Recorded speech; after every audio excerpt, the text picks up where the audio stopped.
Live from New York, it's Saturday night. Hey, Bob, it's not New York. I hate to tell you that, and it's not Saturday night. It's not New York? It's not Nope, Saturday? oh, come on. We're on Tennessee in an undisclosed location, sitting in the Dormax, doing the show. Last I checked, I think it was Monday night for a whole nother. Oh, Monday. Oh, well, that's the problem with being a truck driver. I lose track of what day it is. So, live from Tennessee, it's Monday night. And you know what that means? It's episode 20 of PPG Adventures with Nick Fazekas, KC8ORW, Oscar Romeo Whiskey. Oh, had a little backflowing audio there. That's what happens when I don't watch everything. Uh-oh. There we go. That should be better. Yeah, I hit the wrong button. I wonder where Bob Garber where's Bob Garber at? Let me see. Send these Yahoo's messages. They forgot to get on here with us. Uh-huh.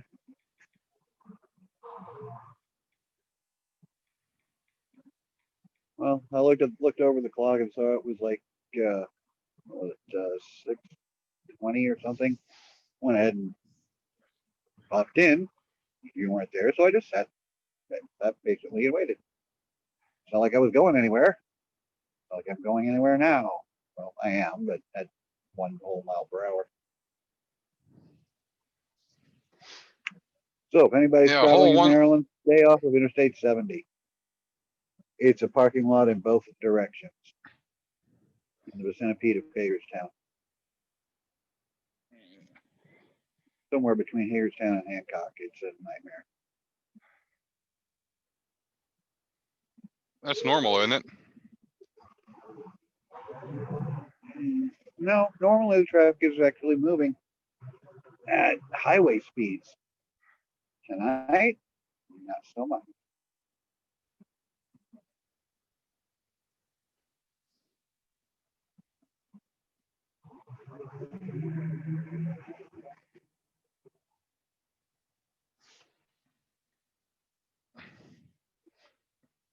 Looks like Plainfield's going to join us. I just dropped him the link in here. Who? Plainfield PPG. Oh, okay. Yep. Yeah, the more join us, the better. Oh, yeah. Let's make us a good show while we're doing it mobile.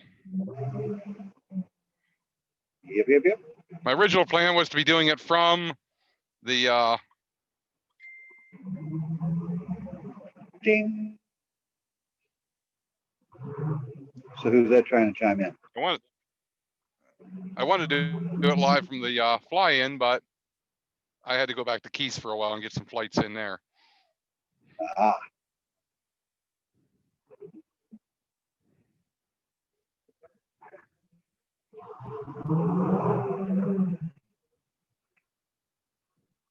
Well, for the record, those of you who are watching and or listening, I did make it to the Endless Foot Dragon, Fredonia, Kansas, for 3 whole minutes.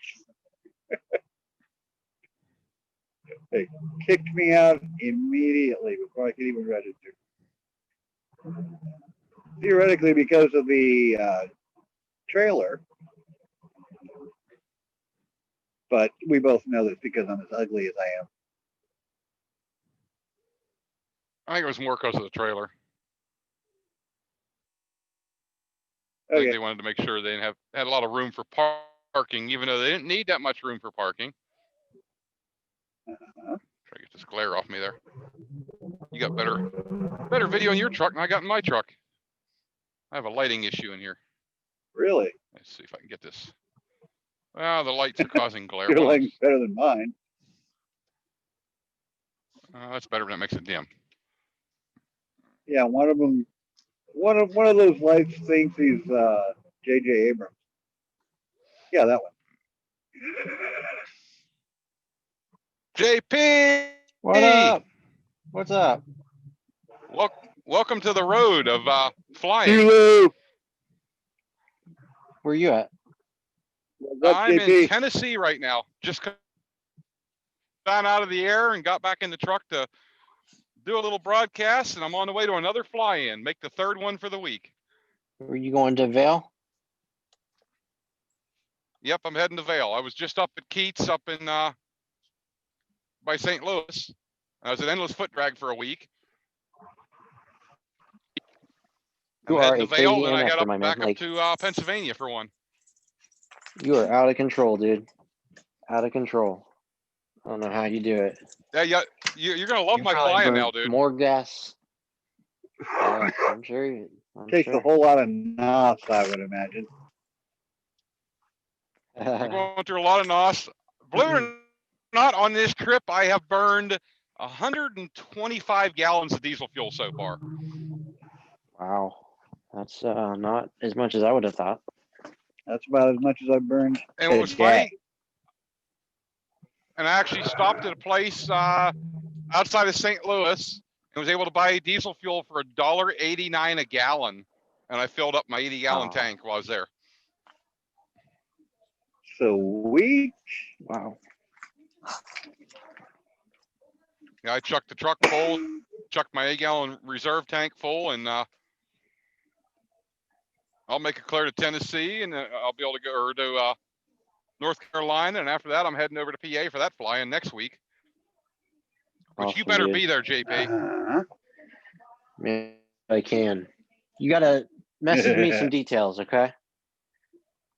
I will. So let me get to this next fly-in, and I'll get you the information. It starts on Yeah, the give me 7th, I think. Give me some info, and if it's within 4 hours, I'll make the drive. Yeah, it's probably 4 or 5. It's right on the Okay. Erie, PA line up there. Okay. Really nice area. You'll love it. Okay, we'll see. It being one of the last ones in the area, it's probably going to be a big one. Yeah, it's gonna be nice and cool too, right? Because I don't do hot. Not my favorite. Did Yeah, you it's say gonna be near cold. Erie? It'll be your favorite, nice and chilly. Yep, that's my favorite. Yeah, it's up Linesville, PA area. I like my cold flights. Hey, How close took is that to Hey. Meadville? I'm looking at a ceiling. Very close to Meadville. Huh? Ah. Oh, Oh, cool. what's up, Pete? And it's iPhone. Welcome back, iPhone. All right, I gave you a better. Let me work on my background here. I'm in Carlsbad, California. So, Carlsbad. yeah, Carlsbad is bad. Is there a Oh, Carl's Pete's good? iPad this time. Yeah, it's good until I got to get up in the morning at 5 a.m. or, no, I'm sorry, 4 a.m. to go out and catch a ride to San Diego to go fly back home so I can go fly my paraglider if the weather's good. All right, here, hold on a second. I'm going to walk out here. Oh, all right, here. I'm going to turn around. Yeah, there we go. See? Look at that. Oh, man. I don't know if that's going to work. I'm in the desert. Oh, that's lovely. Yeah, it's not bad. Hello. And that's where at? Bob Carlsbad, Garber, how you doing? California. Carlsbad, California. Yeah, I'm California. sorry. I can't carry my gun here. I had to leave it in my car in freaking Midway. But well, yeah. Anyway, yeah, we're in the commie state of California. It is pretty though. People's Democratic Republic of California. Yeah, they need to get rid of that shit, right? I agree. I love the scenery, but I hate the freaking politics. Okay. Anyway, so we got. Oh, there's a guy flying around here. I don't know. You see him over there. Pretty cool. It's not bad. I'm sitting there having I had some Thai food delivery and a couple glasses of wine, making a bottle of wine. Nick, I gotta run. I'll talk to you, okay? Okay. Drive safe, dude. We'll be on here for a while. Cool. All right. Right now I'm sitting still, but we'll be driving here in a few minutes so I can Cool. run the I'll try show and- and I want to get to a Already, truck I'm stop. driving. Yeah, I'll try and hop back in. Wish I had a cigar. Okay, see you, JP. All right. Okay, Mark called me and said, "Hey, I could use a cigar right now." I got a cigarette. Cigar. No cigarettes. I don't do those, but I'll do a cigar. You head back from the EFD, Nick? Oh, boy, man, there's an airplane flying around. Holy shit. Oh, Actually, Nick made it to EFT and a different one over in St. Louis. Oh, no kidding. No kidding. I went to EFT. I was there for 3 whole minutes before they kicked me out. Hey, they wouldn't let you truck in, right? Is that what it was?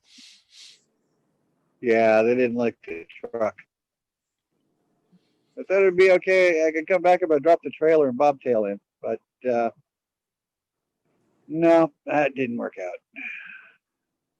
Like I went to the two close truck stops that they had, and they were a little too seedy.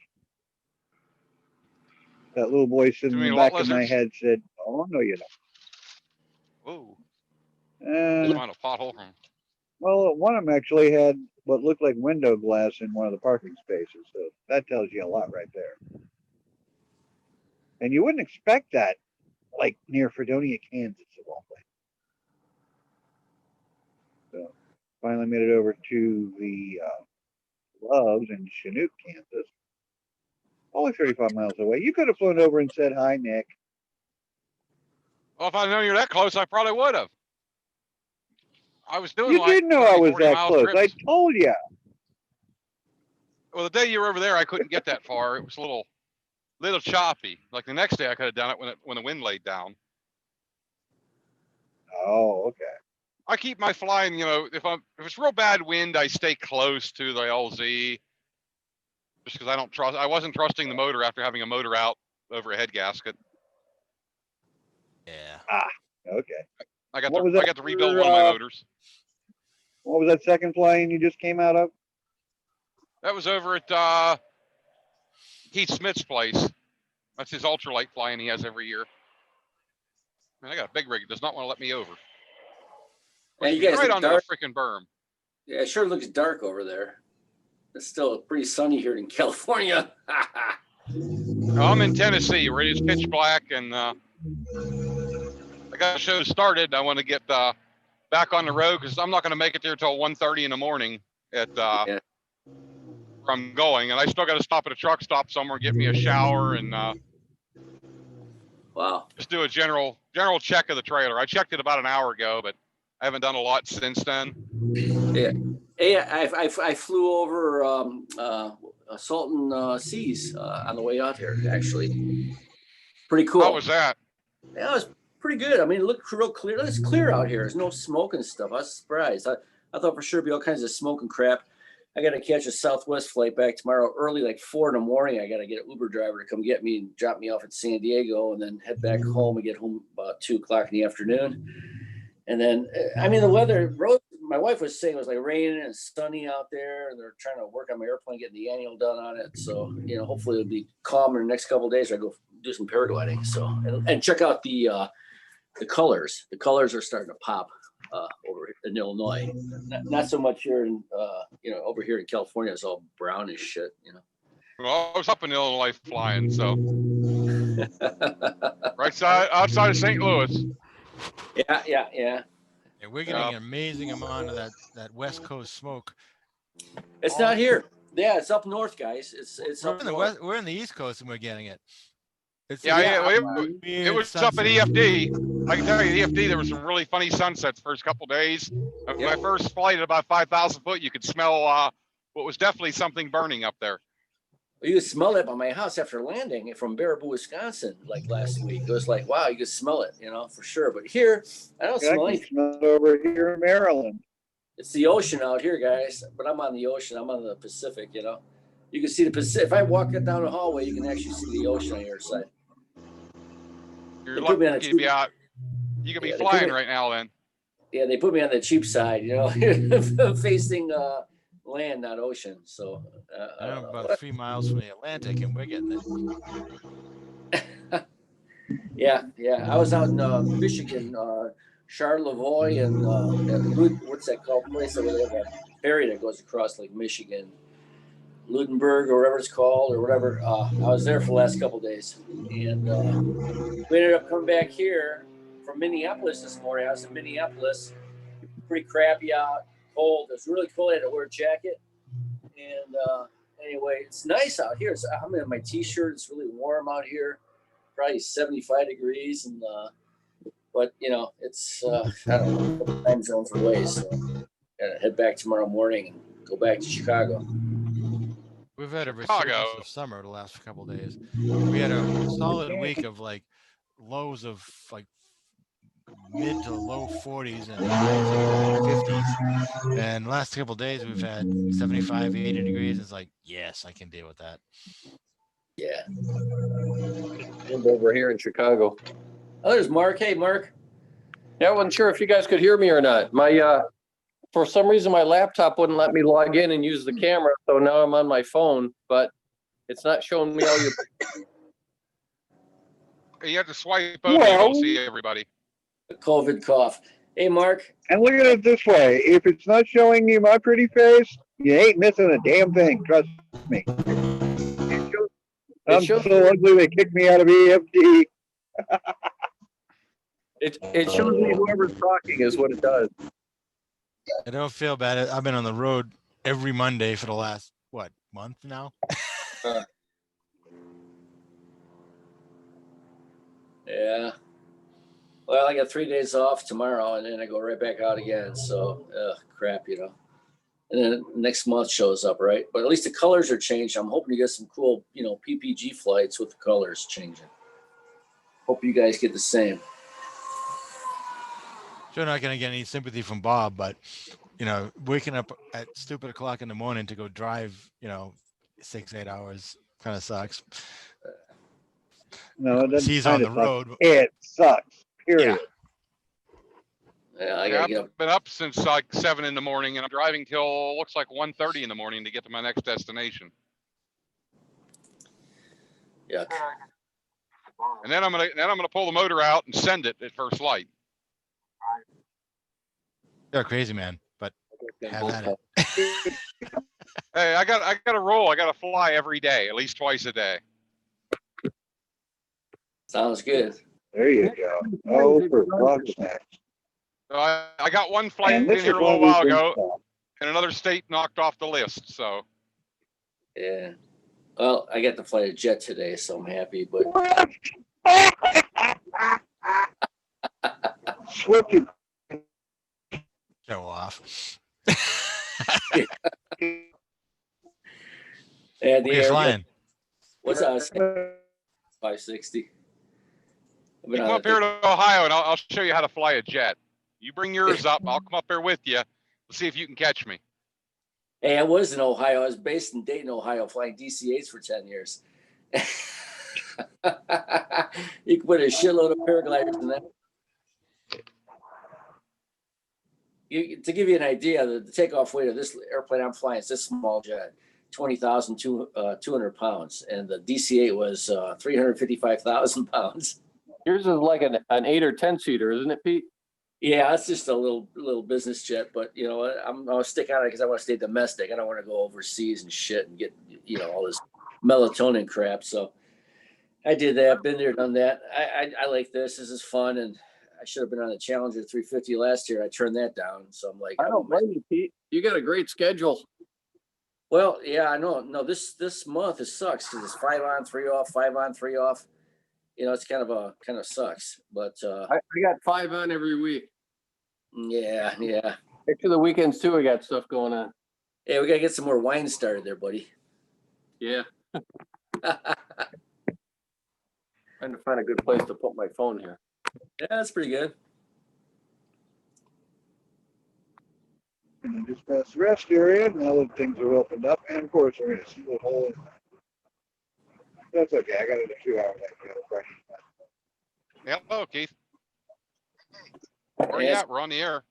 comfortable out here, I'll tell you that.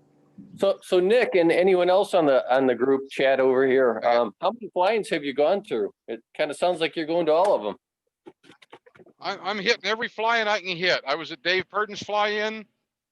Then I had a week off. I went up to stop at Keith Smith's on the way up to Endless Foot Drag. Went to Endless Foot Drag, went back to Keith Smith's for 2 days. Now I'm heading to the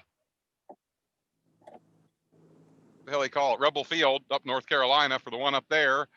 And when I get done there, I go to Hillbilly flying over in Pennsylvania. Nice. So year's vacation do you have? I'm still trying to figure out how I can get to one of them. How to get to what? Get to one fly-in. I haven't even gone to one yet. Oh, you got to come to one, man. Once you go to one, you get addicted. You got to go to every one. Well, we need to break that motor down and put it in the back of the airplane and go fly down there with it. Break the airplane down, put it back in the motor. Yeah. Yeah, it won't fit with the cage on there. You gotta get your airplane back together after its annual. Is it back together?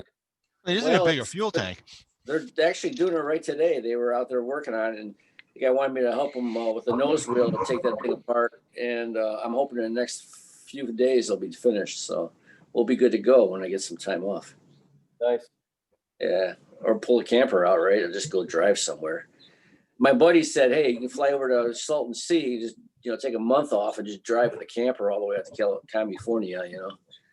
That'd be cool. It's okay. We flew over Bermuda Dunes today, over by Palm Springs.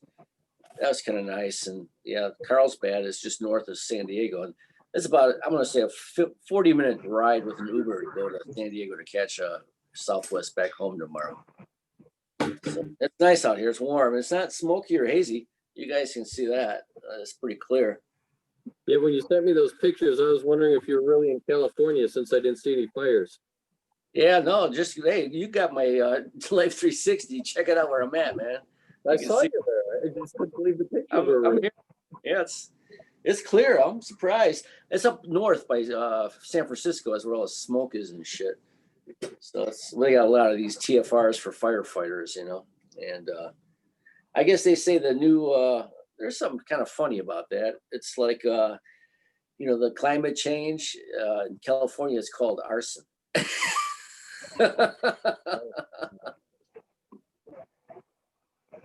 Climate change. California burns all the time. Yeah, well, they're doing it a little extra. They're like out there with matches now, trying to burn. Wait, this climate change?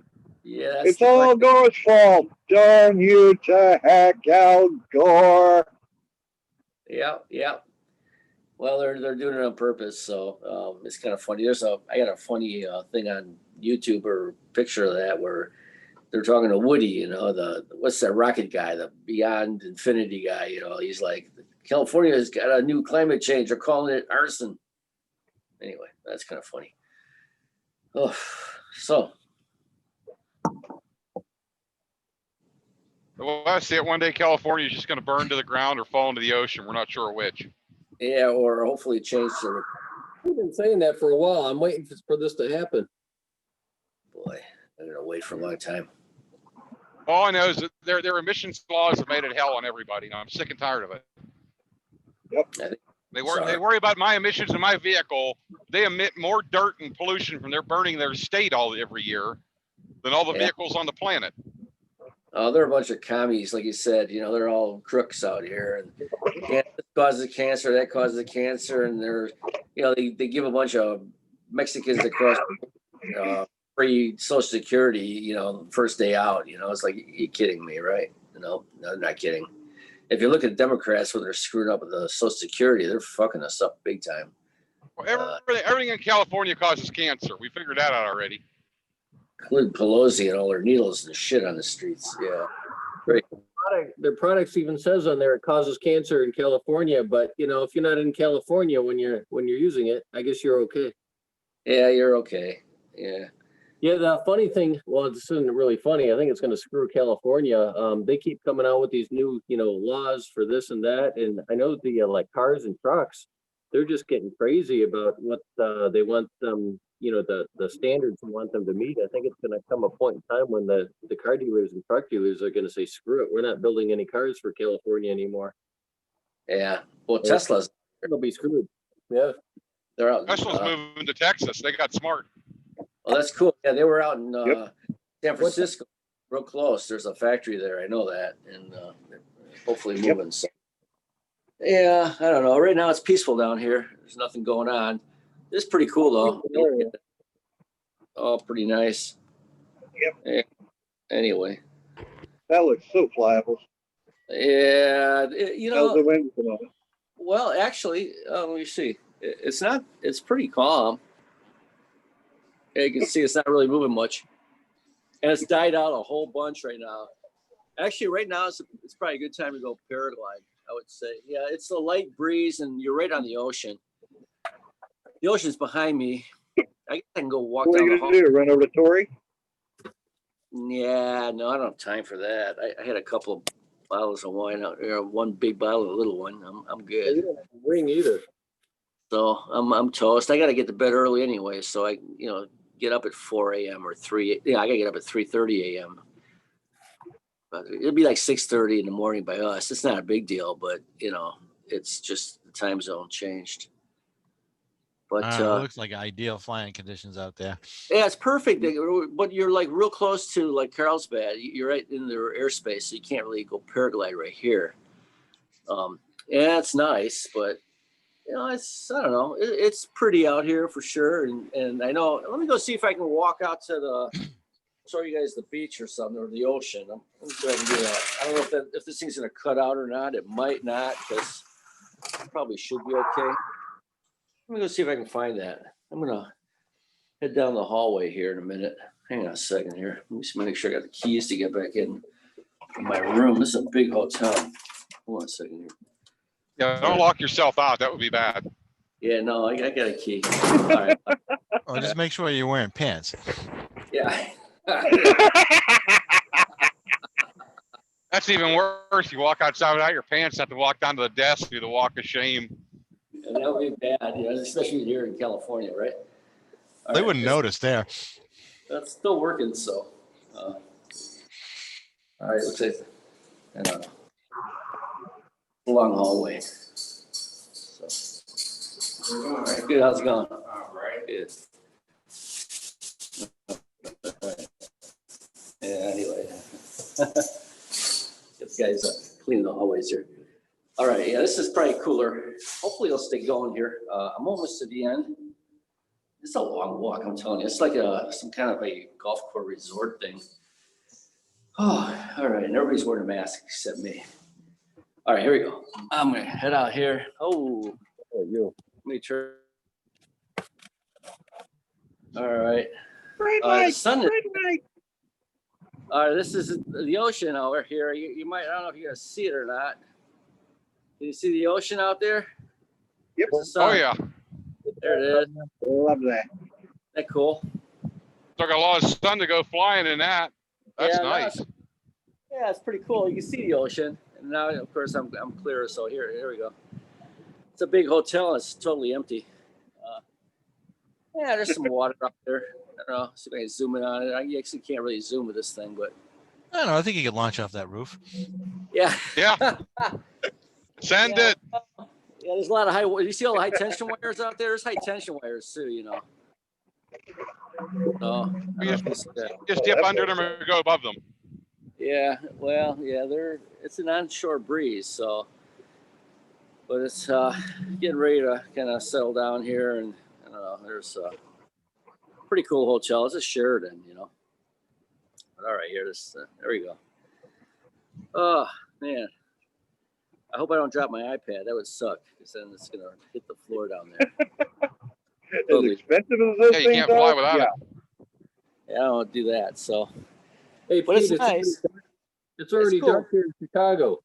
Yeah, no, it's light here. I mean, look at this. It's freaking light. Let me see if I can move out of here and kind of change it around a little bit here. There you go. I don't know. Can you see the ocean out there? Looks nice. Yeah. And then there's some kind of a water down here. Yeah. And then if I go to the other side, I'm gonna go to the side where I'm at. Is that And, Gay Bay over there? Yeah, you can actually see where, but it's clear because the sun's facing the right way, See, there we go. Anyway, but hi. Nice. Yeah, so it's kind That's of cool. fine. Yeah. Well, it's just good because the sun's facing the right way, so you can see, it's the way you take a shot, So, and they're flying Cessnas around and stuff, and Oh, whatever Cherokees or they got over there. So anyway, yeah, the ocean's pretty cool. Let's go over on this side. There it is. I don't know, you can see it. It's kind of. that's gotta be nice to be right near that. And It's warm. It's got to be 75 I'm kinda degrees like- out there. It's real comfortable. I'm not chilled or cold or damp or anything. It's very comfortable. So, it's nice to be out here for the day. Pete, the best thing about that, And I'll go and get up in the morning and go fly out Southwest. Pete, the best thing about you What's being that? out there, is they're paying you for it. Right now. That's right. Yeah. Getting paid the big bucks, you know? So yeah, it's not too bad. I can't complain. I guess I could almost get an Uber, go out to the ocean, but shit. By the time I do that, it's time to turn around, go back to sleep, you know? So I'll try to get the ocean in the background. Yeah, if you see it or not. It's gotta be hard because Yeah, it's like take a right in, walk on the beach. like right in the sun, you know? I always thought about getting my commercial ticket, but it's just like too much of a fucking hassle. Yeah, well, then you're gonna need an airline transport ticket. That's above the commercial ticket. Well, my ideal back in the day Oh, here's pretty. would have been to pick up a little float plane or something and go down the Caribbean and just like fly rich tourists out to the islands and sit on the wing and fish during the day while they're doing the thing flying back. Hey, Keith. Hey guys, how's it going? Hey, Last week it was Nick with the time zone. This week it's me. This week I'm actually awake. I hear you, man. There you go. That's a plus. My background is live. Nice. Very sweet. Keith, I Yeah. checked off another state. Uh-oh. Nick's having serious issues. I'm seriously behind Nick. In states checked off. I haven't been to one. Yeah, I hear you. Here about an hour ago. Okay. Ugh. I've Oh, done the man. entire East Yeah, I have to Coast hit twice, but kind of stationary for a while. I hear you. Still at Oh. the camp? Yeah. Well, we just finished September days at Gateway Air Park. Every last of people left today. Big success. We only planned to have 30, 40 people. We had oh boy, we fed 60 Saturday night. So we had a great event. Yeah. Everybody had a good time. We had one day that we didn't do a lot of flying until the evening. If you guys got up on Saturday, I mean, we had a lot of flying going on and everything. At Saturday, we had a little bit of, a little bit of shooting going on and some kiting, and had a couple power kites out. Got a kick out of my buddy Tristan with my 3-meter power kite. It was strong enough for a while. Sitting down on the ground, popped the power kite in the sweet zone and just drag him across the field. Looked like Sean with the tail trails. It was fun. Then you just stand up. Hope you got- no, good. Oh, pretty good. I got a 3 and a 5. And a 3 on a good day. Forget it. That's when you get out the little Ooh, windy. Yeah, wow. oh yeah. A lot of wind noise. No kidding. But you got to fly with Nick a few times, and Woody, and just some good friends, Scott, and a bunch of the guys I know that I don't get to see very often, which was really nice. Did you sign Woody's door? Oh, I signed Woody's door last fall. Yeah. Oh yeah. Yeah, the day I picked up my Hadron XX, we met at Woody's place, and that was the day I signed his door. Yeah, I saw. Cool. Yep. Hey, what are you cooking, Mark? Something good? Oh, can you actually see me doing I it? signed it up at EFD. Yeah, you're and, doing dishes. Yep. Yeah. Very cool. I just missed from Eric Farrell down up here, and his videos are so far behind. He was supposed to be in my area, and I texted him after his second 2 videos ago. It's like, hey, when are you gonna get up here? Because I've been waiting, and I'm gonna drop down and say hello. Because he would have been 15 minutes from where I am, and it's like, Yep. oh, been there and been and gone. It's like, damn it. Yeah, he's in Yeah, there. Well, Crap. gee. they run everything Uh-oh. I guess he must be running at least a week behind in his post. Because Yeah, he's got to way be. behind for that reason, so people don't bother him, I think. Yep, Yeah. you're probably right. Dude, I'm running 3 weeks behind. I still got stuff from Yep. Well, I tell you what, you want to Yep. talk about some get-togethers, some Nick fly-ins. locked up, or I locked up. Yeah, I know it's Nick. We started out with the Dave Purtons. Oh my God! Then I went to a flight in Herman, Missouri. Then we had a week off. Then we did my fly-in. Next weekend I'm going to the Hoosier Nationals, they call it, Albrights. And then the weekend after that, we got a local one here, another local one we're going to. So it's like almost 2 months of continuous fun flies. You know, I need a career like you guys got. Ruby. Weekends. Mine's weekends. I can't do all the weekdays like Nick right now, but oh, it'd be great. But yep. Yeah, we got we're actually going to move ours, I think, 1 week earlier next year, just because EFD is not, they're going to work theirs with whatever this local event is they're doing there, and I just assume not compete with EFD. So guys get a choice to go to both of them if they want to. Yep. Somebody, yep. What state is yours in? It's in Illinois. We're 30 miles east of St. Louis, in the middle of nowhere. Oh, Right okay. off Highway 70. Several guys stopped by coming or going to EFD, and we had some good times. Well, I'm in your state too. Okay. Where you at, Mark? I'm just outside of Chicago. Okay. Cool. And then coming up, we've got the one not too far from you. The end of next month. Which one? Mike, oh, don't you hate it when you can't think of somebody's name? Field of Dreams. Shoot. I Fly PPG. Heck, the Mike Fright Cotter? Fest. Fright Fest. Yes. Fright Fest. Not Mike Cotter. No. Oh, Mike Fowler. Mixer. Mixer, Mixer, Mixer. okay. Yeah. Okay, yeah. Yeah. You guys said it and tripped me. Beach glass guy who's on YouTube busting his Yep. chops and breaking his neck. Yeah. Oh, I hear you. Yeah, Mike. Boy. I might, Yep. Well, I got a bunch of friends up there, so I'm gonna go to Quincy it. down there. Yeah, Quincy, Illinois. Huh? Yeah. That's over by Quincy. Yeah. We Yep, did sure is. we did a fly-in by Quincy one year, and I Mhm. drove I got out this there. one this week, and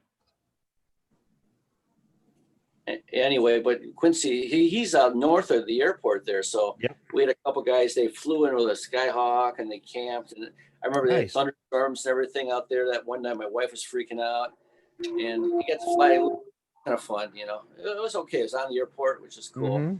And the restaurant opened up so you get stuff to eat there. But Mixer has got his thing out north of there, I guess. Yep.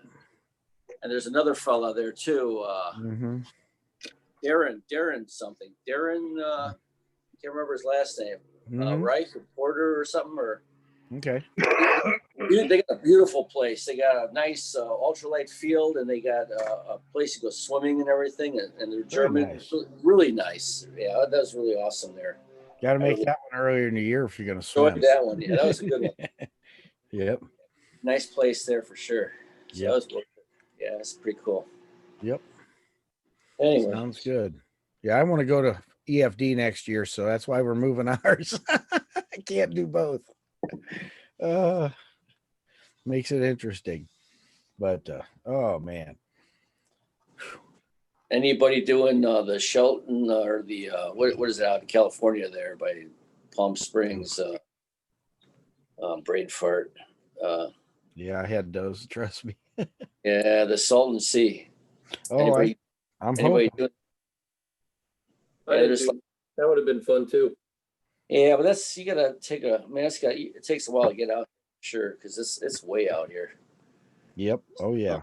I don't know Hey. how that's. Hey, I've got some new stuff going on my paramotor as of tonight. I don't know if it'll show up.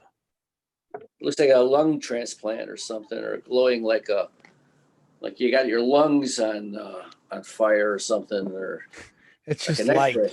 I did Looks mine. like an lung Yeah. picture. Need to turn the brightness down a little, I think. Hang on. What your lung looks like when you're smoking a lot. Oh, here, I'll send it to myself. That's even better. I put it in the background. That's what I'm gonna.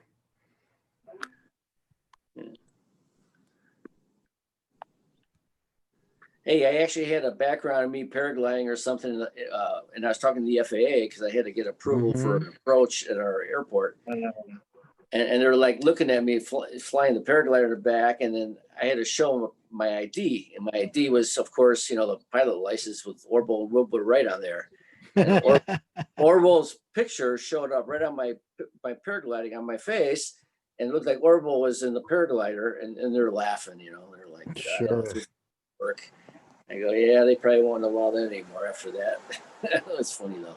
Hmm. It was on Zoom. I do the Zoom thing with the FAA in a good way, not in a bad way. You never want to be talking to the FAA in a bad way. They can fine you. You don't want that. All right, let's not talk away.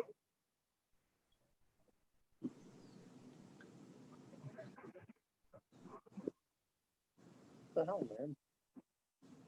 Trying to get this thing to send. Just send it.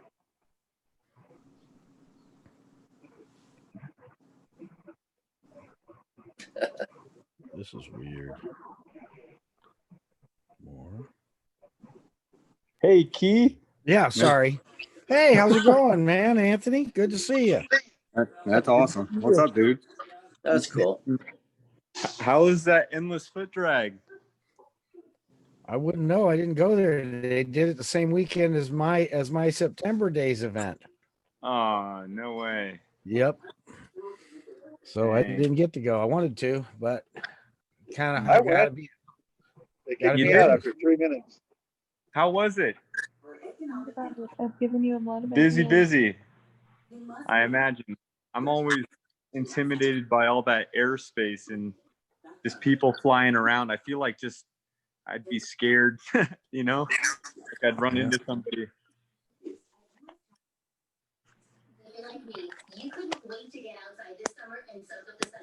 Do they have rules established for like how flying works? Like they do a pre-flight thing. Yeah, they usually have a bunch of pilot briefings throughout the day. Usually one in the morning, one in the afternoon. Usually each day they fly. That makes sense.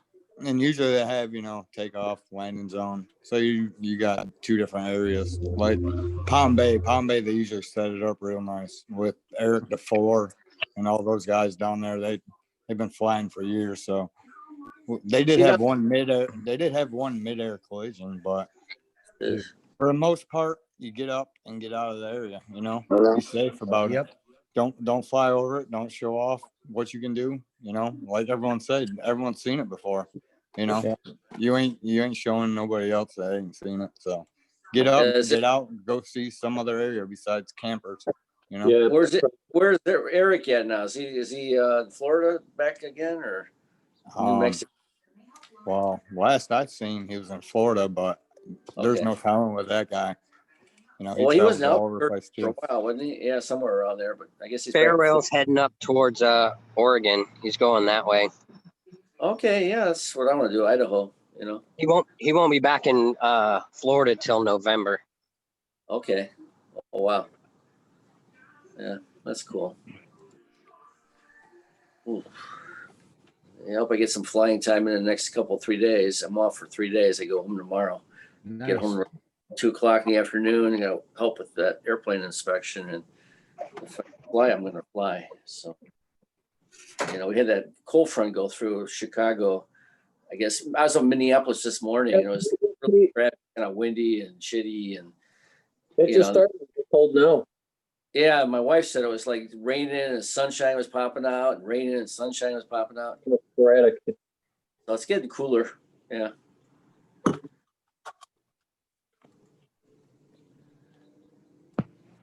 Oh well, thought I'd share it. Never mind. Nick's forgot to unblock the screen sharing again. Yeah. He's on the road. Oh well. Finally put some lights on my paramotor today. Instead of putting them around the ring though, I've got 6 spokes, and I took the top 2 and the 2 on the side, and I put the lights down that around it. Looks pretty cool. Got a picture? Well, unfortunately, here, let's see if I can get it to come up. I'll turn my camera manually, see if it shows. Yeah. That's a Let me great turn off conversation. my. There's so many people looking for good lights so they could be seen. And I haven't seen a lot of them that are visible, from far away. Except ours, right? And it'd be nice to see what's out there, what other people have, because I bet you there's a whole bunch of people looking for. That looks cool. Yeah, ambulance lights on ours. Mark's got There's, Anthony real Vella. bright. This thing is real Welcome bright, so back, it Nick. glares. There we go. Now I'm back online. Yeah, All it right. looks better Welcome like back, actually welcome So there's some back, strobes right welcome there. back. Oh, that's If you cool. can see Oh, them. that's very cool. So those are PPG lights, but he's always out of stock, man. I've been trying to get my buddy some and all that, but they got a bunch of different settings on this thing. So let me turn it off and I'll turn it back on and kind of go Yeah, through the settings. got red on the left and the green on the right. Smart. You did right. Right. But what's cool about this too is, you got the American flag. There you go. So Oh, wow. So this is kind of like on random mode, but you can set it to whatever one you want. So it's pretty nice. What's the And- Trump look like? And all the local aircraft guys, they can see me for forever. Where did you buy those from? Is it off by It's Amazon? ppglights.com. Pretty That cool. must be the hooker mode. You got the hooker mode. You got the Mexican mode. You got the Trump mode. Yeah, they got like all the flags. I mean, they got the strobe settings on it. You'll be seen for sure. Yeah, that's nice. Oh, that's pretty cool. I may do theirs eventually, but last time I tried to order them, They they were. got some ones on for sure. Yeah. Like that one right Oh, there. that's Like you'd cool. be seen for sure. Nice. Yep.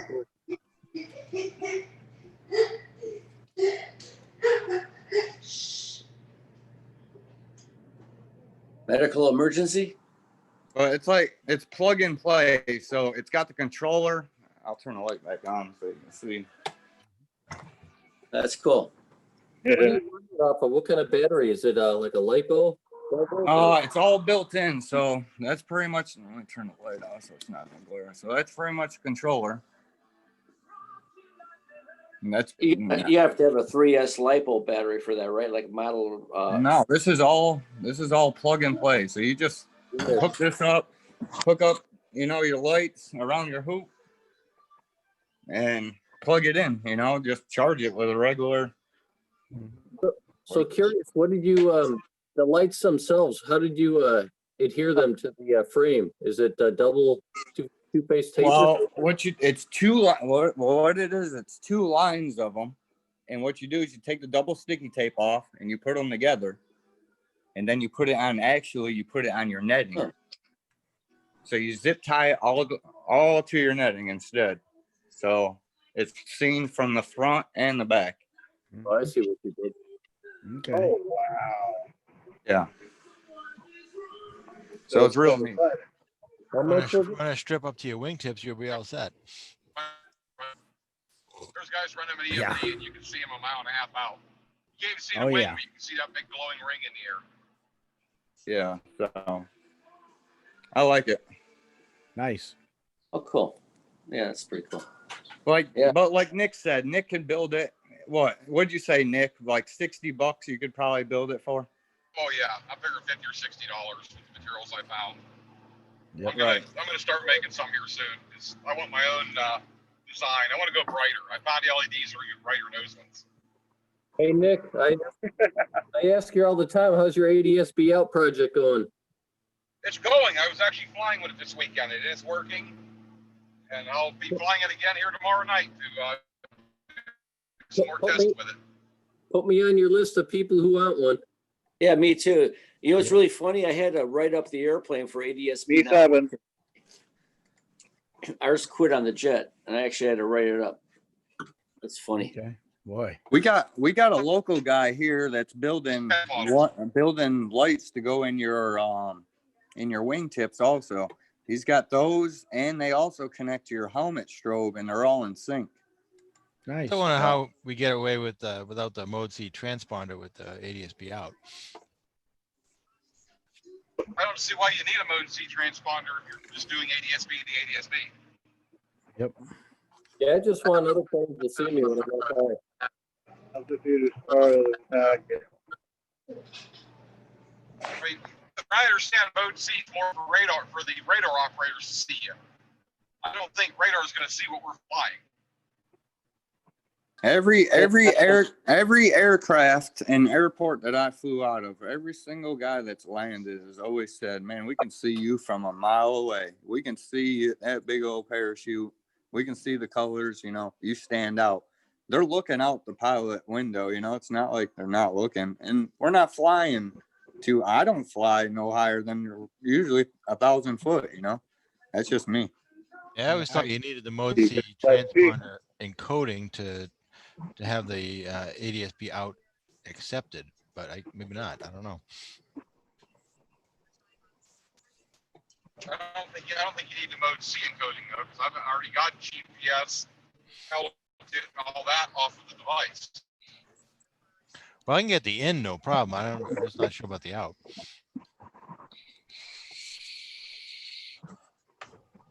I can tell the out works.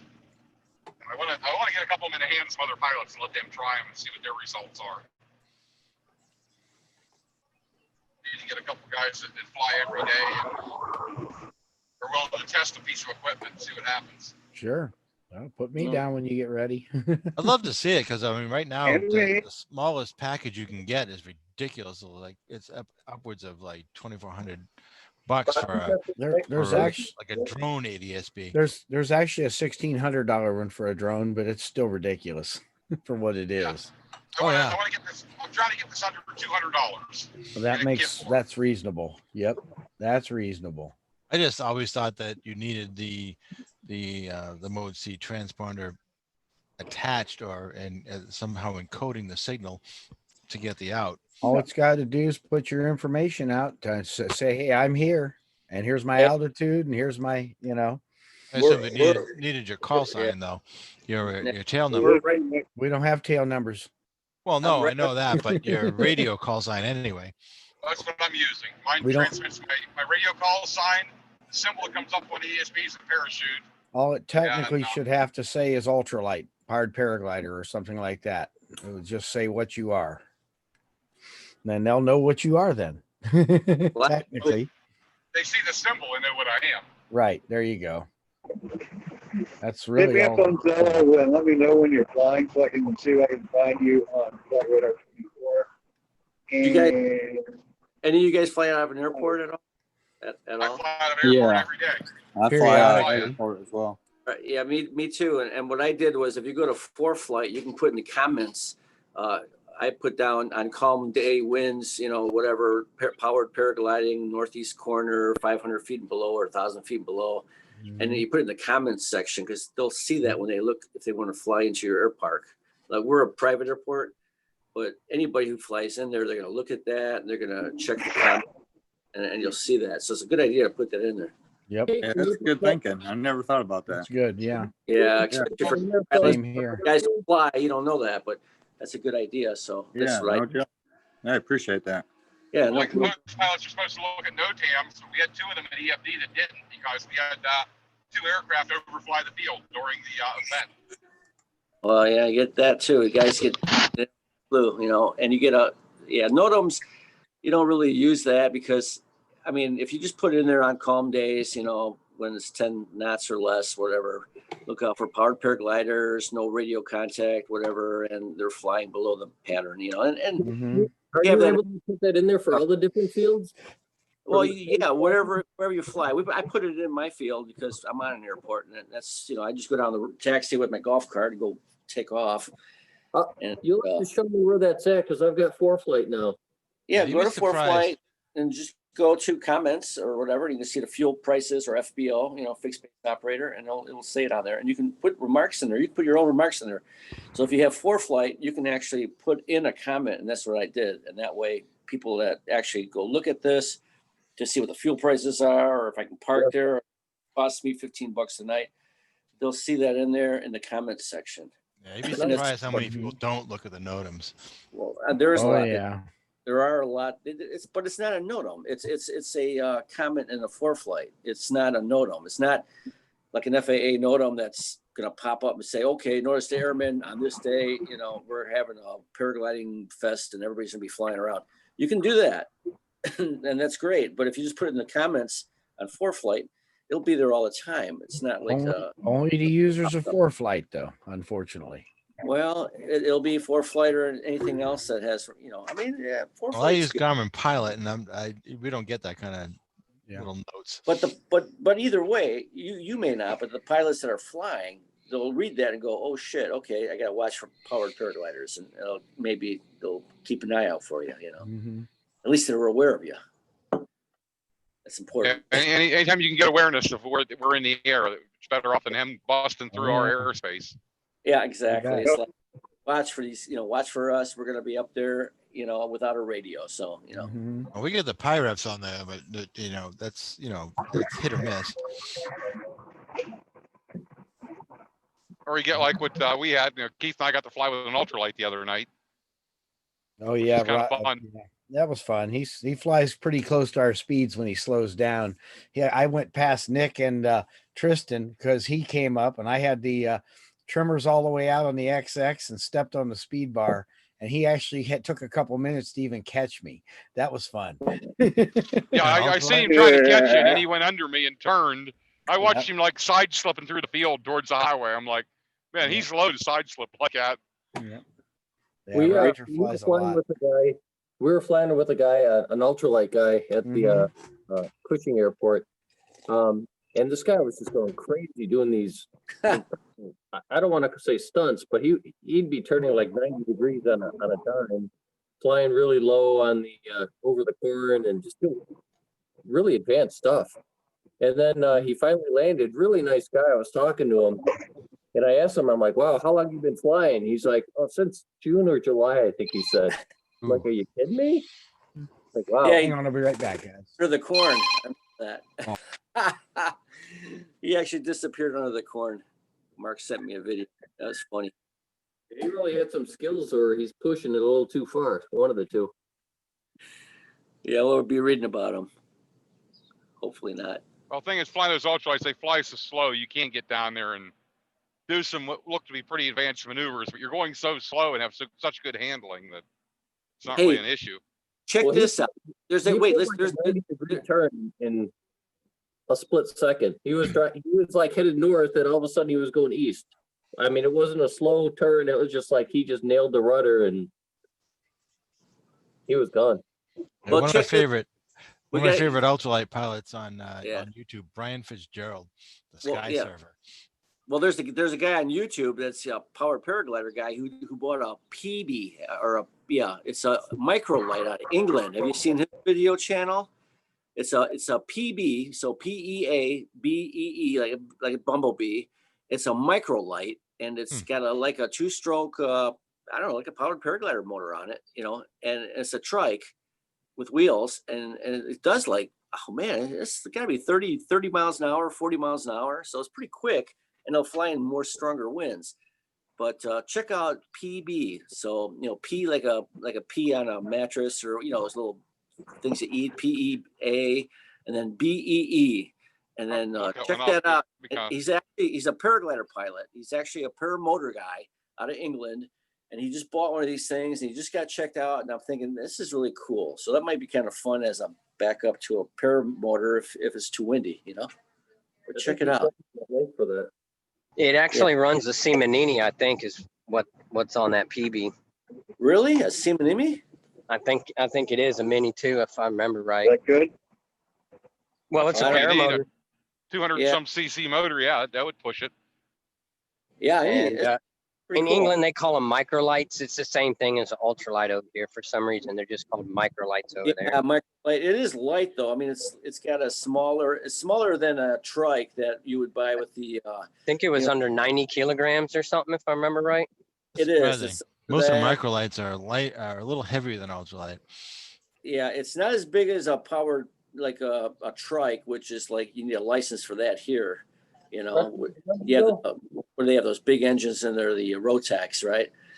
They weigh a couple Yep. hundred pounds. This thing is super 503s. light. Yeah, this thing is super light. And I was here in California actually, and I flew a trike, or not. It wasn't a trike.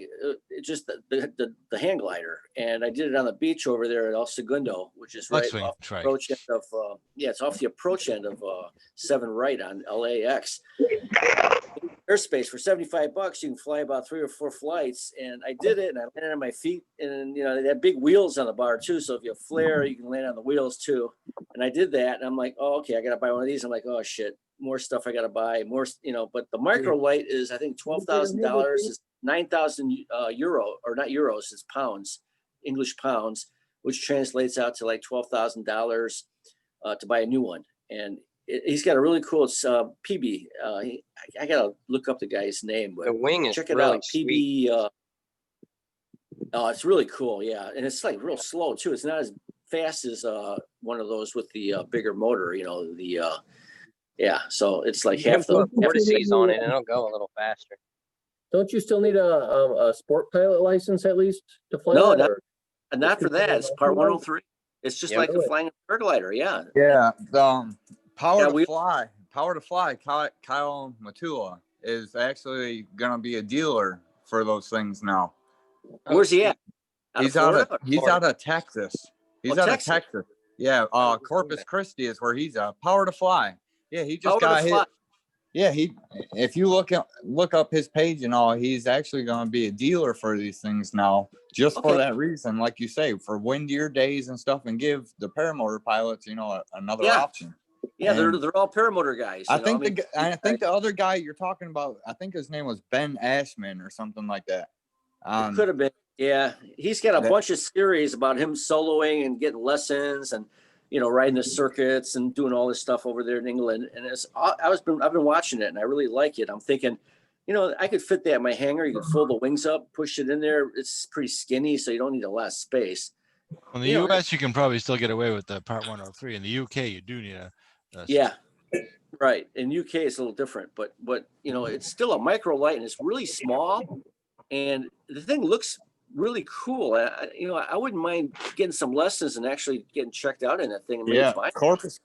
Kyle Matula, man, Corpus Christi with Power to Fly. Look up Power to Fly and contact Kyle. To Fly. I'm gonna check that out in a minute. Power to Fly. Yeah. He also sells a mini, it's called a LAF, Power to Fly LAF. It stands for a light as you get it, the idea. But That's it's pretty cool. It's a small paramotor, and it's got a 3-blade prop on it, like 110 centimeter.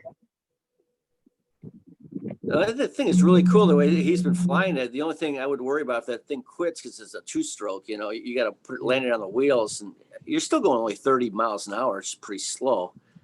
So I would imagine, you know, if you can flare not hit some wires somewhere, you'd probably be okay. But yeah, you know. Well, I've flown ultralights, a fixed wing for a long time, taught for 12 years. And I can tell you, if done properly, just like paramotor, it's a real pain in the butt.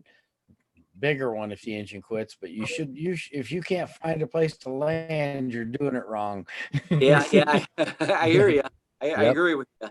I'm Yep. up high and I fly my powered paraglider, you know, and Yep. any airplane. So I'm always looking for a field, even in an airplane, right? Yep. We had one of our guys have an engine out last weekend during the event. We took a cross country and we were crossing the lake and we were at altitude. And he says, "Hey, my engine just quit." And I'm like, "Well, I think I know." And we found a real nice spot, subdivision that was just starting. And beautiful landing. One of the people there, I was calling to get him a ride back at the field he calls me back and says, "Hey, I got a ride. One of the guys here showed up with a truck and said, I'll take you." How's that? Yeah, that's pretty cool. In the simulator, I used to fly DC-8, big Yep. 4-engine jets. Oh yeah. They flamed out all the engines, all 4 of them, and we're over LAX. You know, we're trying to get in. It's like, let's see if you can land it without any engines in a DC-8. And we did, you know, but it was in a simulator, of course. But that was a trip. But yeah, that was kind of cool. Wouldn't want to do that for real, but 355,000 pound airplane, right? Yep. And now it's a glider. the glider, and I'm flying 200. What is it now? Now I'm flying 20,000 pound little Barbie jet. 20,200 is the max takeoff weight on this thing, and then my Cessna is like 3,500 pounds. So that's a sixth place. And then of course we're flying whatever our body weight, the wing and a motor. Right, and a helmet. 70, 80 pounds total. Yeah, it's freaking. That's cool. I mean, 70, 80 Oh, yeah. pounds. I'm not an entirely different league than you guys then. no, No. We're talking about the motor and the fuel and that. You can Yeah. kill yourself in any of these things. It doesn't I was matter. gonna say for a minute there. Hey, remember Bobby what's Bobby Orman, right? Who's the guy who was out here in California? He ended up in a trike and he killed himself. Remember that? Who's the fellow? It wasn't too long ago. It was a few years ago. It's probably 10, 15 years ago. Okay. You Bob couldn't do it. something. Bob, yeah, I can't remember him, but he was a big paraglider guy, and he ended up in a trike, and he ended up getting killed, and that was the end of him. Yeah. So, Black Devil guy. What's that? What happened with him that he got killed? What happened to the? Well, I think he was in the desert out here in California, actually, where I'm at, somewhere around here, and they were flying around. He either hit a wire or something, or his engine quit. And he hit a wire, and then he bought the farm that way. And he's still on Facebook. Bob Armin. You remember Bob Armin? Name's familiar. Yeah, look him up. He's on Facebook. He's still there. They didn't take him off, but yeah, he passed away many years ago. He was a powered paraglider guy, and he ended up with a trike. And that's what kind of scares me. It's like, seems like the guys with the powered paramotors get on trikes and they end up doing something stupid and hurting themselves, or killing themselves. But I mean, like you say, you got to be just careful what you're doing and make sure you're high enough that if you lose an engine, you can glide somewhere and actually land on some pavement or. I was going to say something you mentioned earlier. You got wheels now. So if you don't have a super light trike that you can pick up, then right, you or land field on your feet, right? Yep. That's why I love the guys just went from a low boy quad to a light trike. And I made the comment to him, you just added a level of safety. So what do you mean? I said, if you get in a bad situation, you can technically stand up and land, know? Yep. As long as it's not too deep, Yeah, exactly. Yeah. It gives you that is nice. Yep. For sure. And I know the big trikes the same way. It's like you land, you flare, and you land on your feet. That's what I did over there in LA. But now you got the wheels, and it's like, I don't know, I don't know how this PB, how fast it stalls. It stalls probably around 23 or 20 miles an hour. They're not fast. Yeah, they're not fast, but that's good. You don't want to go too fast. I want to fall off a bike. I don't want to break my neck, So maybe not a bad thing, to have and learn how to fly. So I'm kind of thinking about it, Yep.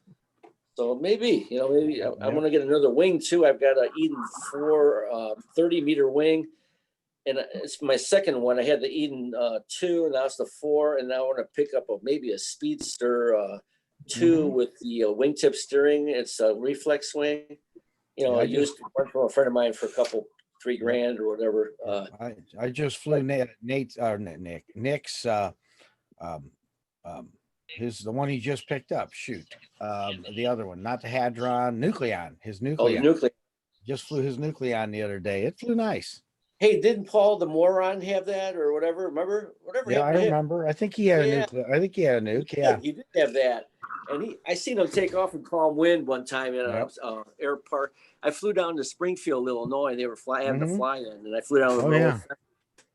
And he's trying to take off, and I'm like, oh my God, it's like, holy crap, And I didn't know. I thought, man, he's got too many lines on that thing. I don't know if I want that, but what are you flying now? It's easy. I got the brakes, and that's it. I don't have the wingtip steering like Mark's got in his Colorado 21. I'll tell you what, I'm hooked. I love wingtip steering because you get the best of both. You don't have to use it if you don't want to. It flies. Yes, I might pick one up. It's 26 meters, so it's a little smaller than a 30, but I think it might work for me. I'm 200 pounds. I know. I launched Nick's at about 1 o'clock in the afternoon, and it was rocking and rolling. I can tell you that. Is it? Yeah, and Sam, he's a buddy of mine. He wants to buy the 3, the Speedster 3 that's coming out. It's like 40 or $4,400 new. So this is only like 2 years old. I'm like, for $3,000, I might pick it up and try it, and he says, Sure. come get it, try it. He goes, take it up, fly it. The guy's great. He's like, just take it. If you like it, you buy it. If you don't like it, whatever. So Mhm. that's kind of a cool to try it. And I know if you take the trimmers out, you get the, the speeds. I put the Sure. speed bar up, right? Oh And you yeah. also get more speed and a little more stable. And then when you're coming into Mhm. land, then I'm actually, if the trimmers are out, you can actually use the 2D steering. And then if you pull the trimmer in, like Eden what I got, right? 30-meter Eden 4, where you just pull Mhm. the brakes and land or whatever. So I'm gonna Mhm. try that. I might try that and see. Yep. He The said big thing if you yep. Yeah. easy Big to thing if launch. you got big thing if you got the tip steering is just to remember that here where you used to be, that's now Yeah. tip steering and that. Put your hands out and pull down, and now you got just your brakes. Okay. So you literally don't get any tip steer at all when you do that. So it's I see a nice. lot of guys pull across too. Oh yeah, that's what I do. Like I'm gonna do a barrel roll. I'll pull it down like this, so I can And get that- the tip steering and the main brake. Yeah. Wow. That tip steering is really nice. I Mhm. didn't believe I'd like it as much as I do, but Mhm. really nice. Except you got to run your ass off with the top 80. Or I don't want to take tip steering. I want to take It's 2D on your steering, way. which has the tip steering. Mhm. I didn't have to run that hard with the top 80. I ran about the same I did with the 130 and just give it more throttle. He just run longer to take off. Mhm. Well, yeah, I took off of that. Okay. I had the air conception 130 with the Eden. I know I took off the other day out of this airport that we took off at. And Mark, he didn't make it up because of the wind or something. What was wrong, Mark? Why didn't you go? There was a building in front of me. In the building. Yeah. There you go. Do it. It takes me a while to take off with such a small wing.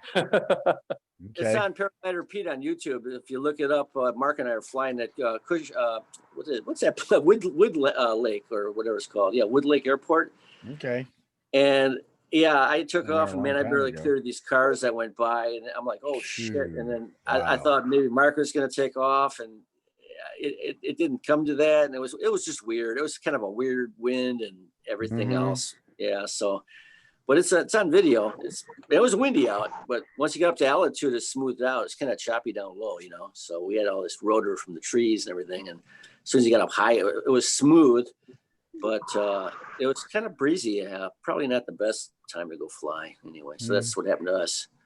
But it's on video, so. If it was on the east, I would have taken off. But the way I was taking off, east is good, yeah. I probably would have missed the building, but you could have probably went to the right and actually went down to the west because it was kind of a southwest wind, once you got off the ground. Yeah, I'm sure I could have done it. It's just when I'm thinking that there might be a problem is kind of when I'm like, yeah. Like by my house, it was tight. Yeah, you don't want to go when it's too tight. And It's better to board a takeoff than have a crash. Right. That's for sure. And then I landed. All your equipment in the process. And when I landed right on top of a fucking used condom. How gross is that? Oh, geez. Like, oh shit. Yeah, I got it on video. It's like disgusting. It's like this. What's that blue thing? I go. Mark was wearing the same color shirt. I was funny, but That's funny. Yeah, that was bad. But it's probably one of those places, those airports where nobody goes to, and they just go out in the back there and screw out their girlfriends. It was Probably. bad. Yep. Listen and get stuck in your prop and go. No, can you imagine? Like, how did you get? What happened when you flew a power paraglider? I slipped on a used condom. Wow. Nasty. Yeah, I don't think you're gonna live that one down. No, you wouldn't. That would be tough. I was wearing my COVID mask. Yeah. I've heard of weird things being on the field is FOD, but never that. No, never run into one of those.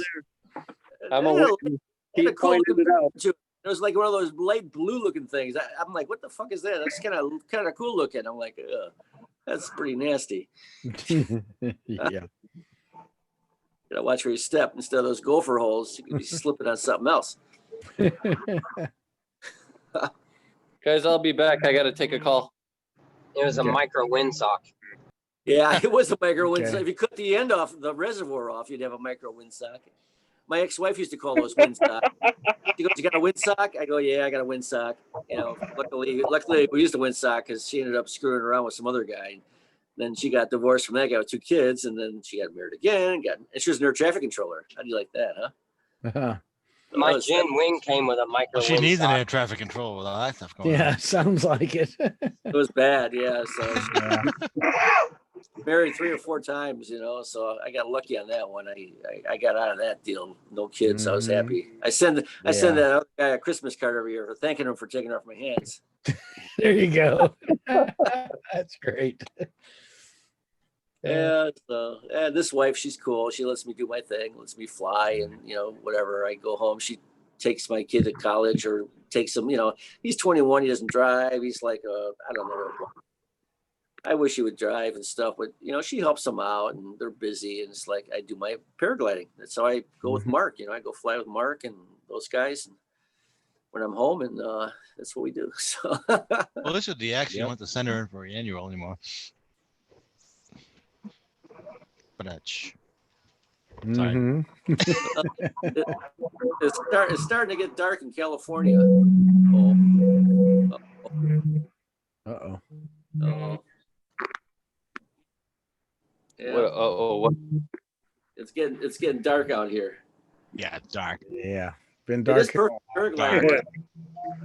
It's good weather to paraglide for sure. You know, it's like really Mhm. calm out. Ocean breeze, no fog, you know, no marine layer. We're looking Nice. good. Yeah, look out Nick's window. That's what I get out my window. Ah, there it is. Cool. Yep.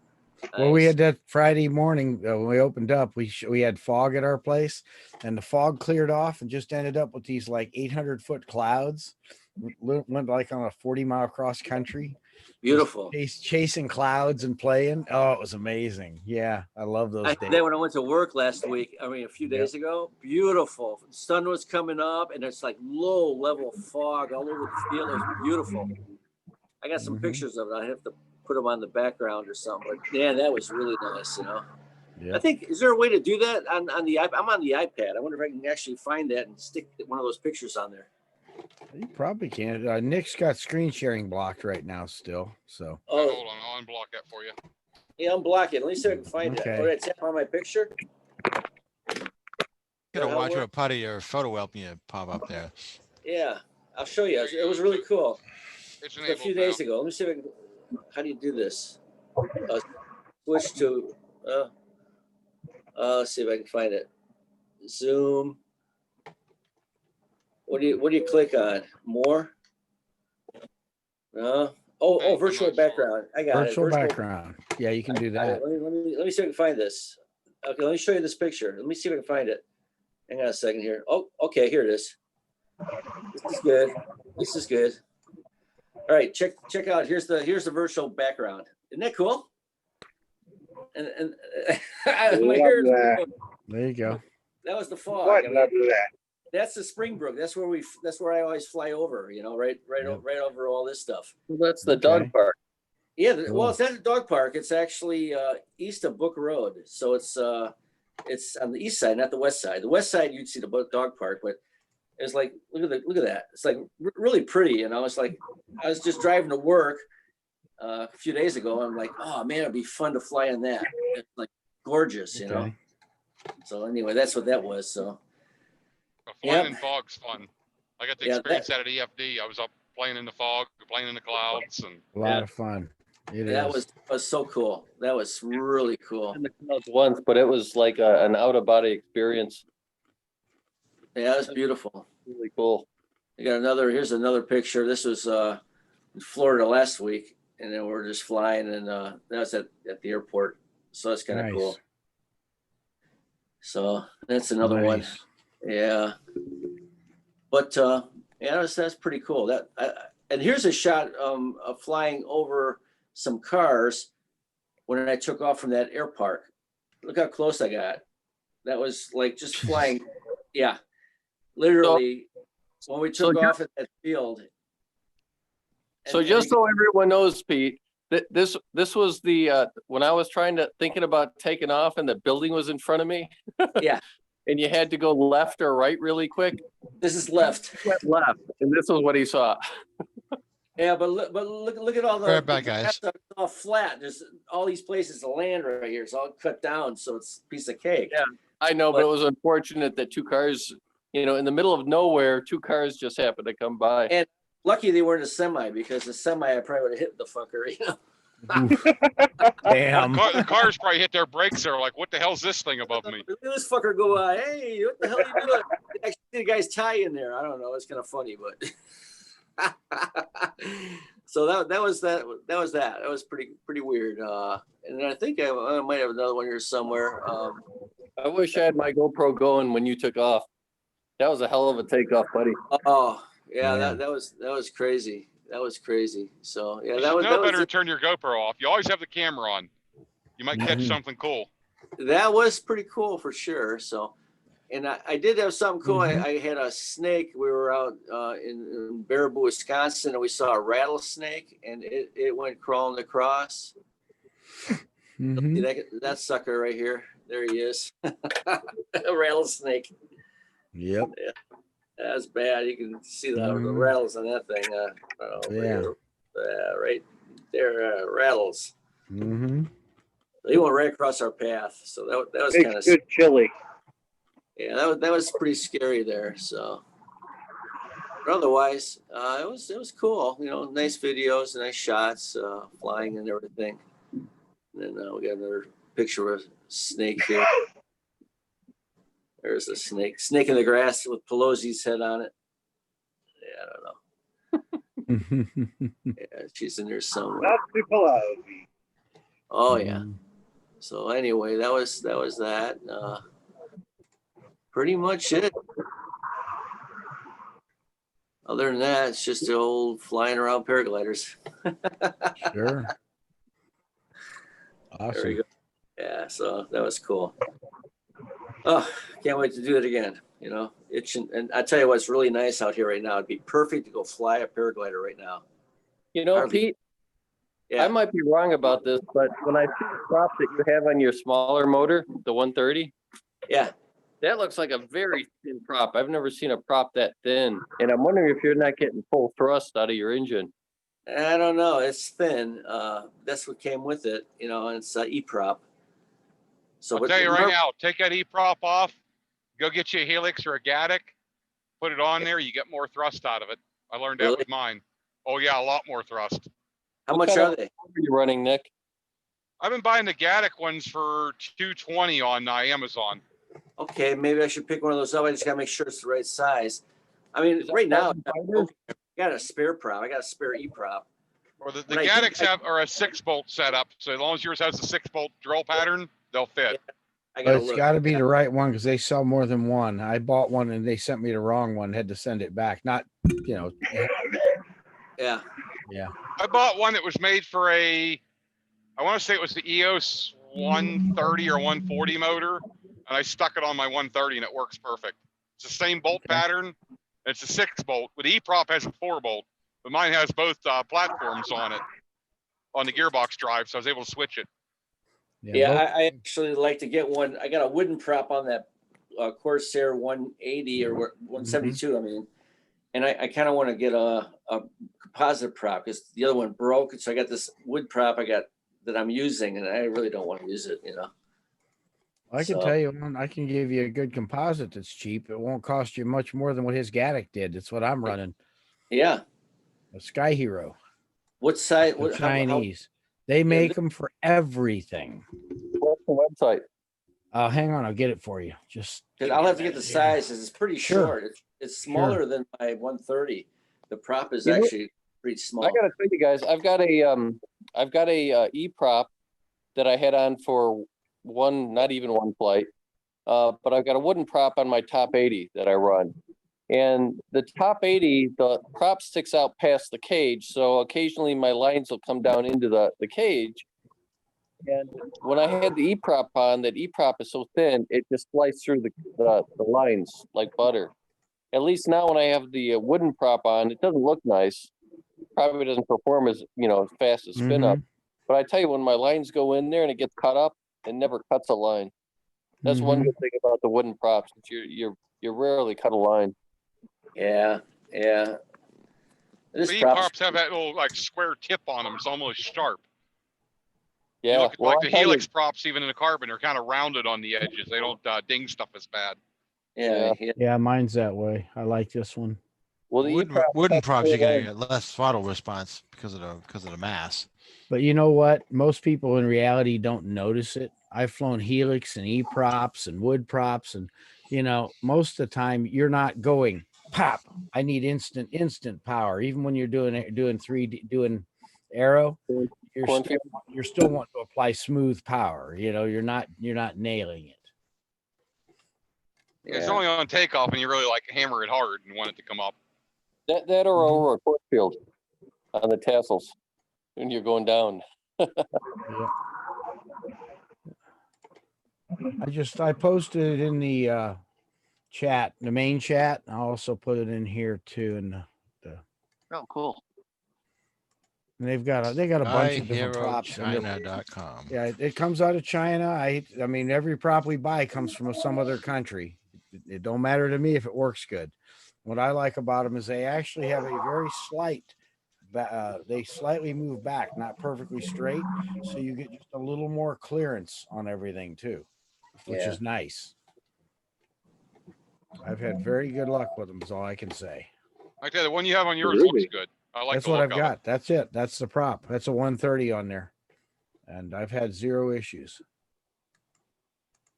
trying to find the one I got. It's really smaller. It's not as big. If they don't list it 10 to 1, pretty call thin. them and they'll- I guess Sam would know the size. if they'll actually know, but if you send them a message with your ratio and your engine, they'll know which prop fits it. Yeah. They'll have it. I can just almost guarantee it. Yeah, I had a nice composite prop, and it fell off one time when the metal fatigue had totally broke in half and shattered. So I had one wooden prop. Yeah, it was composite. It was nice, and I got the wooden one on there, and it works. But it's working. It's just kind of bare minimums. But if I can find the darn thing, I got it here somewhere. I'm looking for it. Is yours a gear drive or a belt drive? No, just belt. They're both Okay, it's belt. You need a different. Yeah. Mine's a gear drive, so I'm able to use a different prop. I wonder what they should have a belt drive version for that because they turn in the opposite direction. They do left and right. Yeah, they've got. Yeah, this is belt. They're both belt. Mine's belt drive. I kind of like I like the gear drive with the reverse rotation and the clutch. I had that on my RDM 100, but that thing's terrible. It was the worst motor I ever had. I had so many issues with that thing. It was terrible. Really? Yeah, it wasn't good. Doesn't sound like it.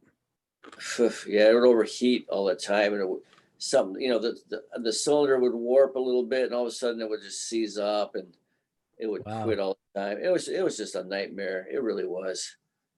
I thought it'd be really good, but I think that's probably why the guy sold it. It's like which motor is this? RDM 100 is the first motor I ever bought. And I've never seen that one. Yeah, I had it. I soloed with it and everything. That's the first, when I flew it, first time ever. But then it would seize up and wire would break. It was just, it wouldn't run real well. It would quit. It's just like, I don't know, issues with it. Yeah, I've had pretty good luck with that Corsair motor, the Air Conception and the Corsair. Okay. Those things seem to always run pretty well, with the exception of a couple of stupid things like the lines falling into the tank, the suction line. I got a better, fuel line. I got a professional, high pressure race car engine fuel line, which doesn't dissolve, so that was fine. And then I had some metal fatigue on it one time, but other than that thing's always been great. It runs great. Yeah, Black Devil, whatever, the Corsair 182, I think it's called. 172. Yeah, 172, that's right. A lot of power. It's small. It's kind of small diameter, prop on it. And God, I'm sitting there trying to look for this stupid thing and I can't find it. I've got it. I know I've got tons of pictures here. I'm still waiting for EOS to put out the Quattro, the 4-stroke. Yeah, that would be a nice motor if they get it light enough. I'd like that. The EOS 240, I guess it is. but it's Yeah. supposed to be as light as a Moster 185, but it's a Perfect. 4-stroke. It Yeah, sounds But promising, it's still but kind they're of really vaporware right now. You know, Yeah. I'm still waiting to see.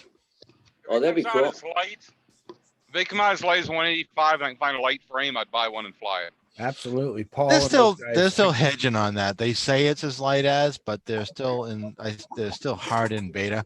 you know what? If what the guys came up with over in England that were flying, Paul and those guys, Oh yeah, then, I saw that. then that's looking pretty darn good. They're getting close. It looks like. I'm Well, they were excited. comparing it to the what is the 4-stroke they fly over there? The Oh yeah, that one. That Isn't it?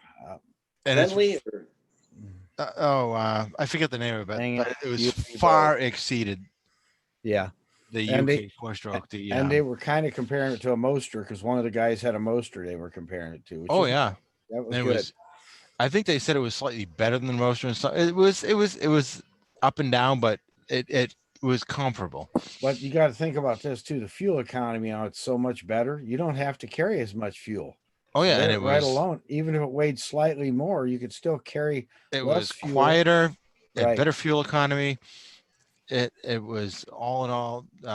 From what I remember when I saw the video, it was the Paranoob did one Yep. of them, Yeah, Paul. and they yeah. were doing the response to the thing was outstanding, and it was it climbed like a bat out of hell. Apparently, wow. I'm just waiting. I've been waiting since Scout put out their video like 3 years ago that they're going to be putting it in at some point, but I've been waiting. I've been actually emailed them a few times. It's like nope, and it's like we're going to be putting out an announcement next summer, and that was 2 summers ago. You know. Yeah, they're really testing it thoroughly. Oh yeah, and I'm hoping they'll maybe come up with something that Yeah. works with no. If they can get better fuel, no if they get better bushings fuel economy cracking, and last longer, it's worth it. You know. and no cracked anything. Right. And Yeah, that's hopefully why- it's Well, they had a problem with $7,000. well, they had a problem with the oil scavenging. It was Mhm. they had to redesign the crankcase because they added an oil separator, but that wasn't doing it right, and Yep. it was sucking oil badly.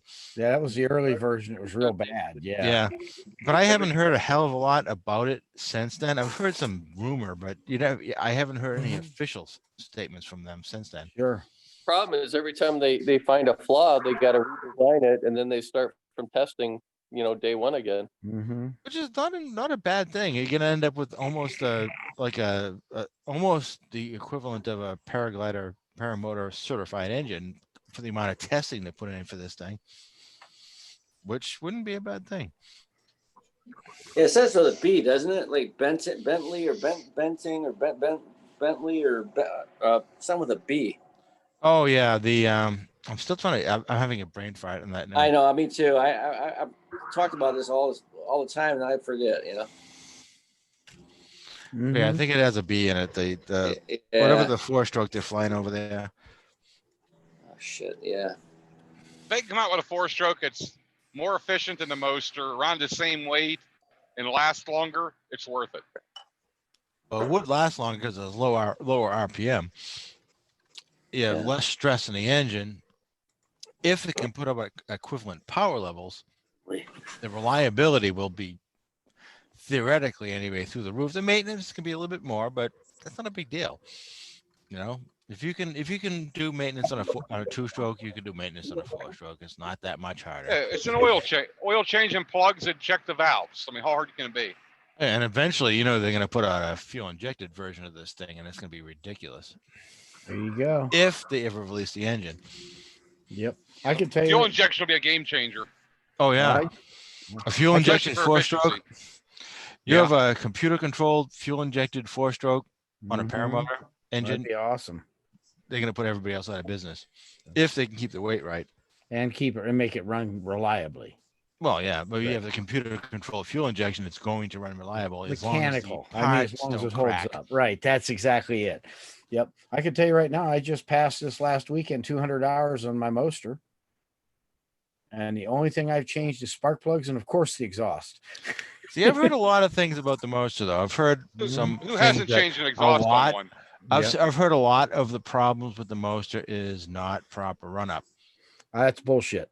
I've got 200 hours on one, and I had my muffler crack at 41 hours. If I wasn't doing proper run up, I would have had a lot more problems. I had zero problems. Again, you hear so much crap. You don't know what to believe Well, anymore. that's because Vizarazi doesn't want to admit that they ever had a problem. Really, they've never admitted they had a problem. It's got to I be really the guy gave them a used. hard time how long it took them to fix the problem. Well, That was far too long. That's why I'm not flying a Moster exhaust, because they weren't making one that worked, and the one I have does. I bought. The new one seems Are to you work flying a pretty Moster good. with a non-Moster exhaust? Yes, sir. Oh, nice. And it runs better than the stock muffler did. I know Tucker had somebody made a custom exhaust for him, and it failed within like 20 minutes. But that's a little different. Well, this one's got. Well, I'm at 200 hours, and that one failed at 41. Huh. So this one did a little better. So far, no issues at all. And the coatings on it is haven't had any rust. I haven't had anything happen. So nice. I think a lot of Moster's problems is it trying to shave weight off in exactly the wrong spot. Even the new one, the 2020 version, where they put the bend in the flex joint, it's supposed to fix it, but you got a dual wall exhaust. If they're making the dual wall exhaust too thin in certain spots, that would be either a the problem. inner wall or the outer wall is going to go, or it's going to crack right at the bushing. Well, so far they haven't had one fail that I've been able to find out about. So looks like they may have fixed it. Hopefully. Yeah. I mean, you like to think, I mean, Hey guys, I gotta jump out of here real quick for a late dinner. I'll be I'll see listening. you. Take care, Mark. Take care, guys. Yep. Mark. Thank you for joining us, Mark. Yep. See you next time. Yep. Boy, I'm trying to find that. The Cobra 4-stroke. Yeah. I gotta look up what the hell that engine was. Cobra 4-stroke. I don't know. I translate that. Yeah, that's terrible. I can't think of the other one either. There's a couple of them out there they have over in England that we don't get over here. Right. Cobra 4-stroke. That's not the one I'm looking for. Oh, here we go. It's a Bailey. Bailey. Bailey, Yes. yeah. Yep. That's the one everybody's got. That's what I was thinking of, Bailey. Had to Google Bailey. Yeah. Yeah, Mr. Bailey. I don't know why we don't have those over here though. Because you lost all the fucking money on the Bailey. You can get Baileys here if you want. You can get them here. I've never seen one yet. At all the fly-ins I go to, I've never Isn't that seen one. amazing? Isn't that amazing? Because They're heavy. They're pretty prolific. Yeah, Bailey. I knew it. I knew it started with a B. Oh, Bailey. Oh man. Oh brother. So anyway, so that's what it was, a Bailey. I gotta get some water. Oh, wine is drying my throat out. Pretty much all you see over here is the Mosters and then some of the older Black Devils and stuff. Yeah.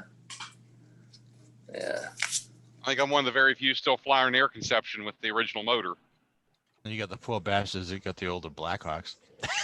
Oh God, yeah. I That's see bad, one of those huh? every now and then, but never at a fly-in. Mark Yeah. Honeycutt was flying one for a while. Yep. All I remember in the old Tucker videos, every time they'd go up and Mark's not going to make it to the flight we're doing. He's the Blackhawk has gone down again. Wasn't Judson flying a Blackhawk for a while and having motor outs every time they went up? Well, Judson, he had a motor out coming into or out of a very small pond and made a mucky landing. Oof. I think it was Judson. It could have been Mark or Judson. I forget which one. They had it was a touchy landing, and then he had to take off, and it was probably about, must have been about 35 feet between the tree line and the water line. They managed to get it out, believe it or not, but it was a touchy one. Yep.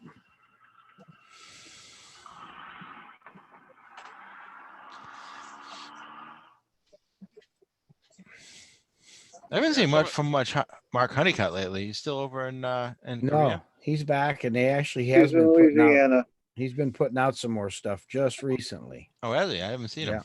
Yeah, it's out. Him and Elena. Yep. I've been working like a not crazy man here, so I hear you. I've missed a lot of stuff. Yeah. When are you gonna fly, Bob? You ain't been in the air yet. Well, technically, not powered. Doesn't count till you strap a butt fan on. Mm-hmm. I've flown a lot bigger aircraft than this butt fans. So you can break a butt fan by falling on your butt. Oh yeah, that's for sure. You could be a runner or a sitter. That's what my instructor told me when I first started. That's a I good was a sitter the first time. Yep. So I'll tell you, you don't see too many the prop breaks like you used to. No. Well, people Years are back learning. fly-ins, you watch some of the videos, everybody was breaking props. Now it's like kind of rare. Better instruction, right? Or more training. Well, no, not that. A lot of people are figuring out they need training. There's an idea. Well, I think that the better equipment's making more of a deal than anything. Well, that too. The very fact that, well, I think I can just strap this thing on and just run out of my backyard and let's see what happens. That's not as common anymore. No. Bad. Well, let's face it, training's a whole lot easier to get now than it was at one time too. So a lot more instructors out there, schools. A lot of good books to read. That too. Well, There's even a the lot more shitty knowledge instructors in are better than none. Yeah. Well, for the most part. Well, there are a couple exceptions that aren't much better. Well, there's always exceptions, but for the most part, you always have this one guy. It's like, hey, I've been flying for 16 hours. I'm gonna teach people. Like, okay, there you go. Yeah, and then you pair apart. I'm thinking of starting doing training. Oscillation, smash the cage, and turtle. Pair a blend. Air blender, yeah. Turtles. Mm-hmm. I'm sorry. The turtles are just funny. They almost had a turtle at Keith's place the other night. Guy come in and he almost got it back. Yep. Should have done a reverse, right? Well, he came in, he got yanked sideways and started to fall, and he about went backwards. I've done one. Been there, done that. I'm not entirely sure still to this day if I'm going to get a motor. I do want one at some time, but I think if I can, I have enough spots around here. We have mountains everywhere. I have to drive an hour and a half to get to them, but I can do mountain flying, paragliding all day long out here.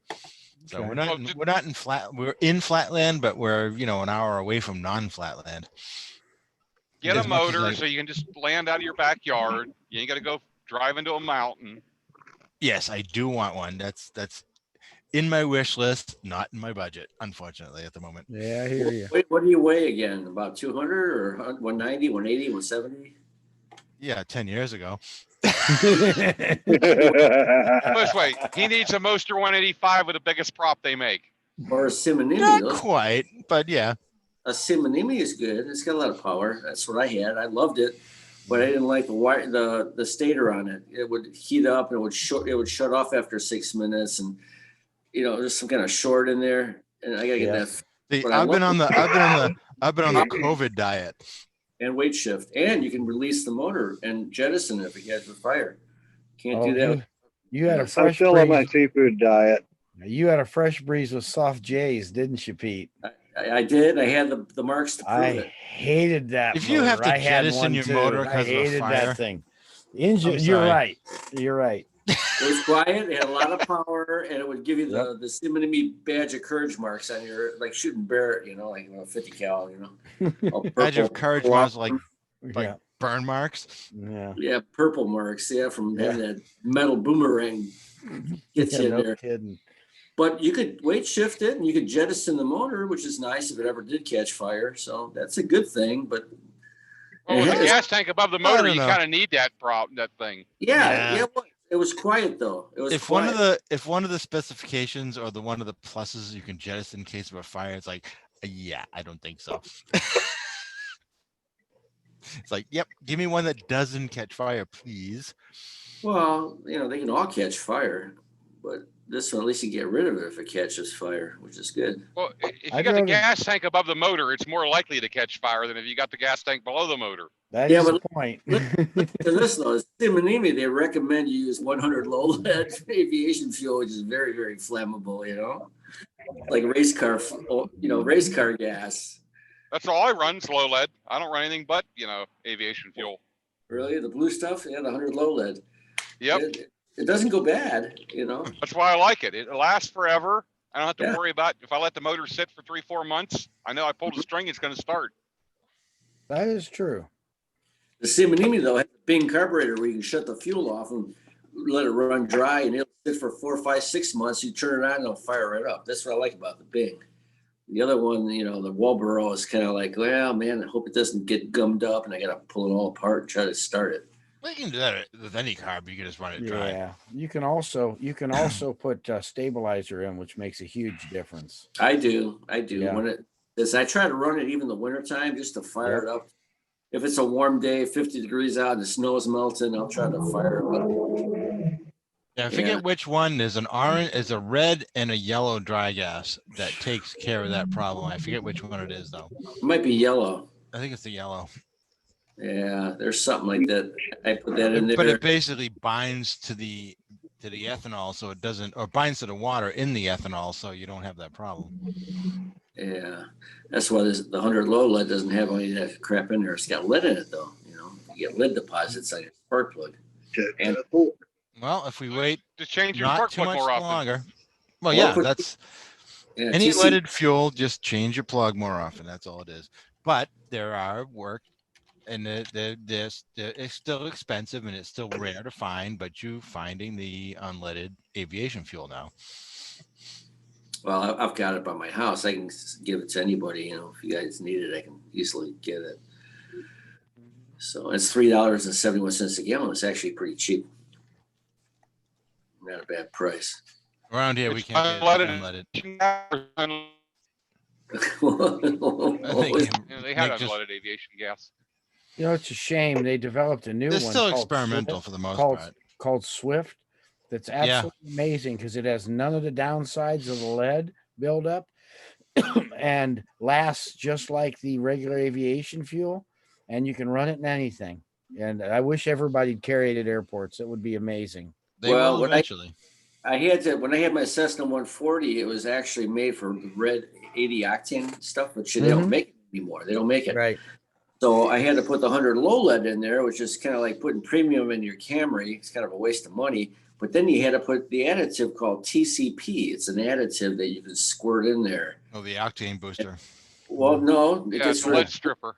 it takes the lead out of there so it doesn't screw up your your exhaust pipes get all the lead in there, your plugs get fouled out. If you Rings. put that in there, yeah, all that stuff. So that helps. So for that might work. I don't know. I've never put it in a 2-stroke though, I've talked to guys that use it and they say it works. Yeah. if That's you- It's lead scavenger. Right. You can use it. TCP, yeah, it's an additive. It's in a can. On the Looks other like a hand, can, yeah, it's kind of expensive. I've got 200 hours on a motor without touching it, and I run 10% ethanol. I never run Yeah. anything else. I run All we can Costco get. and shell gas in mine. I Right. put the That's it. synthetic stuff in it. It's fine. I haven't had a problem. No problems at all. Yeah. I don't know. Yep. I don't know. Yeah, but You hear fly so damn much. near every day too, Keith. Oh, it doesn't fly every Your day. gas has no time to go bad. Oh no, I wouldn't. let Damn it near go. every day. I Your would- I would gas run- never goes bad. But I run stabilizer in it when it's not. When I get a chance it's going to age, it'll always get stabilizer put in it. You got to remember, there's a If summer it blend, ages, winter dump blend. into a can and stick it in your car. Thank you. That's they exactly. have a- I got a tractor. It works great in. Yes, summer blend, winter blend. There's two different flash. Make two different kinds for different flash points for the temperatures. You got to watch that. Yep. So when you That's the problem with regular gas. That 100 low lead, you don't have that problem. They don't do that. So it's the freaking city of Chicago for you Democrats. that's the one advantage to being out in the middle of nowhere. They don't do that here. We do No, they run, just have tax the ethanol, hell out of but you for we gas, don't- though. Oh, you're not. I'm not arguing that. Yeah, not arguing that. You have that, if you're in Illinois, you have the Prickster suck sign. In front of Yes, you. we do. You got it. I like Yep. that. Yep. I'm out here to the Democrats in California. I don't know how this place sucks. Hmm. Oh. Well, Actually, eventually gas the whole costs there, country's I'd gonna like. be that way. The only thing Well, good even out here your is diesel fuel is expensive. yeah. Well, they're so fucked up out here. It's unbelievable. Pelosi and all this shit and the Feinberg. What is it expensive? Eventually the can't- whole country's going with They're the going whack. unleaded aviation fuel and as much like environmentally friendly fuel as you can get. Hmm. So it's inevitable. We're gonna get it one way or the other. Well, they want to Hey, do all electric cars out here, right? You know, and I don't know. Hey, I'm if they can get an electric power motor with enough range and enough I would like recharge- one. quick I'd be recharge all time. over it. I'd be all over it. You got I still say we gotta someone who's friends, JP, who's met Elon has got to get him into paramotor. There We're you gonna go. have an electric paramotor with like a 300-mile range and a 20-minute recharge time. You know, we gotta get Now- Andrew to talk to him. Get Andrew's That's what I say. on the inside track. Mhm. 2 hour charge time for a 200 2 pound hour, guy. forget that. 2 hours for 200-pound guy I for want 5,000 Hey, bucks. I Yeah, want You but get you know, Elon involved, you're gonna get a 20-minute turnaround. I want Yeah, 2 hour well, you flight time. have two 15 batteries. You minute pull one charge. battery out and switched it. You know, Yep. That too. Or come drop in, one, land, swap batteries, go back up. or just drop one when it's just let it Well, see parachute. You know? also Jerry Minnie, MINNE.US. He's got that. It's got a good 20-minute flight time. Too short. And you just swap out your batteries, put them on a charger, and go flying some more. How much? You need a 3-hour flight time and a 20-minute recharge time. I've got a 3 hour flight time. You're right. I don't want to give it up. Wow. Yep. Yeah, but Not that's on chucking the electric. thing totally full of fuel too. Oh yeah. My average flight's like 10 liters. I top it up when I go somewhere. Yeah, I only go about an hour or less for me because I'm just 1,000 acres. I gotta, I get bored after a while and just come back and land. It gets dark in an hour, Yeah, I take off before sunset and it's nice and Mhm. dry, get your feet all wet. And in the morning you freeze your ass off and you gotta put rubbers on your gym shoes so you don't get wet, saggy feet, Oh, come once on. once battery technology matches the endurance and turnaround time of a gasoline engine, As a gas is Tesla. gone. Yep. We've got a Nissan Leaf, and it does. Now it used to go like 125 miles. It's 2013 miles, so it's kind of older now. It's still putting out about 70, 80 miles. I mean, That's what I like about Tesla, though. They are on the cutting edge of battery technology. So if anybody's going to make the batteries that eventually will make an electric power motor possible, that's these guys. He'll be involved with it. Yep. It's gonna Guaranteed. the first one's gonna cost like stupid money, but Mhm. They 5 or already 6 years do. down the road, 10 you know, grand. yeah, That's 5 or stupid. 6 years down the road, you may pay 2 or 3 grand for your battery pack, but it's gonna last. Oh yeah, that's not so bad. I don't mean, want If Tesla builds it though, it's going to be a badass paramotor. right. If you can get 6 or 7 years, like the 8 years, like you're saying on the Tesla pack, and Oh, you yeah. pay $2,000 for it, how much did you just save in gas costs? Especially if you live in Illinois or California. I'll Yeah. be 70 something fucking years old. Yeah, I I'll hear be you, man. much more than that, man. I I'll hear be Plus, you. how many guys just fly Master. like an hour and a half a day? No, You you're come right. back, you plug Right. it, you put it in your garage, you plug it in, and you've got 3 hours duration. How can you go wrong with that? No, that'd Right. be awesome. That would Even be if it takes overnight to charge the damn No, thing. I'd take 2 hours. I'd be happy with a 2 hour endurance and That's and, right. Yeah. and an hour recharge. Then you Oh, can yeah. I pack. use my LiPo batteries for my lights. That's like a half an hour, right? Right. Well, a 2-in-1 is perfect because you're flying around for 2 hours. You sit down somewhere. You hop in your car. You go for lunch. Come back. Your thing's ready to go again. You fly another 2 There you hours. go. Yep. Or if you have a spare battery while you're flying for 2 hours, There you your other go. batteries are sitting back charging. You land again, swap called- batteries, back in the air. That's true. Yeah, I like the idea, but the battery packs are probably going to cost you a shitload. Could be. Yep. Like a drone battery, those things were $100 a pop, and now they're going up. You know, and I don't know how many people use those anymore. I mean, Oh, I've got RC helicopters that run 10,000 milliamps of batteries every time I fly. You know, two Wow. 5,000. Well, that's another thing that's cells. going to help is So- the Oh, yeah. autonomous, well, semi-autonomous, Yep. basically passenger drones that they're putting out or trying to put out now. Once those things are in the market, they're going to have insane durations and quick recharge times that are not going to be economically feasible. So that Mhm. may help. Who knows? Sure. It's the weight that's the problem. It's who knows. Eventually, as much as I hate it, because I'm a kind of a gearhead, as much as I hate it, the internal combustion engine in 20 years is going to be the collectors only. I'll be collecting modern engines in my collection at that point. Well, you'll be collecting the old steamers and the old the hit and miss, and you'll be still doing the same shit as you do now. No, but then I'll have an LS1 bolted down on a test stand. Yeah. Like, this is what people used to drive in 2000. Mhm. Of course, This they was were state of the saying- art. They were saying that 20 years ago too. That in 20 years we'd be the internal combustion engine would be in the museum too. So, Yeah, it hasn't they're gone as actually quick making as they progress, hoped. though. Oh no, they are. It's huge. Yeah, it is. But just The like thing is, then, yeah, still not. nobody there. had any incentive until Tesla decides, like, fuck it, we're just gonna do it. Until then, True. back in the 70s, they had a viable Nope, that's electric true. vehicle, and they actually recalled them all, forced recall. Well, GM didn't want that engine out there because their other people didn't want that engine. That's set up. Well, they out didn't there. want it out there because they didn't have the parts income for repairs. Mhm. We can't have a vehicle out there that's not constantly in the shop. Well, look at That's the why- look at the that's EV why vehicle Henry GM Ford made did in it. 2000. Look at the one that GM did in 2000. They brought all those back and crushed them all. That all Oh, yeah. electric they built. That's what he's Well, telling. Henry me, Ford EV1. himself decided he wanted to go electric in the beginning. It's like looking at the cost versus return. I go electric. You can have a reliable vehicle, but we're not going to get any money back for repairs.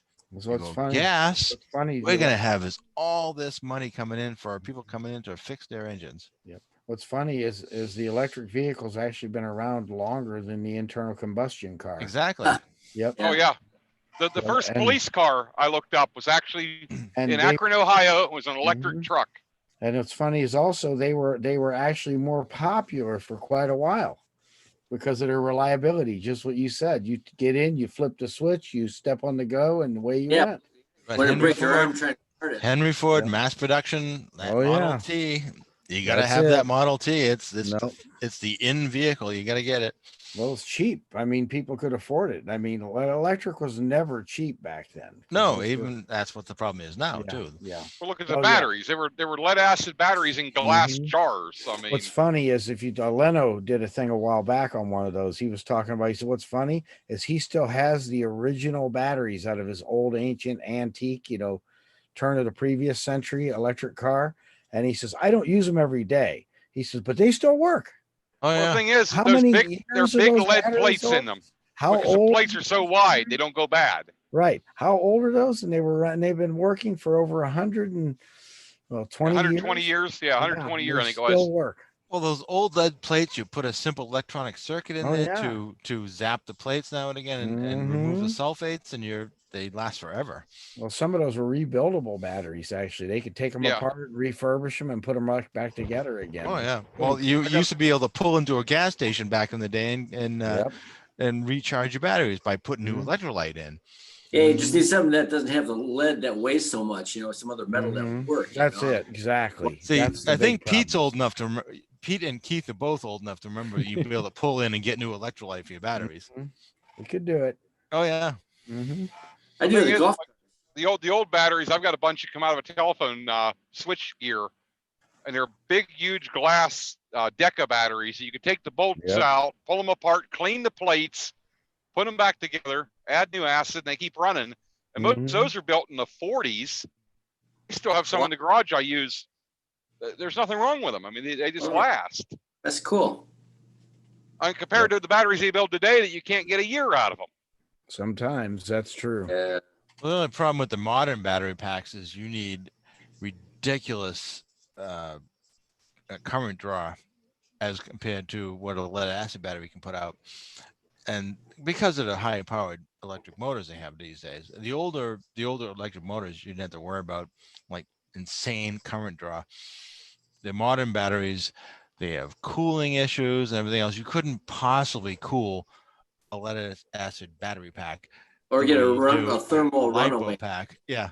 A lipo pack or whatever they're using now with whatever the current generation of the Tesla batteries, they have active cooling systems because Mhm. the things will explode if you don't have an active cooling system in them. Literally. Well, the resistance, as they get hot, the resistance goes up. So they keep them Yep. cool. They last longer. They can charge them Mhm. quicker. I actually know people who run lead acid batteries in their home brews that work fine, but they just Yeah, don't get the even range. in the jets I use, they have lead acid batteries. You can have the Mhm. lithium ones. They can have a runaway and then Mhm. catch fire. What's Or funny is the safest version of lithium's life batteries, the lithium iron phosphates. Yeah, Oh, yeah. those I've are actually indestructible battery I've there. watched those things crushed in a hydraulic press and hardly anything. It's really, amazing. Shoot wow, holes in them, poke holes in them, and they don't burn. They don't catch on fire. Period. that's cool. And they're more power Unfortunately, dense for the and weight. they're getting better at them because one of the problems with them when they came out was it was like driving down the road and you fell off a cliff. The batteries just went dead. Oh yeah. They didn't give you any warning. Well, evidently they're getting better at able to tell when the batteries are getting low because they are getting used some now. Yeah, that's better for us because you know Yeah. you don't want to catch on fire. Yep. Well, For the sure. nice thing with the Tesla, they've bought so many companies that do nothing but energy Mhm. dense power storage systems. Among other things, they have their, I don't know if it's going to be a LiPo battery or Who knows? what he was saying, with the addition of a solid state like mega capacitor to Mhm. mitigate, and you're going to have some insane storage and insane Well, recharge. that'll mitigate the quick inrush and outrush Right. current when Yeah. charging and discharging the batteries. When you Yep. first step on the throttle, Yep. those capacitor banks are going to give you that quick hit instead of Yeah. pulling it out of the battery. And Yeah, the the battery That will other, will, recharge those capacitors and slowly. that'll reduce the price because you Right. don't have to have these battery packs that can have this massive current draw right. when you stomp on the pedal.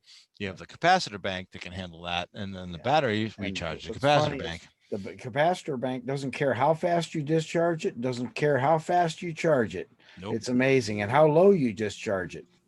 Oh, there's no memory. There's Right. no freaking dendrite Yeah. These ultra formations. caps, they've been getting closer and closer with them. If they could ever get those things where they got the loss down to where they're claiming they're doing in the lab, that would be a battery that would be, I mean, literally, real long life. I think that There's as much as it's a thing that I've been working on for decades, Oh, but yeah. I'm still thinking that a combination between a capacitive storage system with Mhm. a fuel cell is probably the way it's going to end up. They got to come up with some better fuel cells though, because the ones Yeah. they've been building don't work very good. They're just too No. expensive, and yeah. Well, the ones that work on natural gas Mm-hmm. are better. I mean, Honda had been working on for the what do they call that? The Honda fuel cell vehicle they were working on for like the last 10 years. They Yeah. actually sold the vehicle when they were in beta, at least. They sold this thing with it was basically the size of a refrigerator that would hook up to your home natural gas supply Mm-hmm. that would generate your power and recharge your vehicle. And it was promising, but Mhm. they kind of dropped the ball and Was it they Iceland or Greenland was going to do the whole setup for doing the hybrids? well, they got tried to the build ideal. they tried to set it up, and no company who's building fuel cells would deliver any vehicles. Well, Iceland and Greenland Right. both they Yep. have the ideal Oh, yeah. situation for electric jet. They're all hydroelectric. I mean, thermoelectric. There, Mm-hmm. they're all most of their power comes from geothermal power. Oh yeah. So they're kind of the outlier. You can't really judge Mhm. anything but what they do. But they couldn't even get vehicles. They tried to switch their entire country over, and not one company would provide vehicles. Because they're not making any money Thank on you. repair parts. All I can say is the companies would not produce them. Yeah. All right, guys, I gotta get running here, so I'll talk. Yeah. Good seeing you. Have a good one, Pete. Take All right, care. Thanks for on, Pete. All right. But a lot of the problem we're having right now with everything that isn't old school power generation is we're not going to make the money on the Oh maintenance no, of the you're vehicle right. or the battery pack or the power plant or whatever have you. And again, going back all the way to Henry Ford, he had the option to go in full electric. It's like, nope, not going to do it. Not going to make enough money off the repair parts. Yeah. On the other hand, you start looking at that. One of the problems is you start looking at the light bulb industry will tell you a lot about how people make money. When Oh, they yeah. first made light bulbs didn't wear out. They broke. And then the consortium of nations of companies all over the world set a limit and said, if your light bulb lasts longer than this, basically you couldn't be involved. It was a whole bunch of stuff they did. And that's why you see the life on incandescent light bulbs are almost exclusively the same. Oh, yeah. You can make an incandescent bulb that's made with a vacuum inside. Mm-hmm. It'll last 100 years. Yep. I can tell you where There's one still in the South Edison St. Louis. bulbs. The old Edison bulbs. I know where still there's one running. in South St. Louis in a subterranean facility. It's just it's an old cave they use for beer storage, and it's still burning from way, way, way back. Yeah, There's It's that one amazing. in Chicago. They have one in a Mhm. firehouse that's been burning for like 70 years or something. Yep. So you can build stuff that lasts longer, even those. But yeah, That's the problem it's with our amazing. society. And that's It's like exactly it. Cars short-term today. gain versus, Yep. Look at cars. Cars are designed to fail.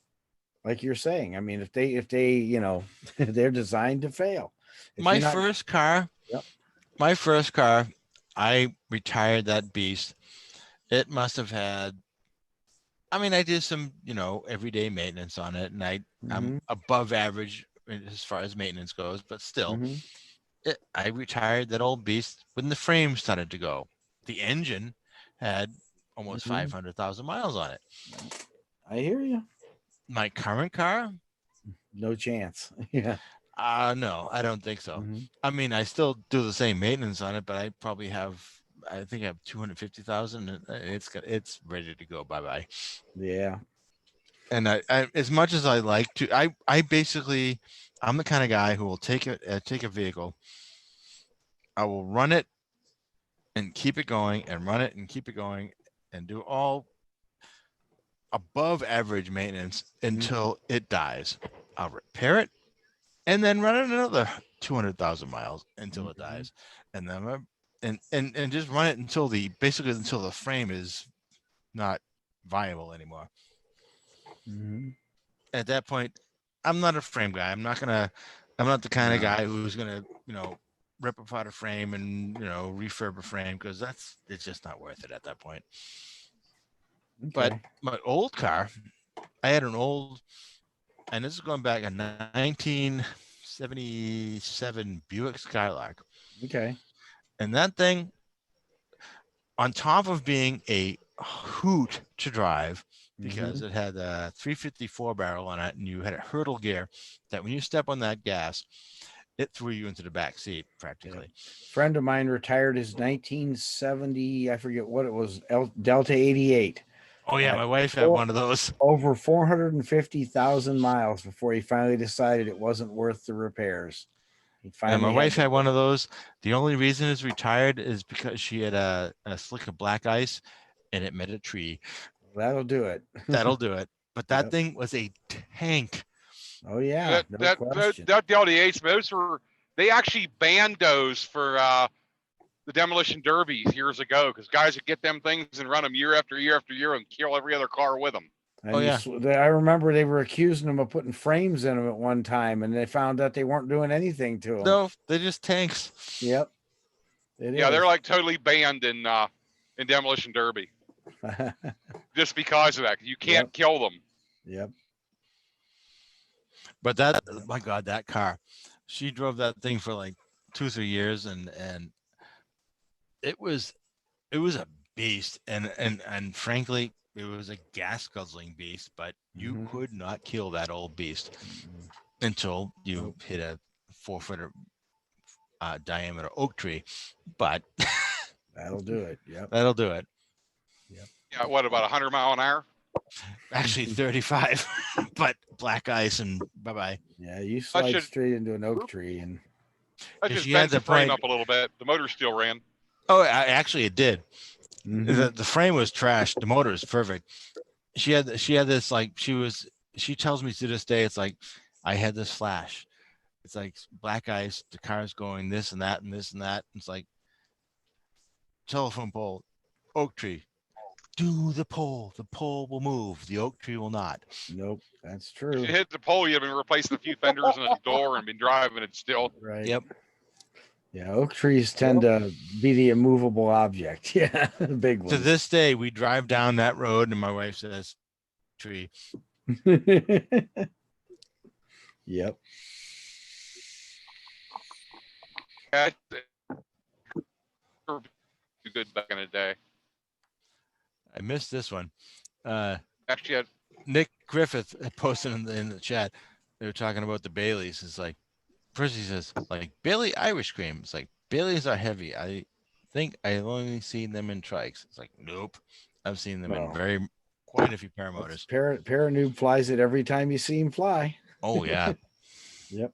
yeah, he's hooked on that thing too. He loves it. Well, it's lower maintenance it was his concern that he was going to have to do more maintenance on a two-stroke. And, We're still waiting for the EOS. I'm hoping for it. I'm hoping they come through with what they're saying, because that thing comes out, it's a game changer. oh yeah.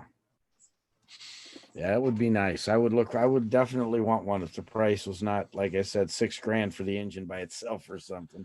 But again, the game changer is the engine itself and the accessories.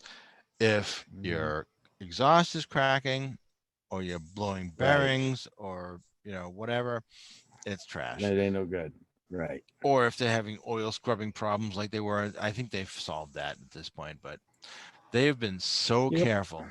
All the little tidbits of issues that the beta testers have come up with, they say, nope, we're not releasing it yet. It's not ready. It's this problem. We're not releasing it. As much as I think a Moster is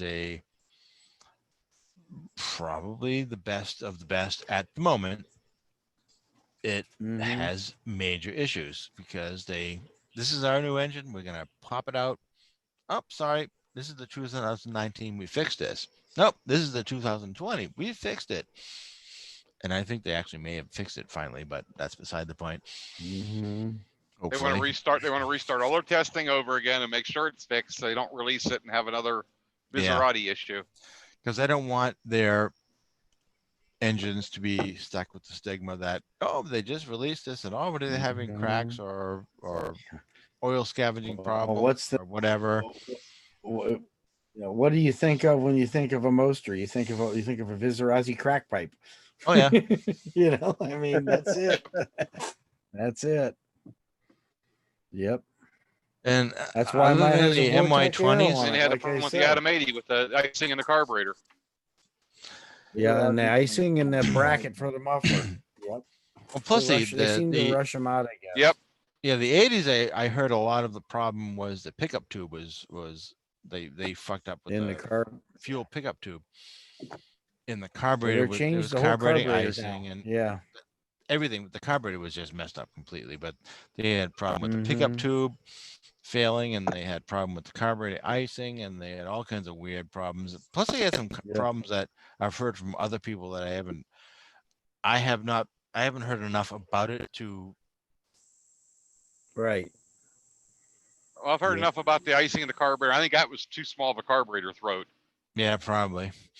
But I've heard people about having high non-icing velocity, problem, but power losses, random power losses. It's like, okay. And I've talked to people about it on chat. It's like, okay, well, check your check your fuel, make sure your return lines are not clogged. You have a vapor lock somewhere. Make sure you don't have a clogged. Mm-hmm.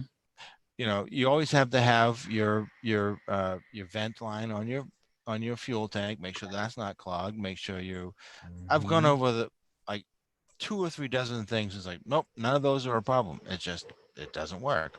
It's like, all right, well, I don't know what to tell you. and again, it's a carb icing, and I think a some lot of it's random tied to that issues. first carb they were putting on. Yeah, they had a lot of carb issues with it. Yeah. But even then, there's some issues that even second generation that people are still coming up with. And I've tried troubleshoot them. I mean, I can troubleshoot an engine all day long, Mhm. and I still we go through like the 30 questions. Like, yep, sorry, I'm at my end. I don't know what to tell you. Mm-hmm.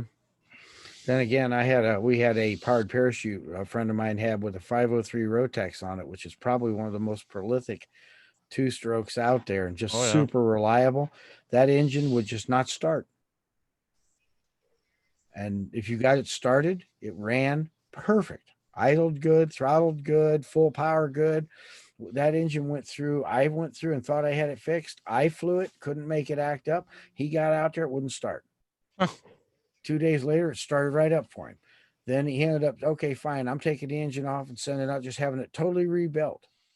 Nobody could find a thing wrong with that engine. So you can always have a problem. I mean, a weirdo problem. But if you see the same ones over and over on the same engine, that's that's when you know you got an issue. And sadly, some of it is user error. They may just Oh, be that's doing always something true. wrong. I mean, let's face it. A lot of guys who get paramotors are not mechanics.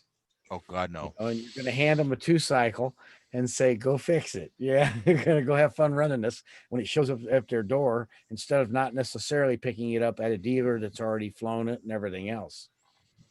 Oh yeah, you do an overhaul and it's like, oh my God, there's enough carbon Mhm. here to build a new engine. Yep. The thing is, it's like a two-stroke, the simplest engine to work on. Yeah. Oh, they are You absolutely. can turn a damn screwdriver, you can take it apart and fix it. And I'm always amazed how sometimes people will tell me how unreliable they are, and I look at them and I go, every failure I've ever had on a good two-stroke, a good name one, has always been something that would have killed the 4-stroke a long time before. Yeah, most of the things that kill a two-stroke is bad fuel. Yep. And that's number one, bad fuel. Lack of oil. Fuel, lack of oil, or someone running it too rich. Or too lean.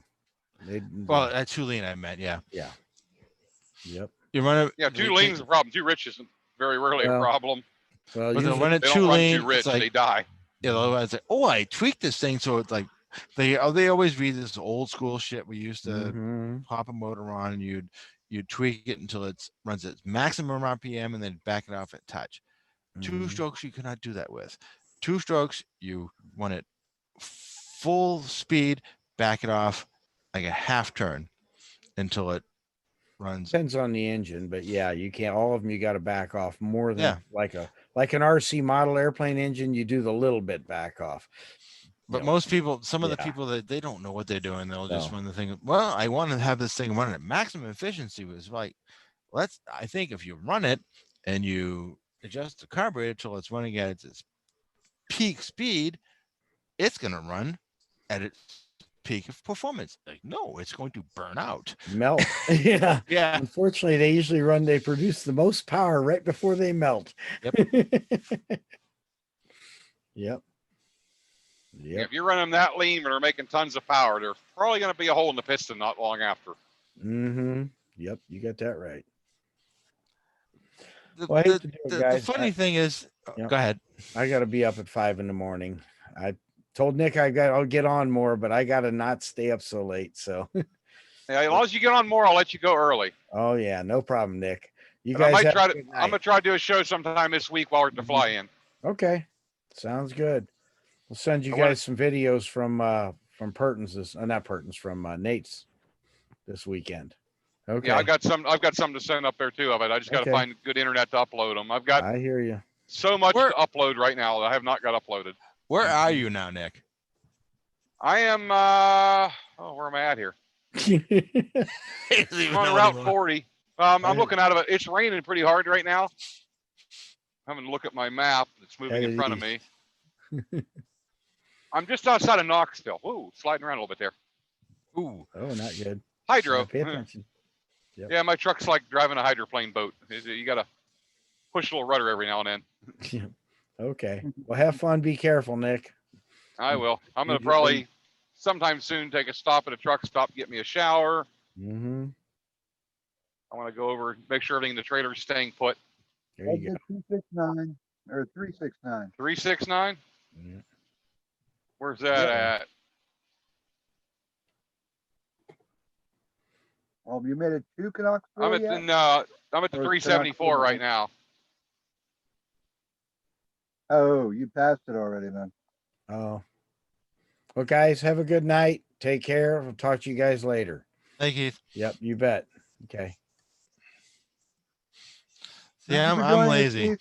I'd rather fill my tanks and empty my tanks before I go on a trip like that, because if I'm on the road and I need to use something, I just pull into a rest stop, shower, run the generator, do my shit, and head off. Then have to find some place with facilities, because that's a pain in the ass sometimes.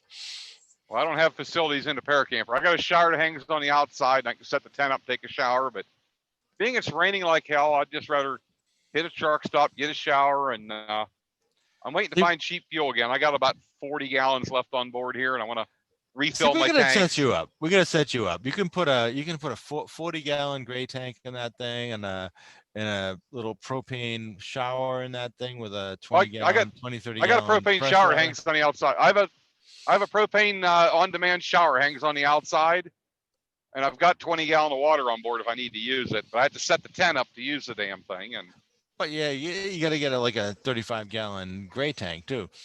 Then you can shower without having to worry about where it's going. I'm in a field usually at a fly-in. I don't care where it's going. It's going to the ground. In this beast, we have a 45-gallon fresh tank. We have two gray tanks and one black tank. It's a beast. I'm going to probably be getting a camper here soon. I'm going to get a big fifth wheel toy hauler, and then I'll have everything. I can just pull over whenever I want, make dinner, take a shower. See, as much as most people like having an RV, an actual bus RV, a Class A, fifth wheel is the way to go, because you have your tow vehicle. It's usually a good truck. You put your trailer where you want it, and you can go to town without pulling this massive freaking weight. Yeah, I don't want to. I hate to get into a Class A. I'd love to have one, but then I have to pull a vehicle behind me. Yeah. And they don't make Class A's or toy haulers. So I have to get like a really big bus that has under storage to be able to put my motors and wings and everything I want to carry. Bravo. And then my wings aren't in good, air conditioned space like I like them to be, and my motors have to be torn down every time. And I mean, our Class A, I could probably fit like 3 paramotors and like a dozen wings under the storage, but you don't want to, because you want to get someplace, park the thing, drive away in a reasonable vehicle that doesn't get 7 miles. My Class A gets 7 miles a gallon, literally. Yeah, right now I'm making 23.7 miles a gallon. Yeah, and I'm doing 75 mile an hour. My Class A literally gets 7 on a good day. Yeah. Oh, that's right. It's raining. Never mind. But it's not a diesel. So if it was a diesel, it would probably do better. But it's a normal gasoline engine. It's a beast. No, I was wondering why it was doing less than 90, but then I remembered it's raining. Yeah. See, I could probably tow Nick's car or truck and his paracamper in the back of my Class A, and the gas mileage wouldn't decrease, but it never increases. Yeah, but I have more horsepower than you have. Oh, I doubt that. But again, it gets 7 miles a gallon, whether it's empty or whether I'm towing a full fuel load, fuel water load, and a car behind it, and it doesn't change. Yeah, you think you got more horsepower than mine? I don't know. I'm pretty sure I do. I can I tell you, can- I'm over 1,000 horsepower right now. Is where I'm setting at. Never I mind, don't know you what have mine pulls, but I know I can pull. oh, it's I 75. can pull a Class A with my Class A. I can pull a Class A and a semi behind me and still make good fuel mileage. Okay, well, you probably got me beat there. I this motor's built up for truck and tractor pulling. It'll do 1,800 horsepower without a problem. Well, you're probably doing diesel then. Yeah, Yeah, I'm doing gas, and Yeah. you know, you do what you do with that. yeah. Gasoline's for cleaning parts. Alcohol's for drinking. Diesel fuel's for making horsepower. The one That'll work. plus about my camper is on the off season, it sits my driveway, and we have a joke in our town, and it's not a joke, it's almost serious. If a squirrel passes gas on the power lines, we lose power for 2 weeks, and we have a 50 amp generator in the camper. So Good that idea. helps. Yeah.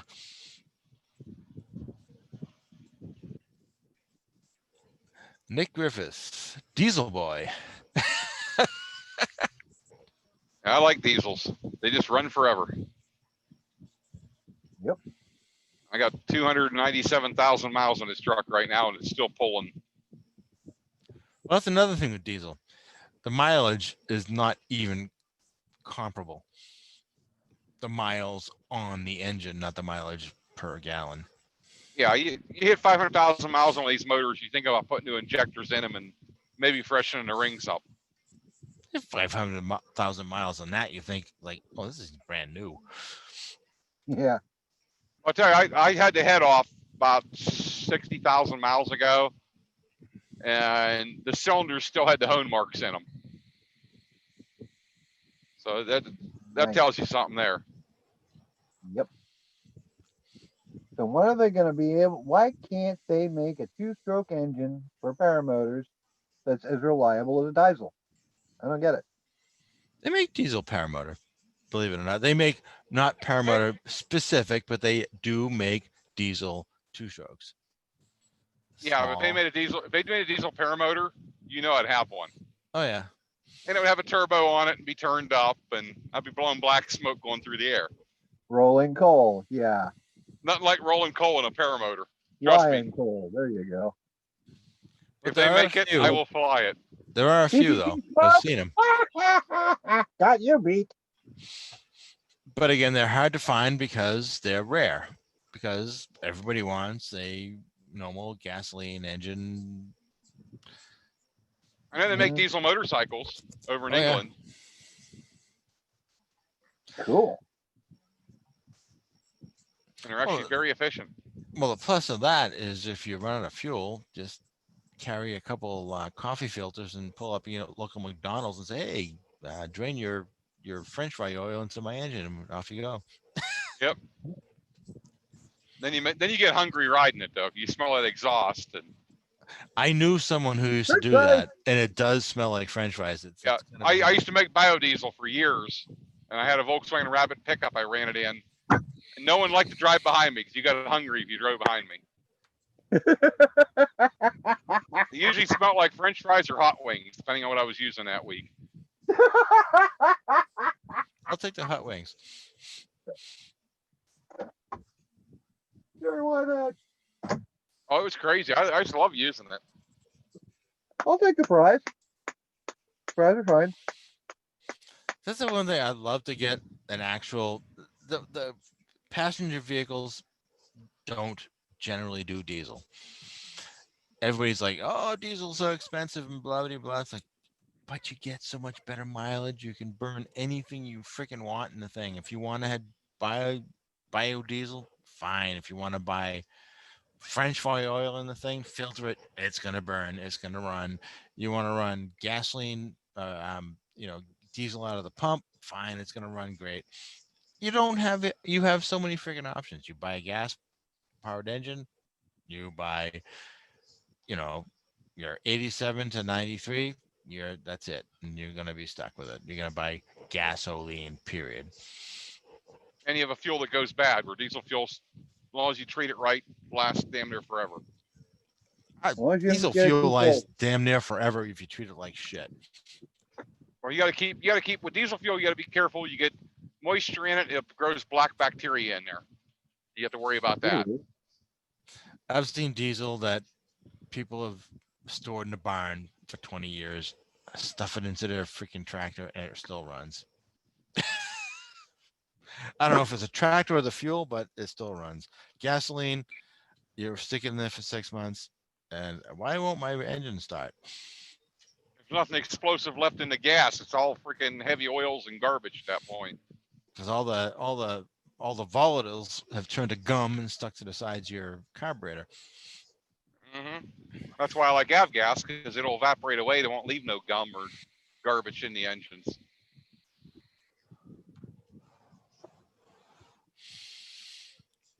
Let's see, what do we got here left on the chat? We got, I can't even see the chat because I'm oh yeah, 4 mobile. left. 4 watchers left. Everybody's gone to bed, I think. We got let's see, Nick Griffith. Let me check the participants here. Frankly, I'm surprised that Linda hasn't joined us. Oh, I know it. And we haven't seen Walter either. Where's JP been lately? He stopped in early. Yeah, he Then was he here. disappeared. I've been kind of not busy on Monday nights lately because I haven't been able to get in much, but I watched the shows the next day, and a lot of the regulars I haven't seen in tonight. Yeah, I know. It's been a little show. I see Anthony Vella logged in for a little bit there, which is kind of cool. I think he got talked out by the two jet pilots or whatever the fuck they were. I was trying to get Anthony to chime in, but he's like he muted his chat, and it's like, oh well. He was in the YouTube chat. I said, Anthony, come on in. I gave him the code and the password. He's like, come on in. He popped in. It's like, and he just sat there. It's like, oh. Yeah, I kept getting for a while there. I was getting kicked off because I was in internet issues. Yeah, I get kicked off like 3 times. I don't know what's going on tonight. I think the East Coast is having internet issues. That's funny because my wife is watching and I lost a YouTube chat in a Zoom meeting. It's like, really? She's using like 10 times the bandwidth I am, and mine popped off. I have the problem when I'm trying to do things and I'm cruising down through some of these areas. Like I thought of stopping and sitting for the whole show, but it's like, it's already got me getting there at like 1:50 in the morning. I want to fly tomorrow morning. So the more I can drive through. And the next truck stop I find, I'm going to stop and get me a shower. I need to use the laundromat and do some clothes real quick.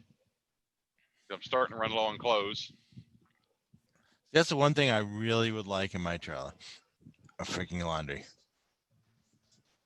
Never. We have the facilities to hook one up. Never did it. We have a closet that we can hook up a washer dryer combo thing. We use this to store our kitchen utensils. Like we have a slow cooker in there, and we have I have a electric pizza oven in there, and I have all kinds of other shit in there. It's like I don't care. I can pull off anywhere and find a laundry. A buddy of mine's got one of those Class A's. It's got the washer and dryer combined. Yeah. Like it washes the clothes and turns into a dryer. I'm like, that is a badass idea. Yeah, we could do that, but I'd rather have storage.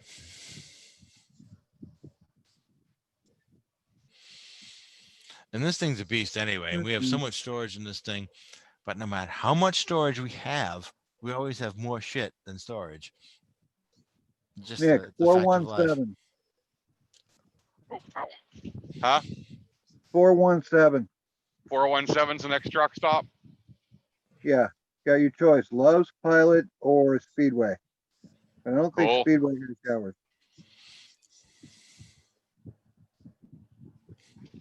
As long as they got a decent clean shower and a laundromat, I'm happy. You're going to want the Loves. I'm looking for, trying to find cheap fuel again. I was getting fuel for $1.88 a gallon. Wow. Last time I bought it. That wasn't even red fuel. That was the clear. You talking diesel or gas? Huh? Diesel or gas? Diesel at 188 a gallon, Where the hell you find diesel at that price? Wow. just outside of St. Louis. Holy crap. It's like, Jesus, it must be like 3 something, maybe 4 something a gallon around here. I've seen it for 218 earlier, so I'm kind of holding out, hoping it goes a little lower. I mean, I got enough in my tank of the truck plus my reserve to get me clear to where I'm going, and probably part way home. But I kind of would rather, if I see it cheap, I'll fill the damn external tank up again. I tend to, anytime I see it cheap, I fill that 80-gallon tank and pump Good as much idea. into the truck as I can. And That's the one problem I have with the RV is a 75-gallon tank and it gets 7 miles a gallon. you're stopping a lot. Yeah. I mean, the thing's a beast, and you basically can live full time in the thing if you wanted to, but you're better off if you wanted to, like, let's say, drive from Massachusetts to Florida. You're way better off flying down because the price of gas in that monster of a machine, you're better off. We've done it, and it's a blast. We've done all up and down the East Coast, and we went to Wisconsin once, all the way out there, and it's a blast. But nowadays, it was different when it was 25 cents a gallon, but not so much anymore. Yeah, so you need to get a modern one with a diesel in it that gets, 13, 14 mile a gallon. You'd be better off. Yeah. 525 miles. Okay. I mean, my school bus gets like 14 to 15 a gallon. You. Problem with it is it doesn't go over like 63 mile an hour. So on long trips, I'm always passing at 48. They got no business putting something that slow on the interstate. Ridiculous. Well, this beast it'll do highway speeds, no problem, and it'll do it all day long. It just you have to stop a lot. It's like, yep. Yeah. You can actually, we're driving down the highway, you can almost watch the gas gauge go in 75-gallon tank, and you can still watch it go. sounds like my houseboat used to be. You get it up on plane, you watch the gas gauge go down as the speedometer went up.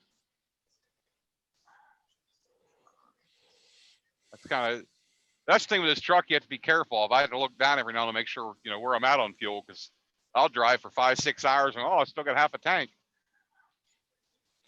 Yeah, from your old cockpit, I assumed you were driving a Class A.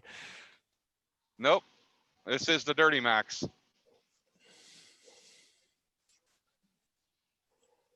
I got more electronics than a Class A in this thing, though. I don't know who this dude is, and it's a name I've never heard of. Somebody named What's Wrong with Society? Okay. You should make more engine vids. Oh, that's to Nick, I guess.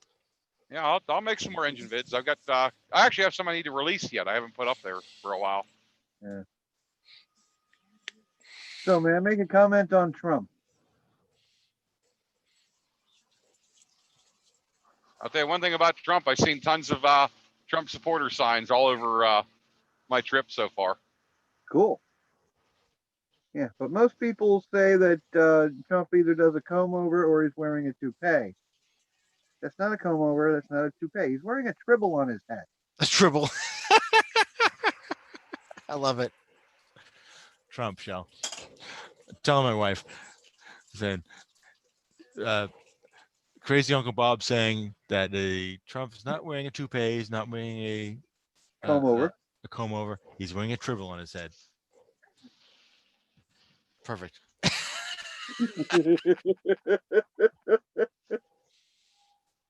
And I'm sorry, that dude has got more money than the next 10,000 people I know. Get a decent haircut, buddy. And stop going to the local spray on tan people. That's the best spray on tan the White House has, probably. Yeah, probably. That's why we call him the Cheeto in chief. Oh, you know what's funny? And it's nothing related, but kind of related. Last weekend, I was at the grocery store and saw these flaming hot Doritos with, I don't know what flavor it was, but I ate half a bag of these things, just, casually. And then I noticed my fingers are all freaking bright red. It took 4 solid days for that red to go away. I'm walking around for 4 days with red, freaking bright red, orange fingers, It's like, Cool. When you take a And it's dump and it like- comes out red. yeah, it did. It was orange, but yeah. I'm telling people, it's like, just as a helpful hint, if you need to go on an interview or a business meeting with anybody, don't eat this stuff for like 4 days beforehand. Yeah. Yeah, I know this is way out in left field, but it is what it is. I ate 2 bags of those at the fly-in, and it wasn't good the next No. day. See, that's what we call fire butt. They're yummy. Oh, they're addicting, but It goes down real easy. It doesn't come out too easy.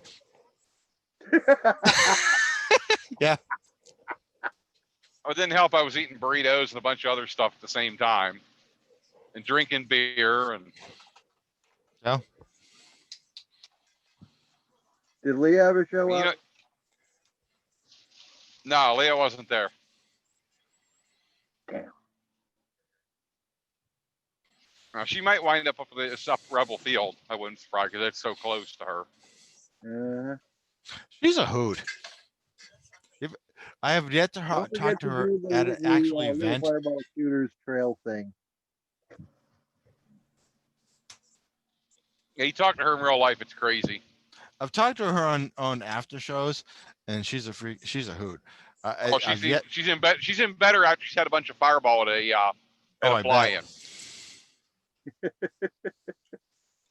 I run around at Palm Bay at like 2:30 in the morning. I was riding a scooter and Sean was riding a scooter. She was on a one wheel.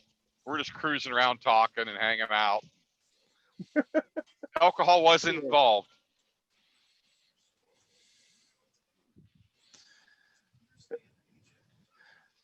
Well, I can tell you, Kyle was a trip after he had a bunch of Fireball and alcohol Wednesday night too, though. And worth the price. Oh, it's definitely worth the price of admission to hang out with God, Kyle. yeah. And It's funny because I'm watching my various paramotor videos and blah blah blah, and there are probably 4 people that my wife knows. It's like she recognized Kylo from the accent. She recognizes Tucker from his shenanigans. She knows Eric because that's Tuesday. Well, not lately, and she knows you by, it's like, yep, that's the one that goes on to 4 a.m. Hey, what's wrong with going to 4 a.m. for late nighters? Yep.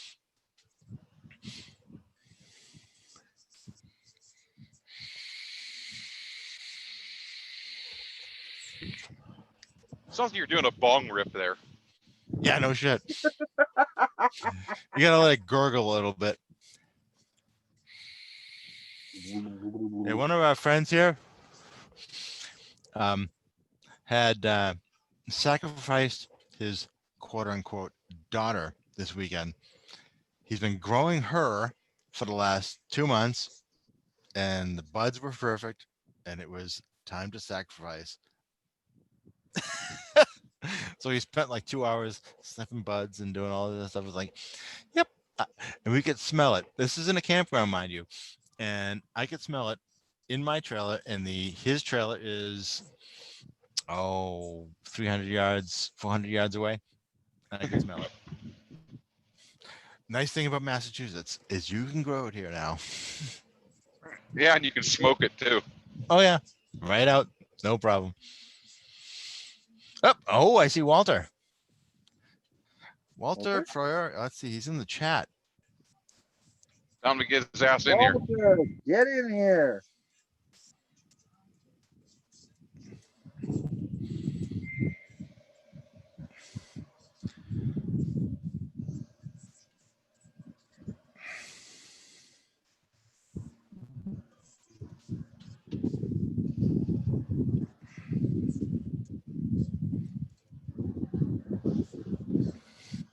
road, Nick. I am watching the road.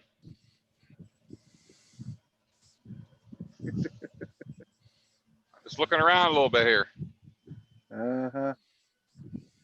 Send him an invite. He's been officially invited in. Very good. So I won last week, I think. Again, I've been missing the on the night shows. I end up catching the next night. It's like, damn it! Look at all these people that were on last night. Oh, he said okay. Groovy. What next time am I supposed to be looking for, Bob? What's that? Bob had sent me it told me an exit where there's a good truck stop, so I can't remember what it was now. 417. 417. Okay.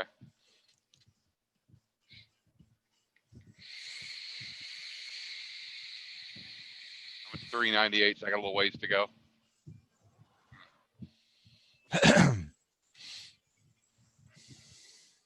$3.98. I just got a, I could dig a good hot Yeah. shower and getting out of this seat for a while. I can tell you, after about 8 hours in this seat, it gets a little tiring. 8 hours is about my limit. Then you got to pull over and take a nap. I drove 15 hours to Florida, straight through. See, at that point, I'll drive like 8-10 hours and pull over, find a spot. And the nice thing with an Find RV, fuel. well, yeah, that too. But the nice thing with an RV, you can pull into Walmart, just park for like 6 hours, and they don't give a shit. Some of them. I was thinking with this, I can pull in pretty much anywhere, pull the generator, start it, and climb in the back and go to sleep if I want to. But My You know, generator is stupid loud. no, my little inverter generator, I can set it in the bed of the truck. You don't even hear it in the camper. It's that quiet. Mine's built in. You hear it. And it's like, I haven't even like pulled over to do anything at all. I pulled over to start the show for a few minutes there. And about 2 hours prior to that, I pulled over on the side of the highway just to refuel myself out of the in-bed tank. So I noticed I was getting low on fuel. Yeah, our Class A has been off the road for quite a number of years. I mean, the fifth wheel is parked. It's probably parked for the rest of its lifetime right here. But the Class A, I probably need maybe 3,000 ish worth of tires. And last year a snowplow cracked out the windshield, and we have the double pane windows all around, and one of them got foggy, and it's like, oh, for Christ's sake. Might want to think about buying a new one at that point. Yeah, well, it's a 97. 97. Yeah, it's old. It's an oldie. It still runs great.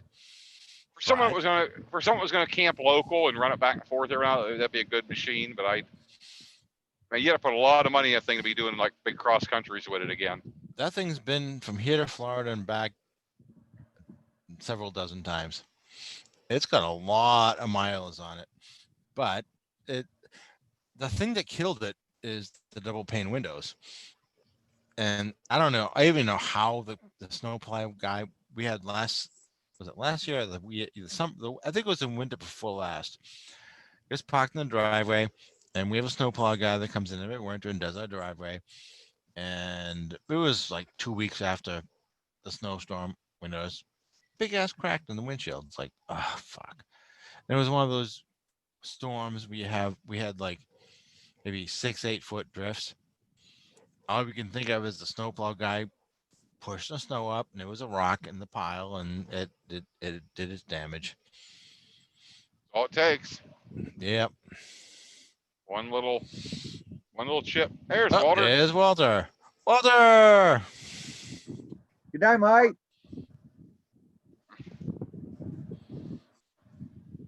He's connecting to audio. He's thinking about it. Sitting there by the Walter, United my States brother. map. Hello, boys. Yeah, Good night, Walter. What's going on? I'm driving. Where? I'm done driving.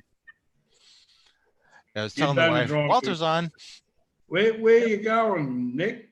I'm heading to North Carolina. Another fly-in. Make the third one Mate, for the week. you're always going somewhere. You're nearly on the road as much as Bob. I was in Kansas earlier in the week. Then I was up by St. Louis at Keith's place. Now I'm on the way to North Carolina. And after that, I go to Wow. Pennsylvania. There you go. On the road again. Yep, three I weeks on the road. can't wait to get. Hey, Where's your Uncle Bob just donated $5 to the chat. Greetings, fellow deplorable Uncle Bob. infidels, flying squirrels.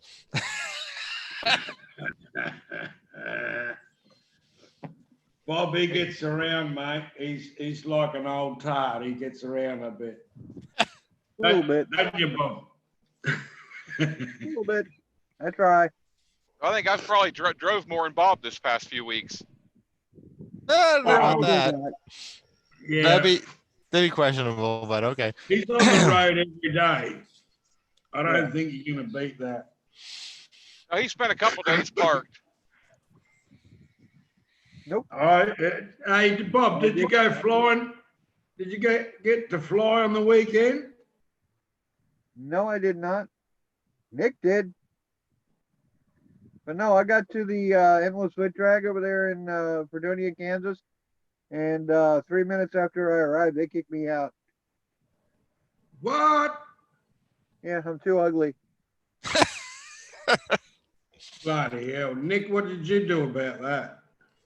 I didn't even know he was there until after he was pulling out. If I'd have known, I'd have drove over and seen him at least. Oh, with a big rig like that. Not keeping your phone on you. Well, I was How can clear you out. miss- I was clear out in the middle of a freaking. I was at so far into the runway, so I didn't know you pulled in. But how can you miss his truck? Because where I was parked on the runway, I was well away from the road where I couldn't see anything. There was it. They want commercial vehicles in there or something?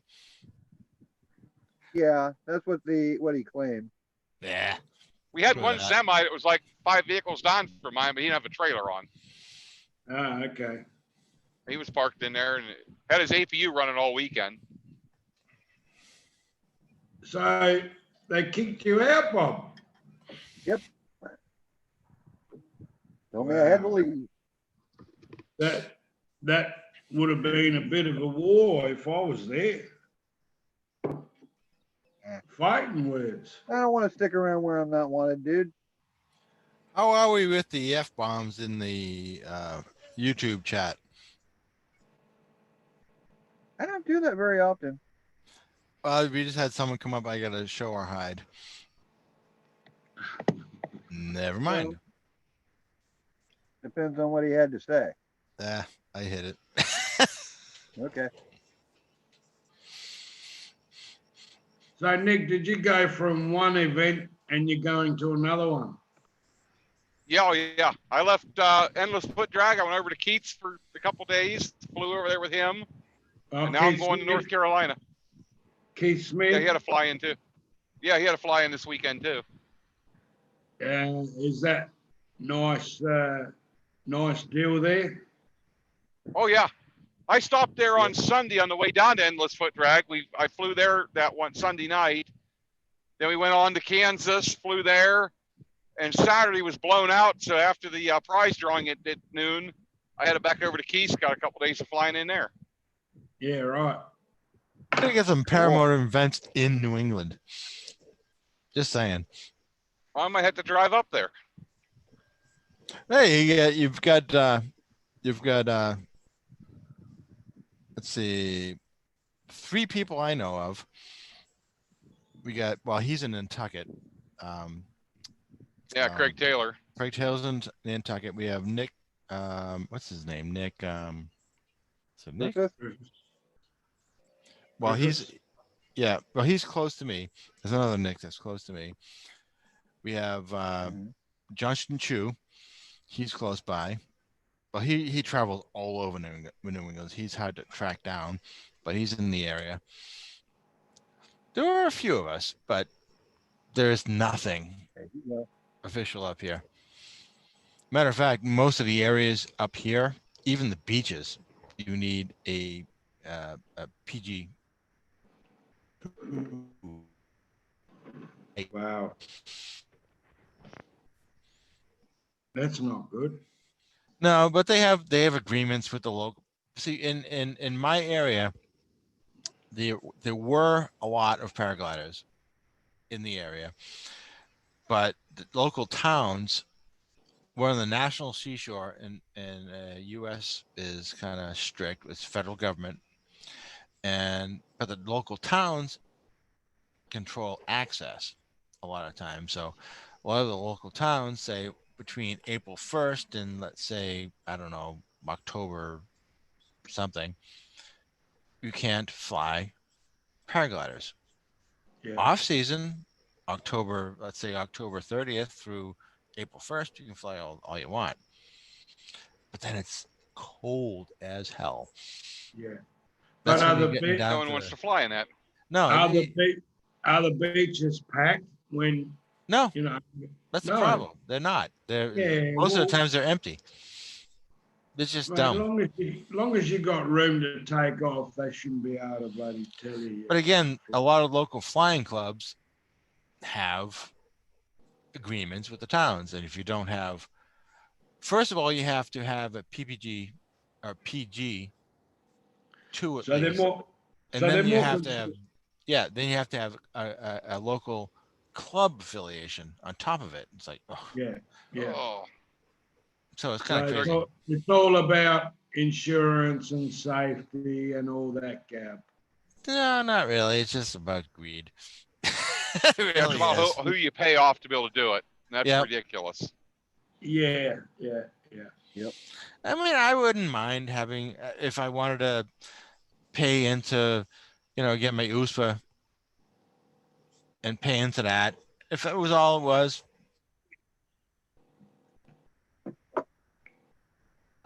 fees, and then you have to pay whatever the local club fees on top of it just to play a public beach. No, I'm sorry.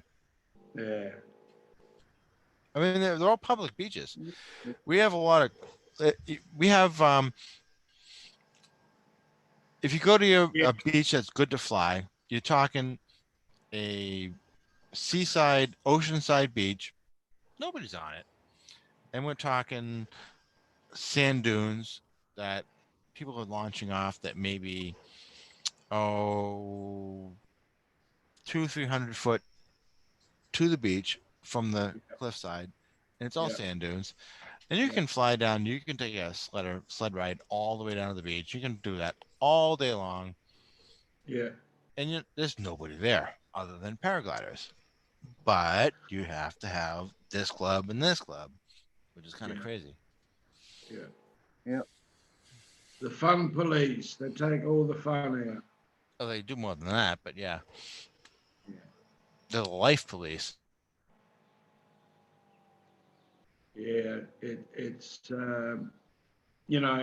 it should be just common sense. If there's no one at the beach, to hell with your law. Even when I'll take, in my car, I have 4 kites. I have my 2-meter stunt kite, my 2-liner. I have my 3-meter power kite. I got my 5-meter in there, all in my trunk. I can go down and fly all day long if I'm on a beach that nobody's on.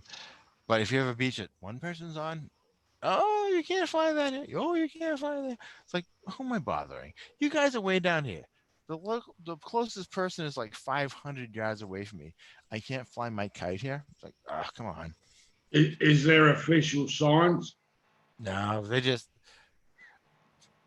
Now this is like off the record, and it's a thing I'm not entirely proud of, but probably like 10 years ago, I'm out flying my stunt kite. It's like a 2.5-meter stunt kite, and I'm flying it all morning long. Nobody's on the beach. This woman comes on the beach and starts, blah, blah, blah, blah, blah. You can't fly that here. It's like, because she's afraid it's gonna come down and hit her on the head.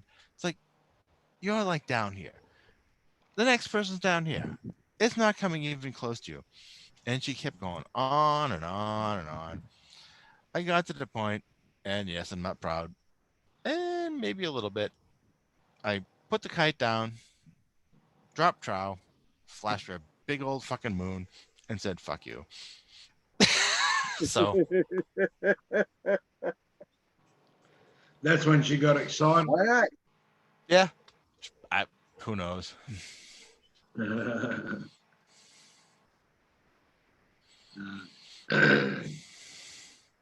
I mean, it's just like the old days with motorbikes. Oh, you make too much dust and this and that, you know. Oh, we had so much of that crap in my hometown. We used to where I brought my sons up. We had probably, if you counted it and measured it, we probably had 300 or 400 miles of dirt bike trails easily. You know how much we have now? Zero. Because, Yeah, oh, we don't want to listen to that noise. You moved in next to a dirt bike trail, and now yeah. you're complaining about the noise. Shut up, please.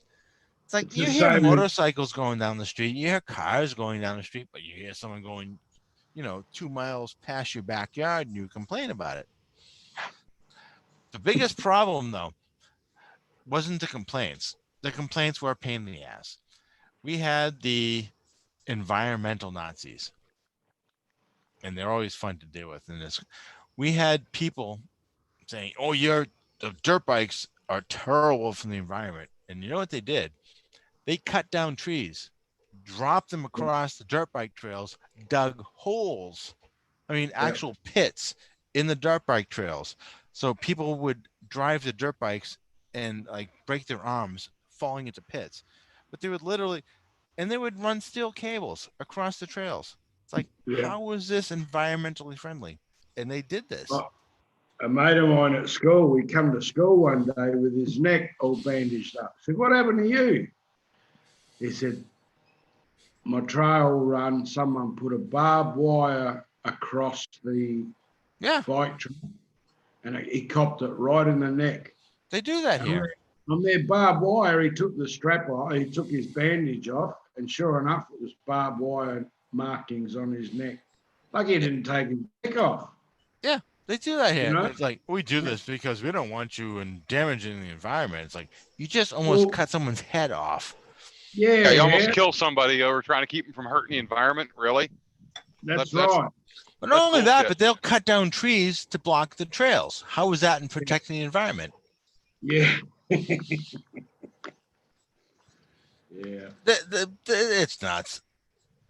I haven't ridden dirt trails. I'll be back here in 1 minute, guys. I Yeah. haven't ridden the dirt trails in so many years.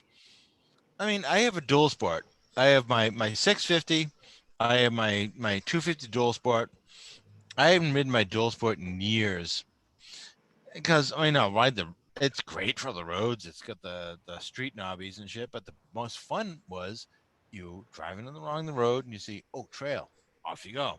Can't do that anymore. Can't find any spot that's legal anymore Yeah. because you drive down, the environmental cops are on your back, or some idiot has laid a steel cable across the trail. It's like, oh yeah, the last thing I want to do is like end up 6 weeks in the hospital because I've been garroted by a Yeah. 4-gauge steel cable running across the trail. Yeah, they're not really thinking, were they? No, not really. Mm. But when my kids were growing up, we have a small yard. It's probably like, I don't know. I think we have like 2.5 acres in our yard. Like a half an acre is usable. We have a lawn, and the Yeah. rest of it we carved out for dirt bike trails for the kids. I mean, Yeah. they'd have all kinds of little. It was small, but they'd drive their bikes all on the trails, and they'd have a blast. Nobody ever Yeah. complained. Nobody did anything.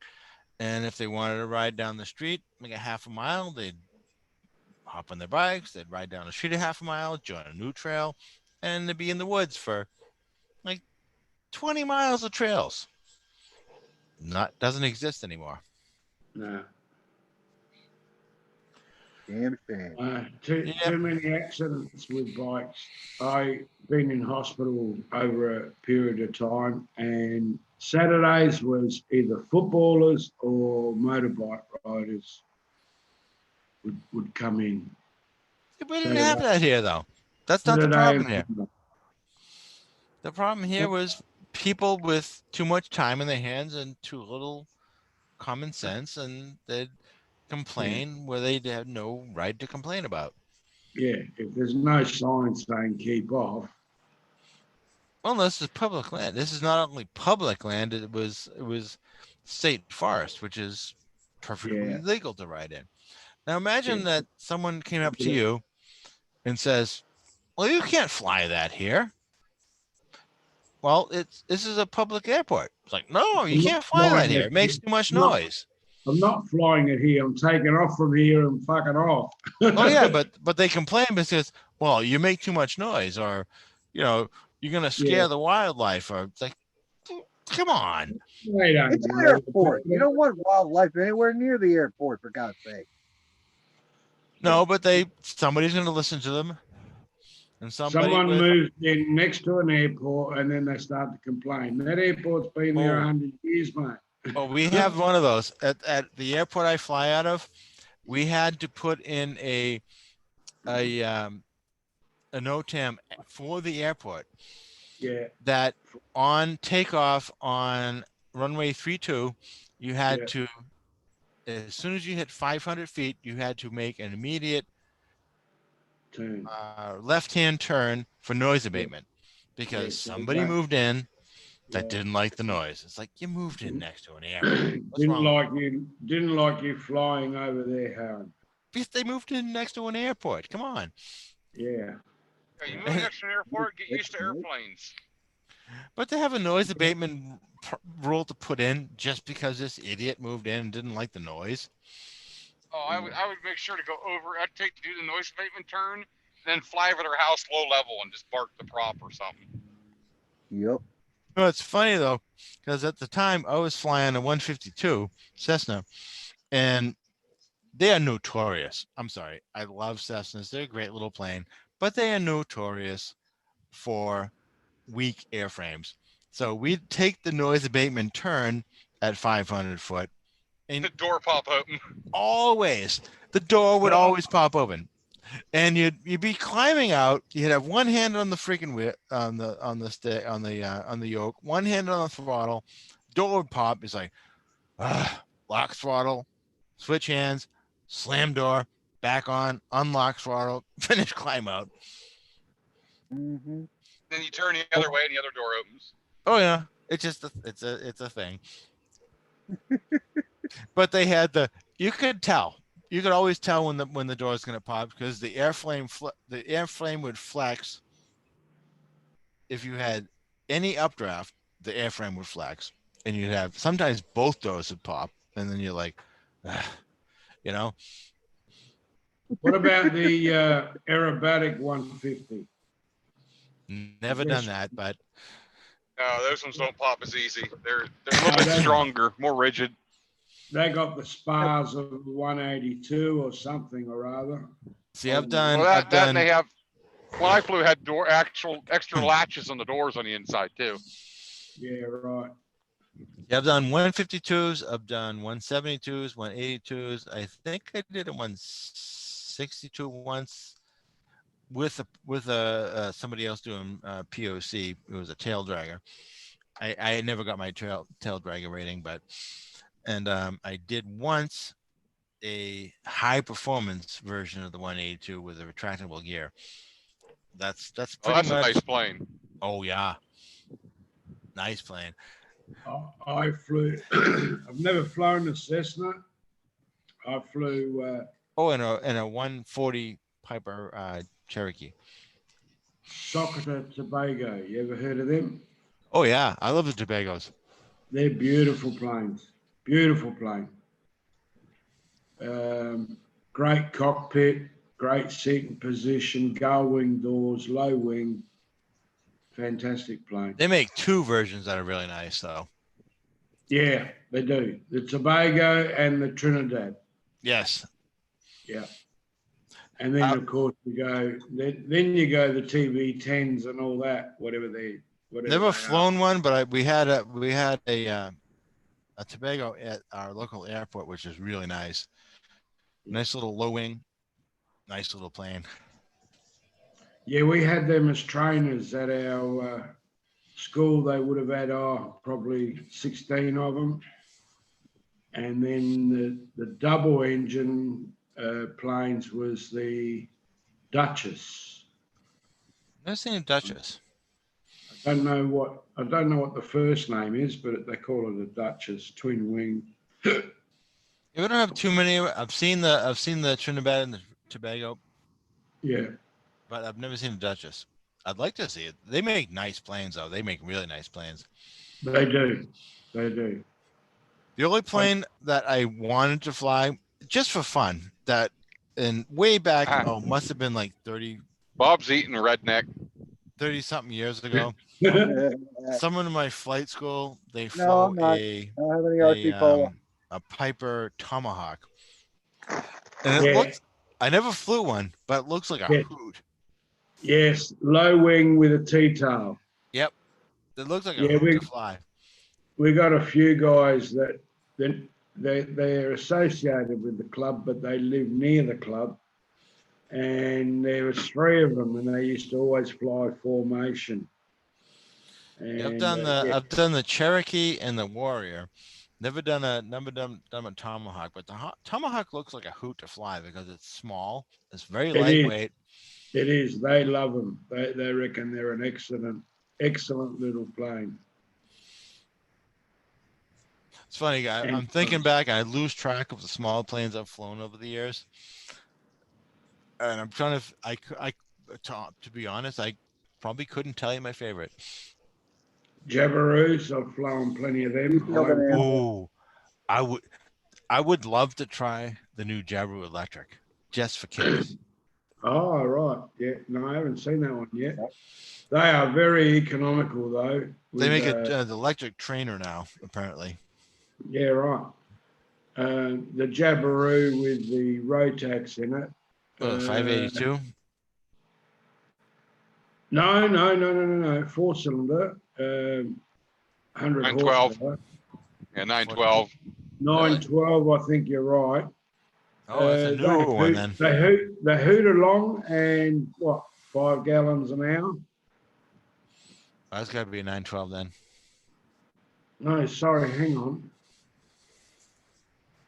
Try 12 litres an hour, so that's 3 gallons. And 912 usually gets about that's about 912 range. Yeah.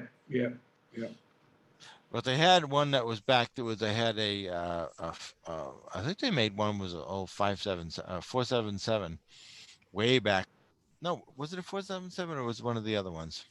Oh, am I looking for 417 or 419? 17. 17? Okay, that's what I thought. You were there. No, I was at 412. I went up that one. I'm like, they have no laundry here.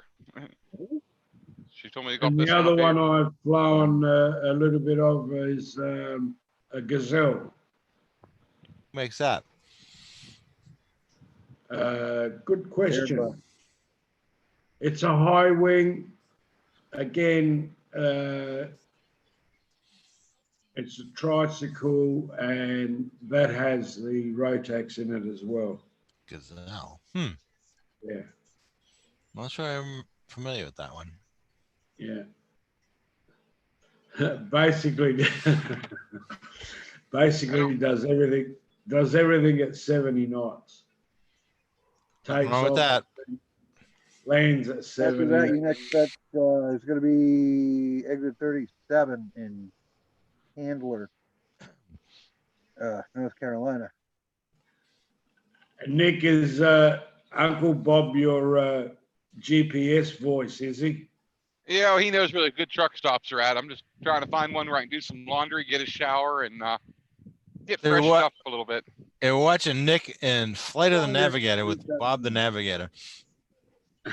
The lights off for a minute. I can't navigate when I can't maneuver this truck in tight areas with the lights on, and I gotta have the windows down to see where the hell I'm going. You cannot turn in this thing if you got the windows up. What? You can turn, you just can't see where you're going. Yeah, I got really dark windows in this thing.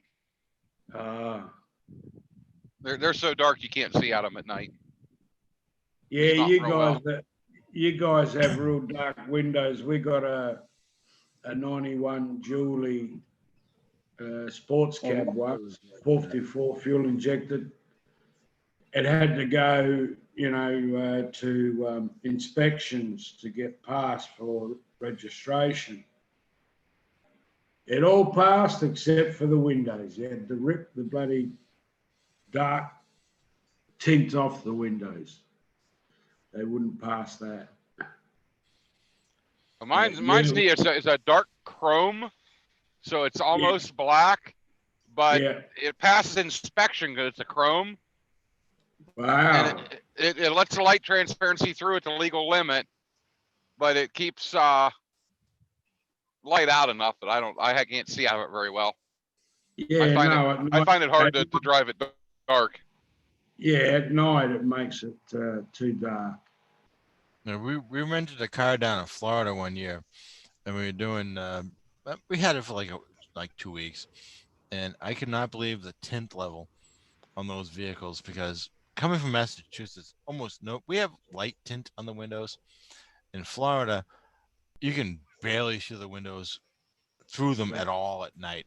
It's like you need your high beams all night long. Yeah. Well, people keep flashing their damn lights at me because I got LED lights on this thing, and they think I got the high beams on. I don't. And then I hit them with the high beams, and they're like going off the road. So I'm like, I find it funny as hell. Make sure they're not high. They're not. They're set at. I actually just set them on a unit here. Yeah, okay. A few months ago. They're just that bright on low. Yeah. No, that's right. Oh, I had some guy. I had some truck driving up in front of me today. I was coming back from the grocery store or something, and some guy had one of these little light bars that's probably like maybe I don't know, 14 inches wide on his grill on his truck. He didn't have any running lights on at all, but this is broad daylight, and he blinded me on the road. That's how bright his little LED strip was. It's like, why in the holy hell do you need that? Was he trying to warn you or something? Was he No, pissed off? It was just on 24/7, just always on. Just to be obnoxious. I've got one on my grill, but I don't turn it on. That's what this was. It was on the grill. It was like so bright, broad daylight, full sunlight, and it blinded me. Yeah, if I turn mine on, it'll kill you. What's the truck stop you stopped at? Pilots? Yep, Pilot. Pilot, perfect. I'm a pilot. I stop at Pilot.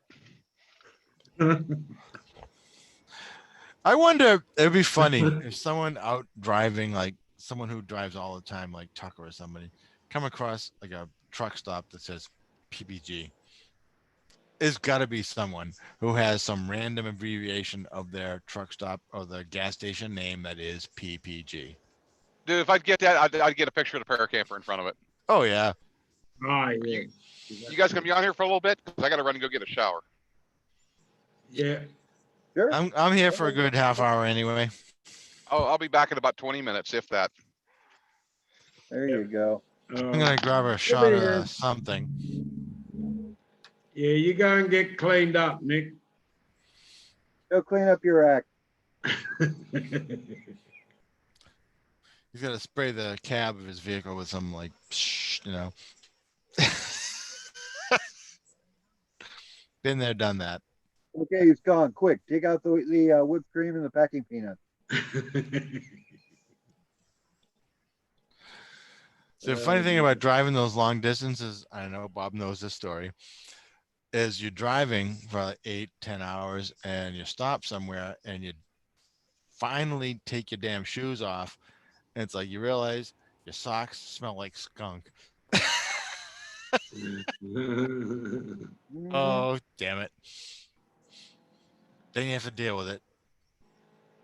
Yeah, we used to do a lot of drive. I used to do a lot of driving here when we used to go away drag racing, and 2,200 kilometers. yeah, whatever that is in miles, we'd do it in 22 hours. We used to average 100 kilometres, which is 60 mile an hour.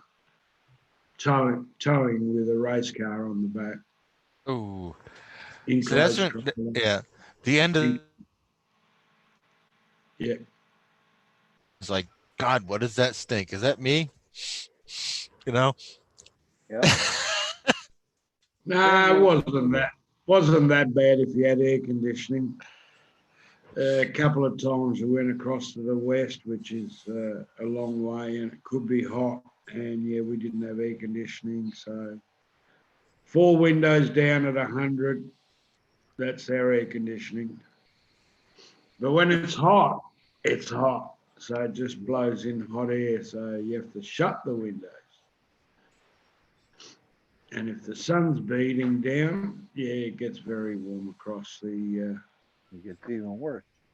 plains. So that's We got that's when yeah, you're driving that long, you hit the end of your stop at the end of the day, you find a little cool water spot and you do pits and bits. yeah. Over here, when we went racing, we wouldn't really stop. The only time we stop is for fuel. And we used to have gas as in propane, and that would take about 12 minutes to fill the 300-litre tank. On a propane?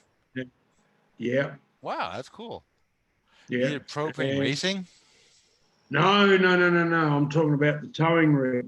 Oh, I was gonna say if you're Yeah. running engines on propane, that'd be interesting.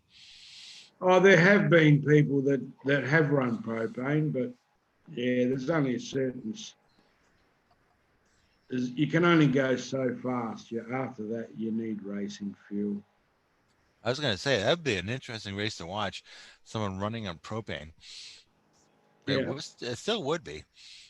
yeah, Because you got like half the BTUs, but you have more. more power. Yeah, it's throwing more at it.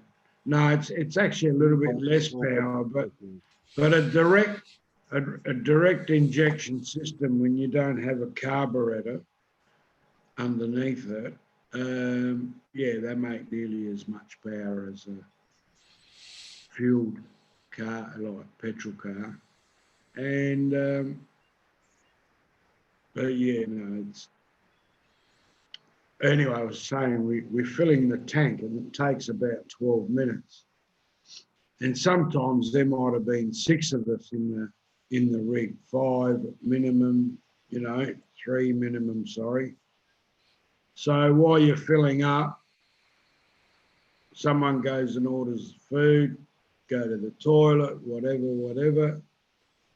And yeah, car's full, go pay, and it's time to come back and just get going again, eating down the road. And yeah, we'd average 100 kilometres in an hour, which 60 k's an hour, 60 mile an hour is good speed to average.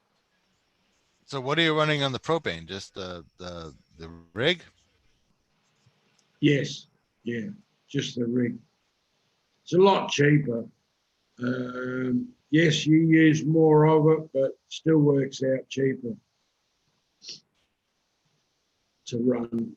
I think with petrol, we used to go across the west, would cost us about $1,700. Go with propane would cost us about 7 to 9. Huh. So that's nearly half the price. Just hang on a minute. I've got to plug my power in. And laptop's getting down. We're gonna refill anyway.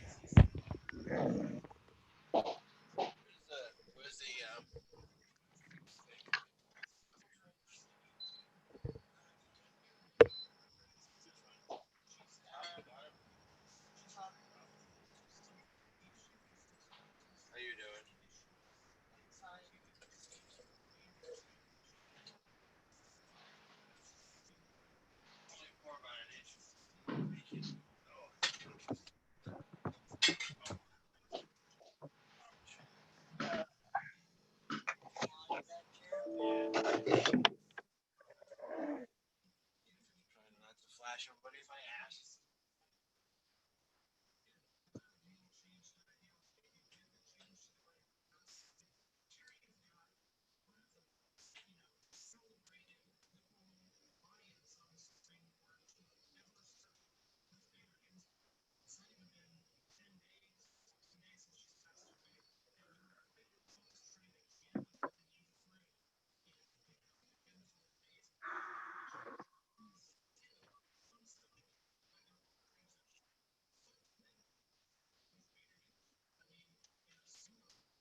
Wow.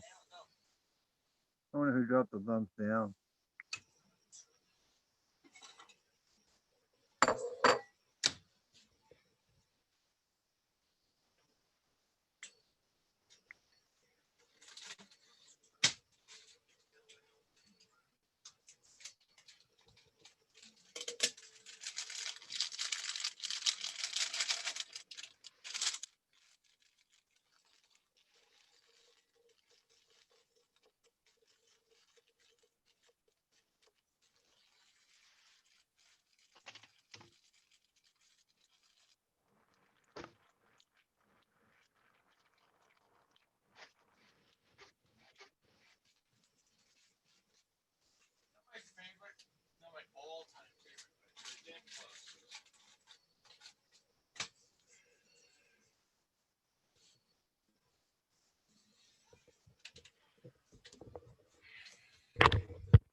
Okay, I am back.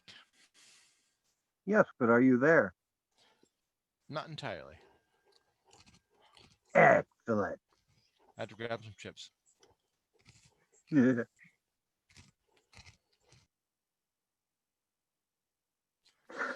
My guilty pleasure. Utz dill pickled, fried dill pickle flavored chips. Nice.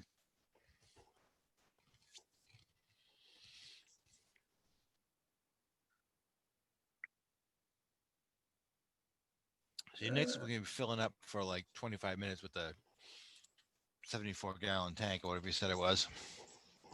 Yeah. Now, you've got 75 gallons. Nick has 80. I've got 200. Oh, God. See, mine is 75, and I thought that was bad. 200? Oh, at what? What is it? Like $2.50 a gallon? $3, $3.50 a gallon, probably, right? It varies. The average fuel bill is between $350 and $500. It varies kind of wildly across the country. Which is why we And it kind of doesn't said, do you want to take the keep, RV? You want to fly down? It's maybe flying is cheaper. oh yeah. Didn't used to be that way, but nowadays it kind of is, which is a shame. Yep. Although my personal favorite as far as actually going somewhere, believe it or not, it used to be Amtrak. That's not even that cheap anymore. Yeah. It's like New Orleans to Chicago, $269. My own private room, meals are included. Can't complain about that. Well, I could, but it would be rather disingenuous of me. Oh yeah. However, I am rather disappointed. The last time I went Amtrak, the food service really sucked. It was much better the year before. Of course, they've got new management now. So Yeah, last time we did Amtrak, I think it ended up being. We looked at it. We didn't do it. It ended up being cheaper to fly down than take the train, which is kind of crazy when you think about it. It shouldn't be, but it was. it's all about the economies of scale. At the time, I think it was economies of who's offering these ridiculous deals, because we had one.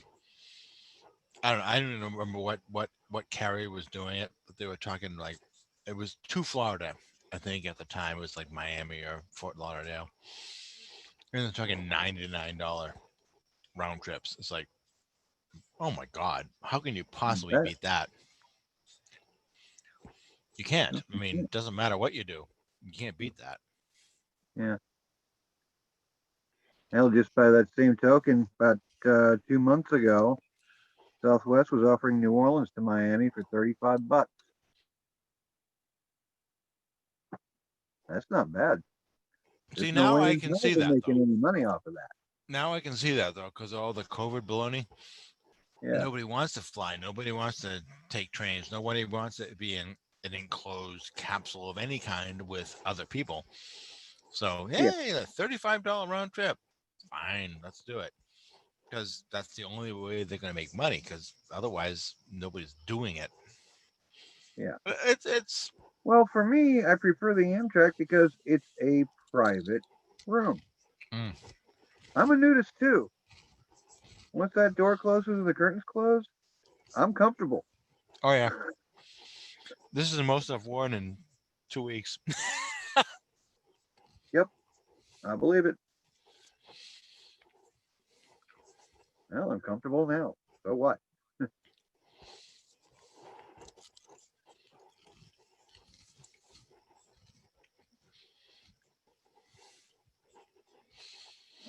Trying to read the chat, but nobody's saying anything. Nope.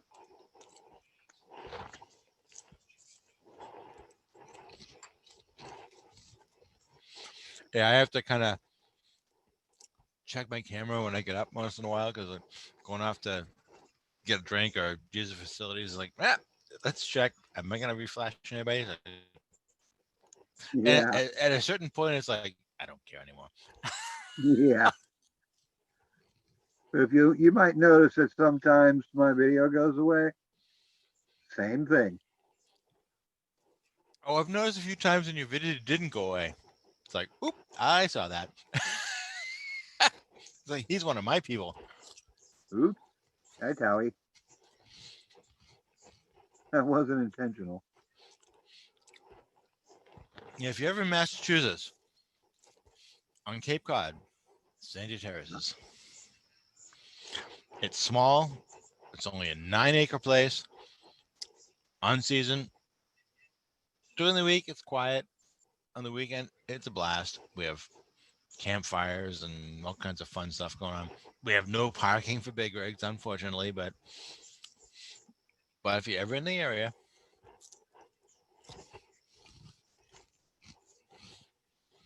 Okay.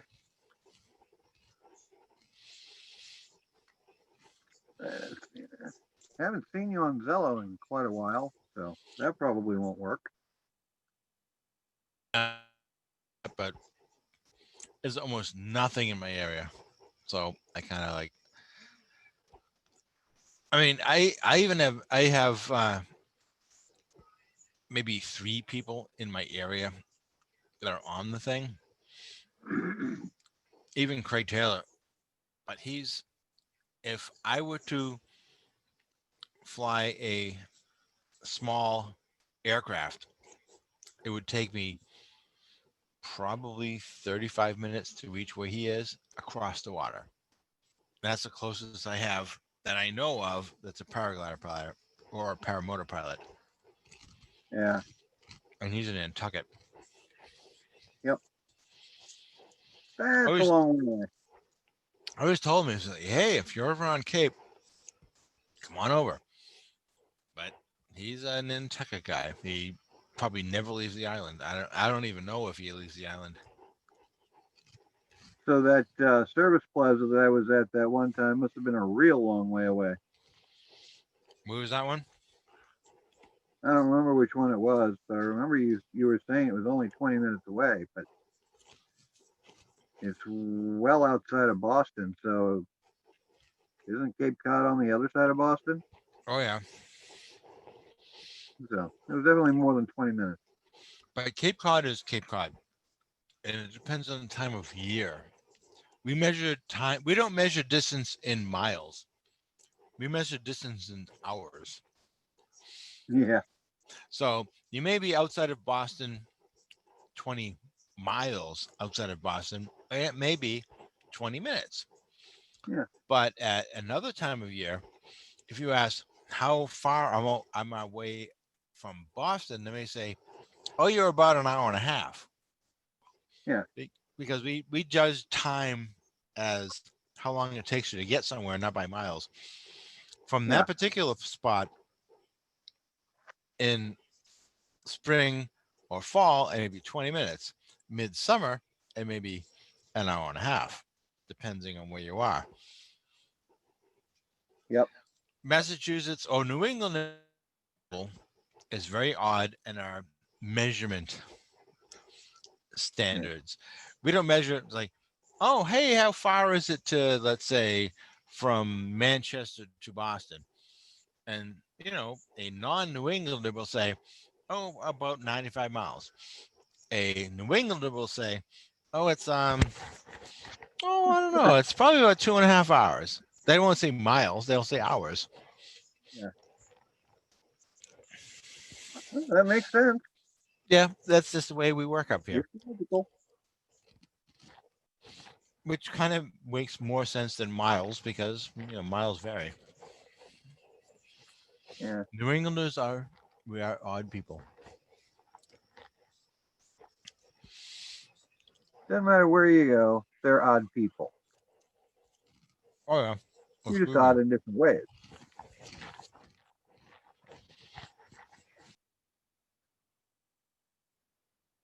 Sorry, trying not to crunch into the microphone. Well, if that's the biggest faux pas you make, I'm pretty sure nobody's going to be upset.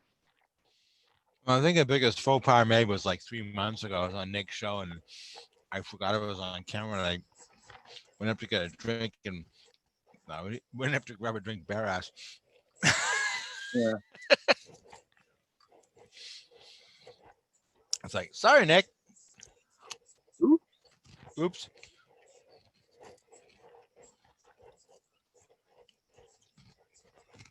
Like, I don't even have any shirts on the truck. All I have is these jumpsuits.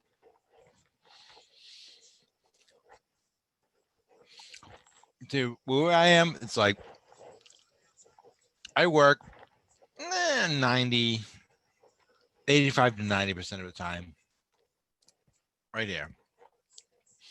Mm-hmm. And most of the time, I'm wearing what I'm wearing.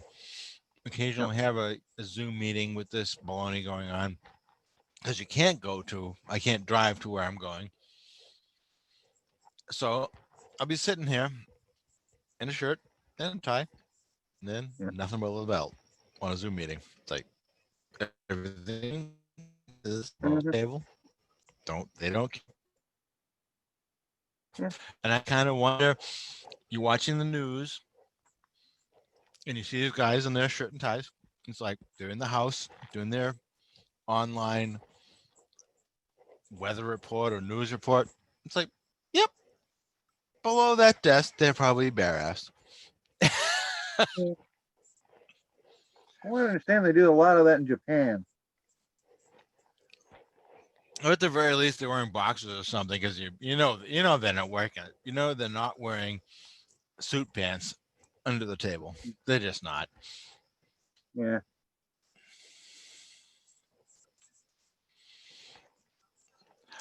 But seriously, you're in a non-industrial vehicle and you can look up Marston's Mills, Sandy Terraces. It's a small 9-acre campground. We're a family-friendly campground, but we have campsites and a few cottages and have a pool that's usually heated to about 88 degrees and is a saltwater pool. And that's where I live all summer. Nothing wrong with that. Nope. I wish I could. Like, what if I could? Unfortunately, I got a wife and kid to support. So. Oh. I have a wife, kids, thank God, not anymore.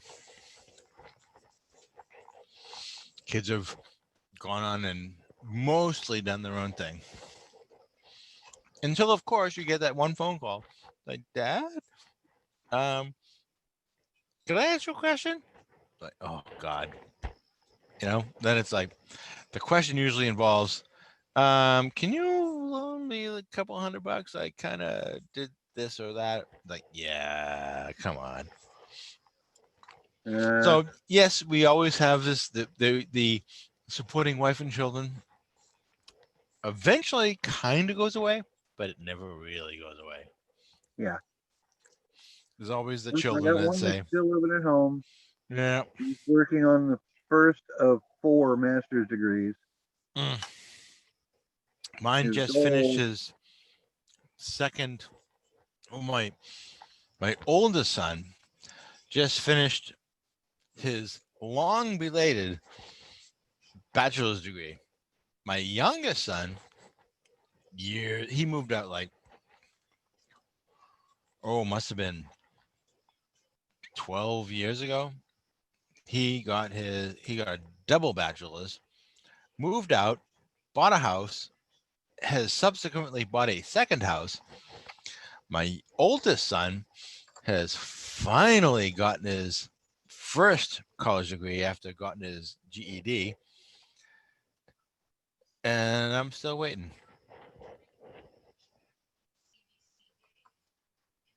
it'll happen eventually. Oh, I'm sure it will. I have faith in the boy, and I Like, I'm have to. really proud of my kids. My oldest dropped out of college in the first semester. At last count, he had 107 different certifications, and he's making more money than me and my wife combined. Then there's my middle son. Took him a while because thermodynamics kept smacking him upside the head, but he got his degree as an engineer, and he's working over at the Nevada National Security site. See, I have respect for engineers. Engineers, I don't care what degree you have or what degree you don't have. If you have engineering skills, just saying.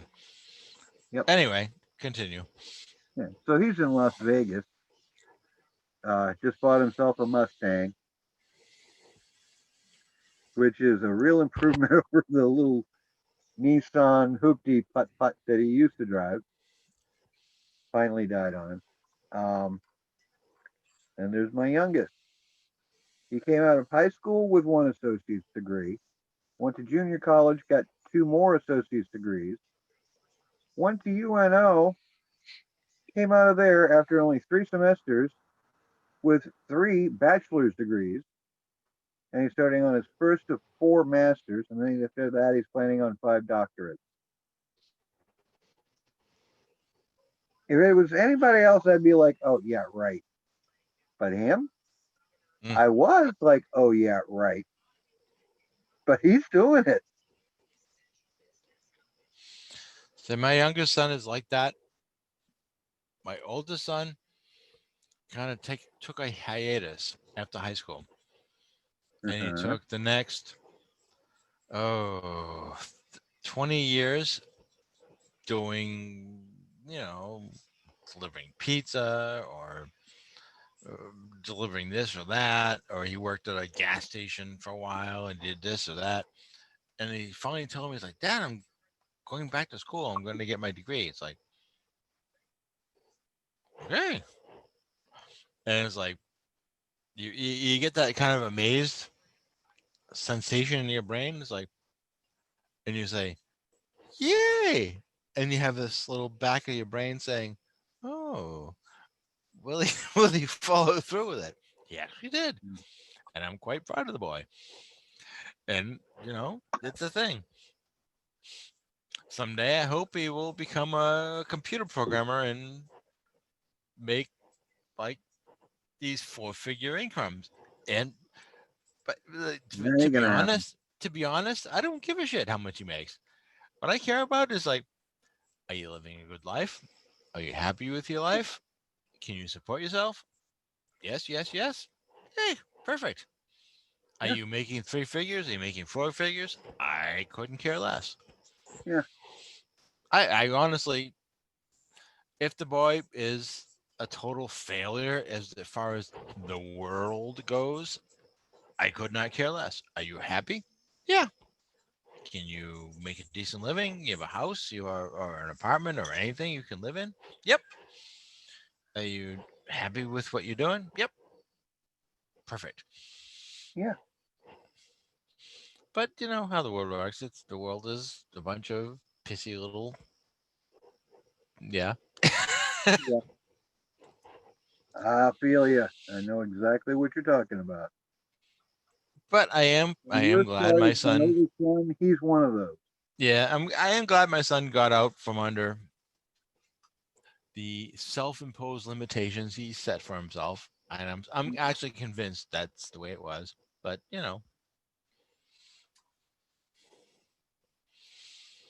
but yeah, it is what it is. Yep. I have a feeling Nick's filling his vehicle in like a tractor next door.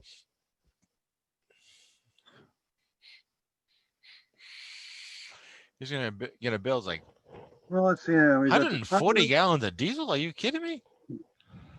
and it's almost midnight, and he's at the pilot. He's probably third in line for a shower, waiting. Yeah, he's sitting in some waiting for someone else to get out. He conked off and having a nap, which has been known to happen. Not impossible.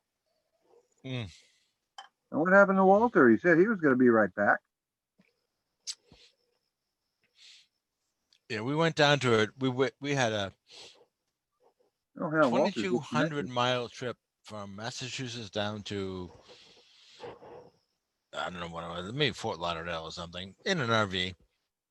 Yeah. And you run into those things. You say, "Okay, I'm tired. I got to pull off at a rest stop. Give me a half an hour. We'll head off a road." 9 hours later,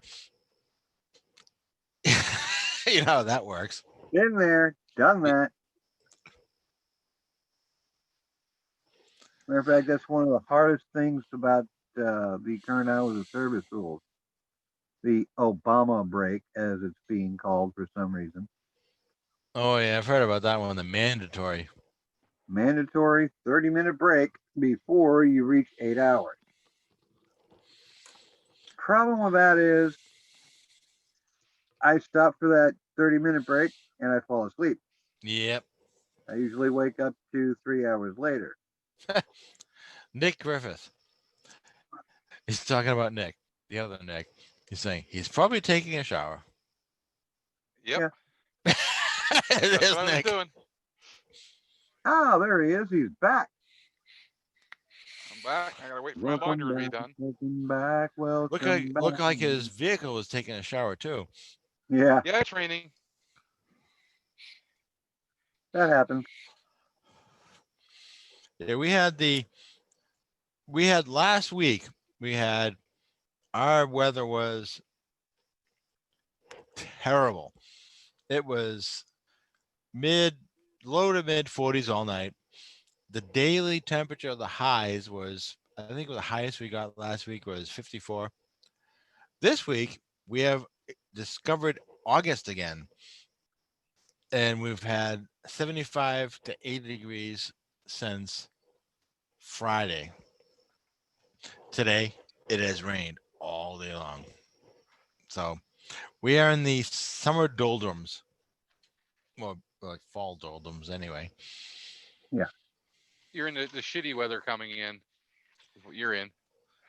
We've had Octobers, which we reach occasionally 80 degrees. We've had Octobers we read 38 degrees. We're in New England. New England weather is just flip a coin and you'll get Unpredictable as hell. oh god yeah. Just flip a coin. We have a saying up here. If you don't like the weather, just wait. Wait an hour. Just wait. It'll Be the change. same saying in Ohio. If you don't like it, give it 10 minutes. Walter is saying, "Let me back in, Nick." Give me 1 second. I'm trying to get something here. Walter must have lost his connection. Yeah, I'm kind of like, at the moment, I'm in a bad position. I'm leaning over top of the seat, over the laptop, trying to get to a camera that I don't know where I put it at, but I wanted to grab because someone asked me about a piece of footage, and I realized, oh shit, I haven't uploaded it yet. Oh, Nick's trying to put his pants back on after the shower. Doesn't want to, flash the internet. My pants are on. They've been on. I did run through the truck stop in my boxer shorts, though.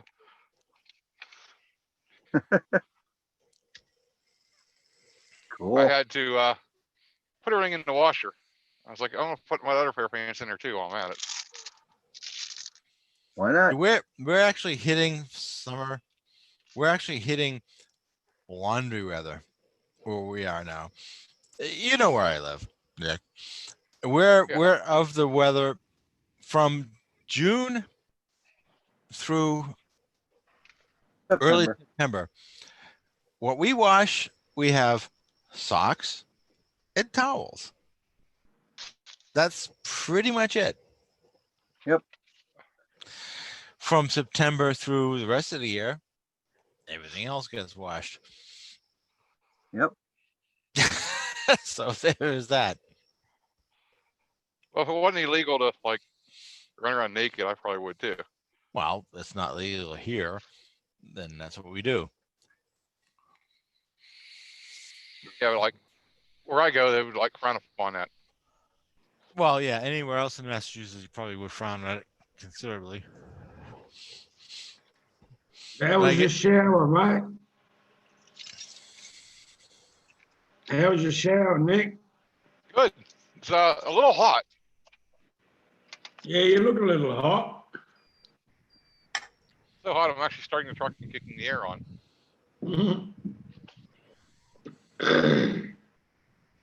You definitely get clean because the water's so hot that it'll melt your skin off if you're not careful. Yeah. Is it raining there? Yes, it's raining here. Yeah, yep.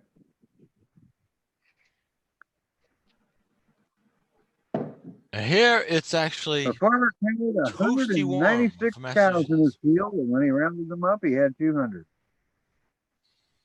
What was that, Bob? Which Bob? Uncle Bob. I said, a farmer counted 196 cows in his field. But when he rounded them up, he had 200. Have the cows been busy? He wasn't a very good. He wasn't a very good counter. Well, the cows have been busy. Rounded them up. He rounded them up. Okay. And there was 200. Now, over my head. See, here and where I Really? am is a gorgeous 67 degrees Fahrenheit, which for right now is like, oh my God, that's warm. It was an entire I think we reached 79, which for September is, oh yeah. It's raining here. It's raining here now too, but it's still 70. The hell is it now? 72? Nope, 67. But hey, right now it could be 42 or 47, but it's 67. So hey, I'll take it. Nick, where are you? I'm at the pilot truck stop. He's Well, we about, know that. yeah, Nick's about 350 miles south of me. He's about probably about 50 miles 50 miles west of my sister's place. I'm 162 miles from North Carolina. I can tell you that. You're in Tennessee, though, right? Yes. Yep. You're like Tennessee. Yeah, my sister's probably like 60 miles away from you guys. I've been there. He's in Dandridge, Tennessee. He's probably about Tennessee. Let's see, about 700 and something miles from Massachusetts, something like that. I'm thinking, yeah. Oh, that's only 6 hours the way Nick drives. Well, no, in the way Nick drives, I've seen Nick. I've seen Nick driving on video. He's probably like 3 hours away from Massachusetts right now. Depends how far I push the pedal down. Yep. 120. What's the big deal? The truck will do it Oh yeah. without a problem. I've seen this thing at 145 on the drag strip. Very nice. Where are you in Kentucky, did you say? No, Tennessee. Tennessee. I'm pretty sure. I think it's Tennessee here.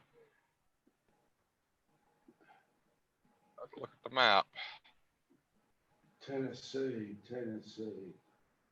I'm trying to find it on the map, but it's not very easy to find. Where your nose is, Okay, about Just stick your outside finger in Knoxville. the- Now I'm in Kentucky, ain't I? 35 degrees below your No, nose. you're not in Kentucky. Look up for Knoxville. Where your nose is, 35 degrees below your nose on the East Coast. On the east. Right? A little higher. Little higher. Now you're Little going? higher. About a half an inch higher. You're right about there. Oh, wow. Right around there. Yeah, I think you're a bit too high now, but you're right about there. That's not where I am. I'm just north of Baltimore. Well, now he's kind of going all over the place, but yeah. Pittsburgh. Nope, below that. About Pittsburgh, 200 miles Pennsylvania. below that. 300 Pretty miles close below from that. Oklahoma, no, Columbia. Columbia, no. Columbus, Ohio. If you go along the East Coast and you find the bits that stick out, you'll find North Carolina sticks out, Tennessee sticks out, and then the next stick out is New York and Massachusetts. Between No, those, Tennessee does not stick out. it sticks out a little bit. Well, it doesn't No, it stick doesn't. out personally, but it Tennessee is sticks out. entirely landlocked. No, I know, but it sticks out where most people look. Yeah, anyway. Wow. I He know found where it. you are, roughly. He found it. You got to look for I'm that on. little. Can you find Baltimore? Yes. See, that's the part that sticks Well, out. I'm just north of Baltimore. Okay. Are you See, going up? Going up to the Capitol, Nick, to see Trumpy? I usually give people Trumpy. directions by what sticks out on the East Coast. It's not officially attached to the state, but look what sticks out. If you look up that and look half an inch east or west, you're there. Yeah, the United States, there's just so much of everything everywhere. States, bloody this, that, mountains, lakes. The Here it's United all States is a conglomeration of Crazy stuff. stuff. of what? Stuff. Yeah, everything.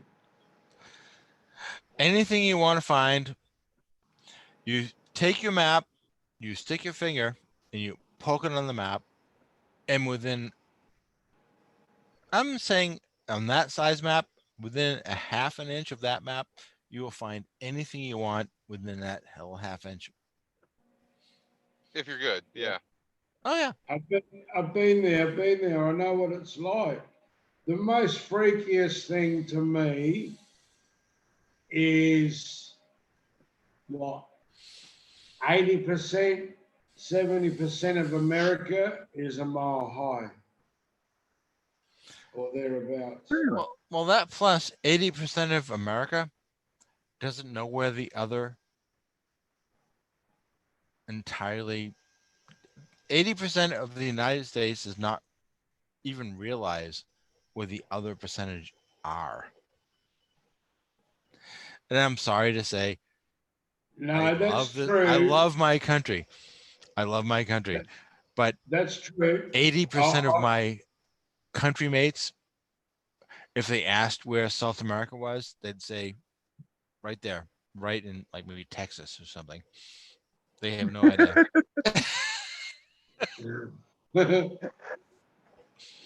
That's all they Now know. that, You can say. We Yeah, have an education problem in our country. I found that there a problem that people couldn't believe that I was travelling around your country from Australia. Like, for starters, what are you doing here? What did you come to see? I said, I come to see this, that, Grand Canyon, Elvis Presley, Jack Daniels, Great Lakes, Denver, the mountains, Grand Canyon, Las Vegas. And they're like, I haven't even been out of my own state. And I'm thinking, well, a fool you are. Yeah.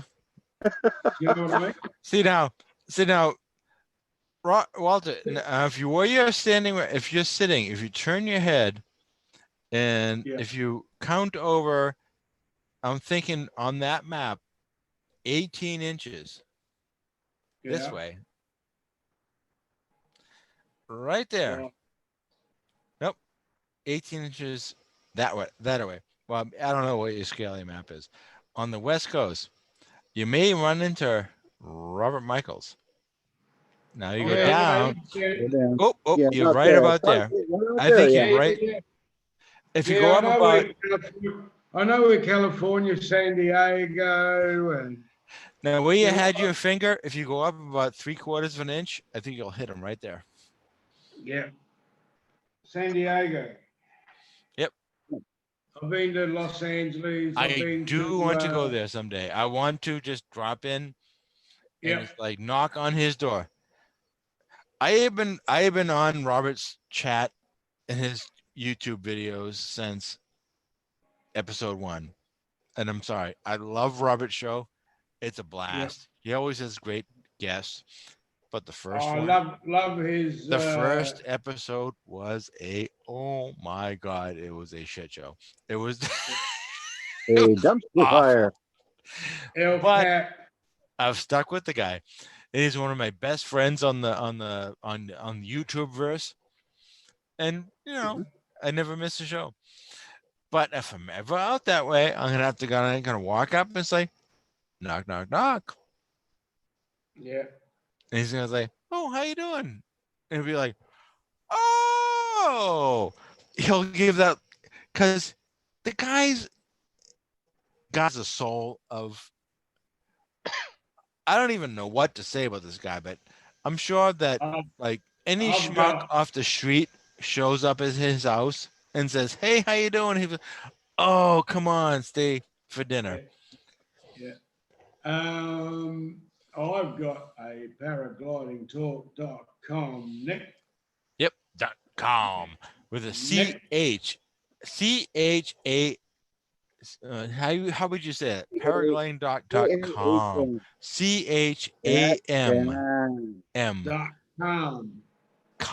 Paragliding.com with an AHM. But yeah, no, he I reckon those neck things are great, and I always want. He goes, no, don't sell them. I don't think he sells them, does he, Nick? Nope. Nope. No. No, it's only giveaway. So yes, I got one coming. On Now the long way round. Now I can be like Kyle O'Glee. He wears that, and I'll wear that and think I'm Kyle O'Glee. Hey, Walter, you ever see Walter? You ever see there's a show like maybe 10 years ish ago. It was Ewan McGregor. He was doing a motorcycle ride around the world, the long way round. I'm kind of picturing the Neck Gator going the long way around to Aussie. Yeah. No, I My Okay. ambition was to fly around parts of Australia, like just take off on a 4 or 5 day, have a backup crew on the ground with the trailer, and off we go, you know. Yeah, that's what And wives are good for. I'm sure if I ever get a motor and I decide to say, you know what, I'm I'm tired of the bullshit. I'm just going up. This is where I'm going. This is where I'm planning to stop. Take the car, meet me there. yeah, And it's like the Icarus race, but not a race, just between myself. Oh, it'd be great to have other people alongside with you, but yeah, they got to be prepared to take. oh yeah, exactly. In my case, it would be Week. the wiferous race, the wife Icarus race, because the Yeah. wife is your support team. It's like, yep, I'm gonna go. This is my stop A. I'm taking off here, flying to here, hoping to end up here. Meet me here ish. I'll radio when I land. If I need fuel, please fill the tanks. you know. Well, really, But mate. Yep. as Nick well knows, I need to get the freaking motor. Yes, you need a motor. Yep. You're missing one part of the whole equation. I can only fly. I mean, I'm a noob. I know I'm a noob. Nobody knows. Nobody else that I know on here doesn't know I'm a noob. If I took off right now off the highest point I could find and flew the best course I could fly, I could fly maybe 200 miles without power. If I flew here, I could fly 35 seconds because there is no wind here. There is no height here. There are no heights at all here.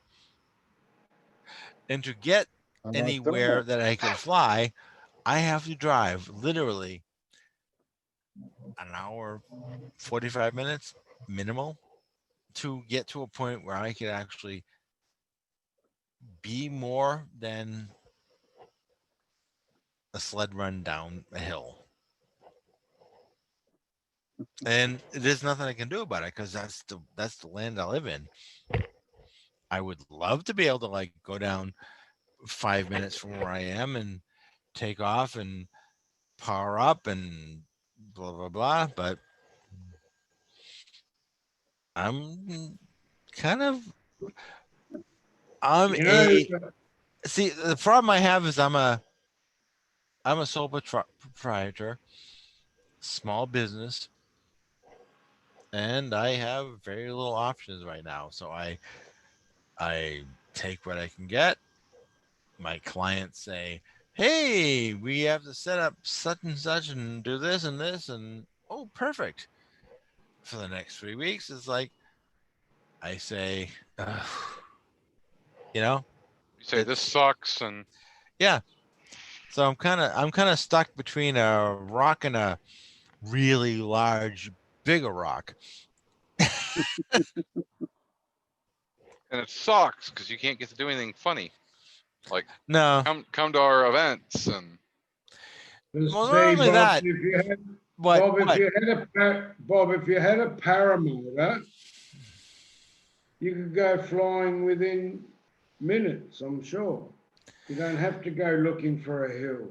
No, see, the problem is if I had my facilities kind of decently order, I could buy a $100 paramotor.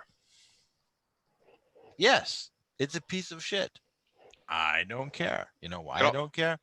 I am an A&P. I can rebuild this thing. I can rip this thing apart. I can put it back together. Yep. Yep. Yep. if you can find $100 paramotor, I want to see it.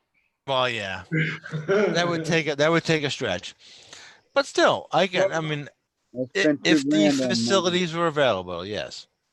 I mean, I hell, was a looking harness the other costs day. 600. I was looking the other day, a frame here is minimum $1,200. Yeah. Then the motor, what's that? Another three? Well, then- even Then my about 5 to oxygen 6 one, for a frame. even my for a harness. oxygen one harness 5 or cost me 600. $260. My Yeah, but original one. a motor harness starts at like 4 to 5. Most of them around 6 to 7 Oh yeah. Yeah. for a yeah, decent yeah, one. You know, something you want to fly in. Yeah, yeah. And But you know, for still. God's sakes, it's you're looking at aviation here. You can't go super cheap Yeah, on well, your see, harness. anything that I'm looking at, let's say if it's $500 American, I'm talking 700 minimum. Plus Wow. get it here. The frames you can buy here. Look, there is a complete paramotor here, like new, you can buy $7,000. That's as cheap as they are here. That's about equivalent to what they are over there, isn't it? Roughly. Roughly, you can get some for around 5,500.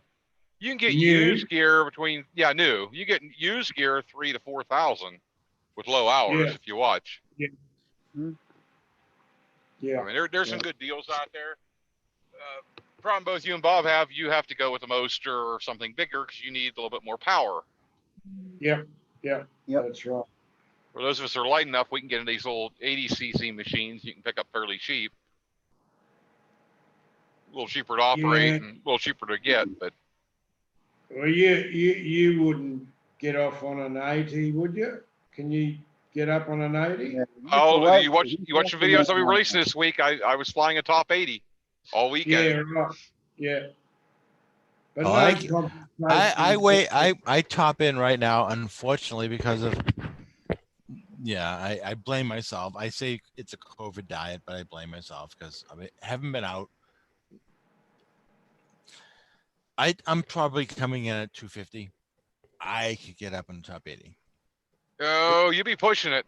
No, the climb would be slow, but I could do it. The takeoff would be a run. No, I have no problem with that. I can run a quarter Why mile would you do it? faster than Why would you almost do it? anybody I know. I may There's have a no little bulk. There's no compensation for cubic inches or cc's in this matter. Under Right, all Nick? this belly, I could run the Boston Marathon. I want what Gorilla's got, the 230 or whatever they are. That's what I want. I reckon. Oh, that'd be- Simony Mini too. Yeah, the air one. Personally, I'd like a water cool, but then you're carrying more weight. But Yeah, that I like Kubats, the RS. Yeah, the RS are nice machines. That is, I would love that machine.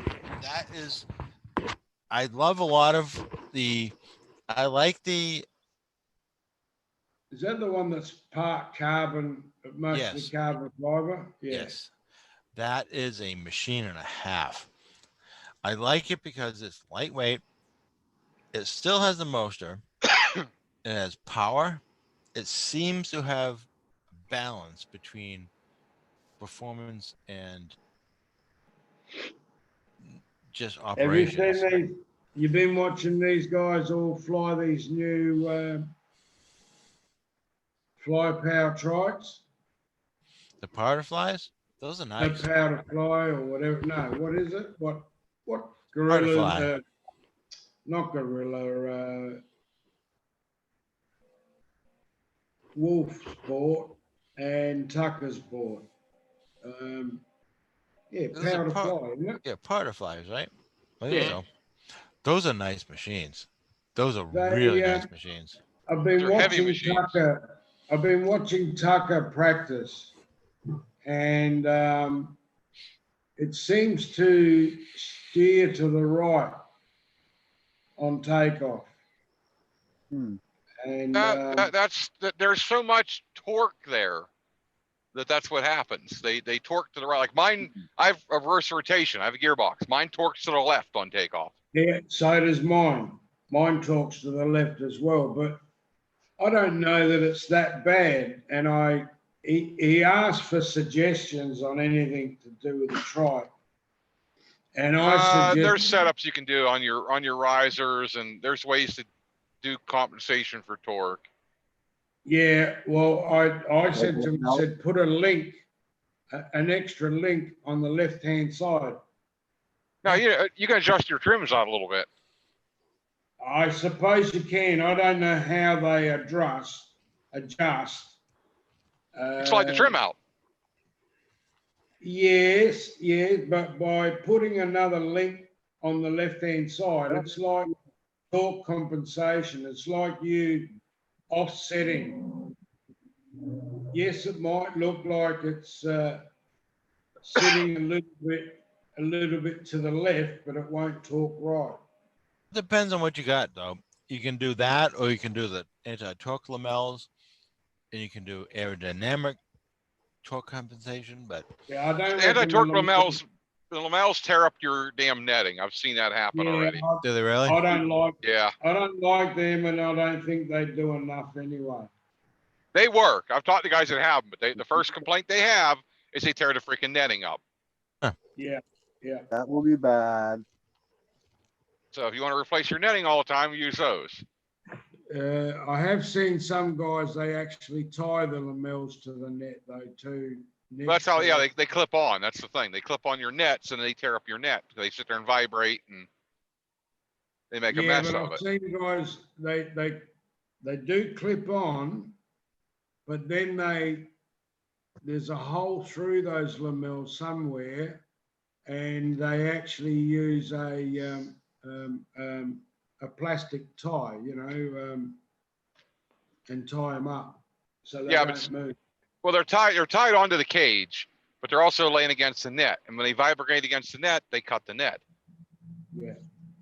And Tucker's coming from Scout, which has Built really in. strong Oh, aerodynamic Well, no, compensation no, built they're in. actually built in. There's actually Built in Right. lamel. spars are actually wings that are doing anti-torque.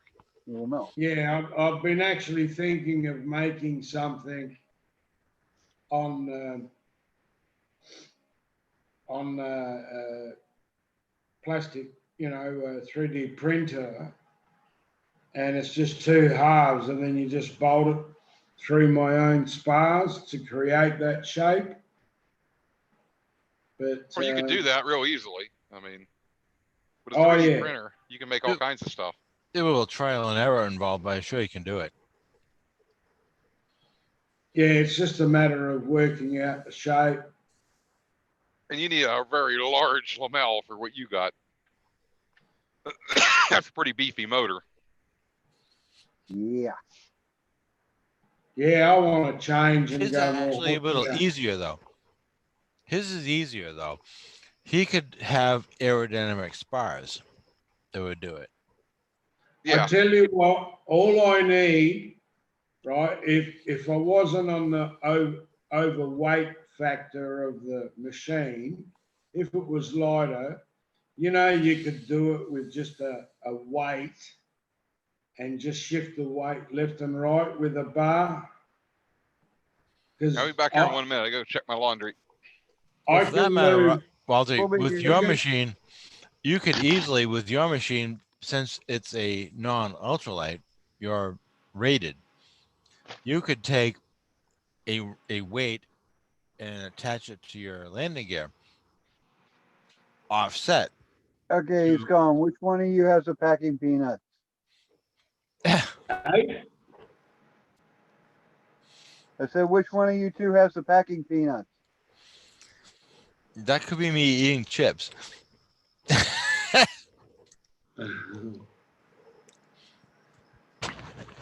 Not me, Bob. Imagine this. He gets out to go check his laundry. Yeah. He comes back and his truck is filled with packing peanuts. Don't laugh. I've seen that. A friend of mine, there was a running joke in the last one of my clients, and it wasn't his truck, it wasn't his car, it was his office, and he was kind of a interesting character. and he always used to give people a hard time. And his birthday came up, and he was expecting, oh, I'm gonna get a birthday cake with, what he got was his entire office. He was in the cubicle, probably I don't know, 12 by a 10 by 12, 10 by 10 cubicle maybe. When he got in the office in the morning, instead of a birthday cake and a happy birthday, he got 4 feet of little plastic balls, and it turned his entire cubicle into a ball pit. I like it. It was hilarious. But the guy he's the kind of guy who looked at everything, he's like, this is the exact expression he made. He's like, alrighty then. That's what he said. He said, alrighty then. And he just went on He with his didn't day. appreciate it by the sound of it. Because what else can you do at that point? Yep. Yeah. But that's I would have walked. I that's would the have best walked one. out. I would have turned around, walked out, and said, "Oh well, I'm taking the day off till someone cleans it up." See me, I would have say, you know what? You made this for me, and I would have taken a dive into the ball pit, and you would not have seen me for another half an hour because basically the company is telling me, go play in the ball pit. Yeah. Yeah, Why not? maybe what it meant was lighten up, fella. See, I'm an odd egg. When I see something like that, I say, yes, let's do this. Other people see it and they say, what the holy hell is wrong with you?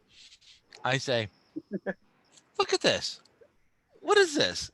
Is this fun or is this not fun? If it is not fun for you, I say, dude, I'm sorry. Take a break. Go on vacation because that's fun. You need to take a break. you know, I'm Yeah, kind of a live and let a go. lot of people forgotten how to smell the roses. I'm a live and let live kind of guy. Again, like Walter says, you're walking down the trail, you're walking down the street. Doesn't matter what you're walking down. You see something while you're walking. It's like, oh, take time. Doesn't matter if it's roses. Doesn't matter if it's, oh hell, it doesn't matter if it's diesel fuel. Take time to smell around. If it's what makes you happy, take a sniff. Yeah. You know. And personally, sometimes it's the roses, sometimes it's the diesel fuel. It's like, You know what? You know Yep. what smell? You know what smell gets me, and I like the smell of new tires. Yep. I don't know what it is, but it's like, yeah, I like that. Yep. I don't know what it is, but it's always fascinated me. And I bought a 40-foot container and it had tires in it because it still had the marks and that on the wall when they pack them in there. Good, Mark. And it smelled, my container smells of rubber tires. see mine, and it will always be mine. Anywhere I go, I'll drive into some place like where I'm here now. I'll come in for the weekend, or I'm here already, and I open a window and I smell that smell of a campfire. Doesn't matter what time of year it is, doesn't matter who's here, doesn't matter what time of year it is. I smell that smell of campfire. Yeah. If it's 35 degrees Fahrenheit or if it's 85 degrees Fahrenheit, I'm going down to the campfire because it, in my I like mind, I in my like mind, staring at them. yeah, but in my mind, strikes up memories of friendship and camaraderie Hanging around the around, campfire. You Yep. know, hanging around. yeah. Yeah, And it's there's no stress. There's no bullshit. When you're sitting around the campfire with a bunch of friends, bullshit goes out the window. You just sit yeah. around and you have a blast. It's fun. You don't As care. as a drag racer, whenever we're at the bar, whenever we're sitting around talking, if we're around a campfire, it's always what we call bench racing. Yep. Talking about horsepower, talking about racing, traction, weather, all of that. When you're sitting around a group of guys that are into flying, you talk about planes, you talk about flight, you talk about wings, engines, weather. You know, it's very much similar. My drag racing, what I call my drag racing family and the flying family, it's the same thing. We're all into the same sport. So generally, you're talking about the same stuff. That's another thing about campfires is though, it doesn't matter if you're into racing, flying, downhill skiing. I don't care what you're into. Whatever you're into, it's gonna come up at the campfire. And everybody's gonna Yeah, enjoy it. yeah, And everybody's yeah, gonna be one yeah. big, it doesn't matter. You don't even like this person when you start. Campfire No, starts, you like everybody because yeah, it's thing. It's a yeah. But you can also it's pick who you do like and who you don't. Yeah. but You know sometimes what I mean? campfires Some tell people, you. some people, some people like to talk, but you know they full of shit. They change the subject or something like that, and you think, well, hang on, we were talking about paragliding a minute ago. That's another Yeah, thing about campfires is nice because you can be talking about it doesn't matter. It really doesn't matter. It doesn't matter if someone's talking about, the leaves in the trees or the animals in the bushes or, what you do for a living or what you do for a hobby. sex. It brings out, well, that too, quite often, surprisingly, but it brings out someone's Vegetarianism. inner being. And by the end of the Yeah, campfire, relaxing. you know what this person believes in. You Do always you do. stare? Do you stare into a fire? Sometimes I do until it starts staring back at me. Well, if it's staring back at you, you gotta cut up a little less in the weed, but okay. Okay, I'll ask you another thing, Bob. Well, the two of you. Do you like the sound of waves and watching the waves roll in? Oh God, Yeah. I could listen to that. Well, to be honest, I'm close enough that sometimes you just go to sleep with that. It's Yeah. just, Well, it's they just something. reckon that the theory is, Bob, you probably like this one, both of you. If you like staring into fires and you like the sound of rolling waves, that means you're sexually, uh, yeah, you're into sex, you're sexually active. I can buy Or wish, that. or wish you were.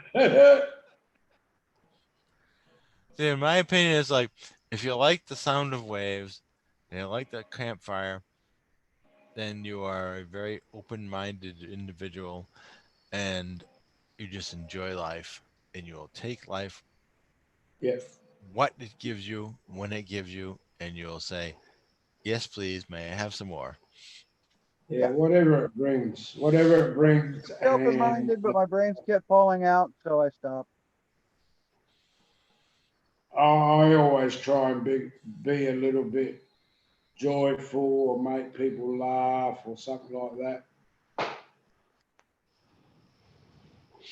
Nothing My wrong with wife that. always, my wife gives me a hard time because I'm always a very, I'm a, I'm a, what you would call a free spirit. And my wife always gives me a hard time because no matter what I'm doing, I always find the plus in whatever it is. Doesn't matter if it's a negative, I find a plus in it. And you find you're sitting at the seashore, listening to the water, and I'm sorry, just close your eyes and listen to the surf, and you're going to find your bliss. I don't care what you're doing. I don't care if you're a you know billionaire that makes more than I make a year in a minute, or you're you know a banker who is like a $1 billion trust fund guy or whatever. You sit down at the seashore and just close your eyes and listen. And what this dude hears, I hear. And you can relax and just you know Yep. that's the thing.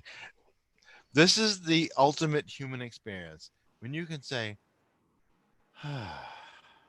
that sound is humanity at its best. Yep. That's the thing. This is Welcome back, the Nick. Yeah, I know I'm probably a little weird, Welcome but back, Nick. if you can Welcome take back, any Potter. experience and do that sound, Welcome yeah, back. you're a Welcome happy back. man. Welcome back. I'm sure Good Nick would show, agree. son. Right, Nick? It's really Yeah, good just got me. luck. He has no idea what we're saying. I've He's, been listening to you guys while I he's, was in there. I got to get me some dinner. Got me some Subway. Oh, there you go. Yay! See, Nick, what I was saying, you go anywhere in the world, it doesn't matter what you're doing. If whatever you're doing, you're sitting there and you sit there and it makes you make the sound, you're Yeah, there. It is Yep. the best place to be in the world at the moment. And bang. for me, that's about the first 50 foot after lunch. Once I get everything stabilized, I'm in my seat, and I just sit back and climb. yeah, it's a good feeling once you're in the air. Doesn't matter what you're in. And you see the earth drop away from underneath you. It's good feeling. Watching your shadow go across the ground. See, I love the. This is not paragliding because I'm my experience with paramotor and paragliding is limited. But as far as aviation, my favorite moment is always climb out. I love the sensation of climb out. You hit 1,500, 2,000 feet, level out. You're in nirvana at that point. It's like, Yep. Now, when you climb above the clouds, you're looking down and seeing your shadow in the clouds in the morning. not even that. Yeah. It's Across just the getting clouds, up I see in my that shadow feeling. fly. You have Out It's that of the feeling. hard to sun, beat the that side western above the clouds and your aura with your shadow in the middle. Nick, Hmm. that's You, that's as you, good as watching my shadow go across the ground, and you think, now, if a guy's on the ground on a motorbike, he couldn't go that fast because there's rocks, there's shit, and then there's a fence, and then there's a road, and then there's a gate, and he's got to open the gate, go across the road. Oh, he's got to shut the gate, go across the road, open the gate, shut the gate. By that time, I'm a half a mile down the road. See, my best aviation experience, it goes way back, probably, I don't know, 25, 30 years now. I'm up on I'm probably up on one of my pre-solos, and I'm just up and I'm flying over my house and I see the shadow of my aircraft cross my backyard. And it's like, yep, I am up here. You guys know. It's that experience when you realize I am up. I don't have anyone to explain what I'm doing. I'm just flying. I am up on my own and I don't have an instructor sitting next to me. I don't have anybody sitting next to me. I'd like a place like Woody's or Carlo's Oh, I where they love that can spot. just pull out into the yard and take off in your own yard. Oh, at Keith's place, you can walk off the front porch and launch it. I know. Yeah, I love Hey, Woody. got- I love Woody's setup, but it's a little cramped. You have to take that really sharp 90. that's all right. You got plenty of Kyle's, on room. the other hand, I love Kyle's setup.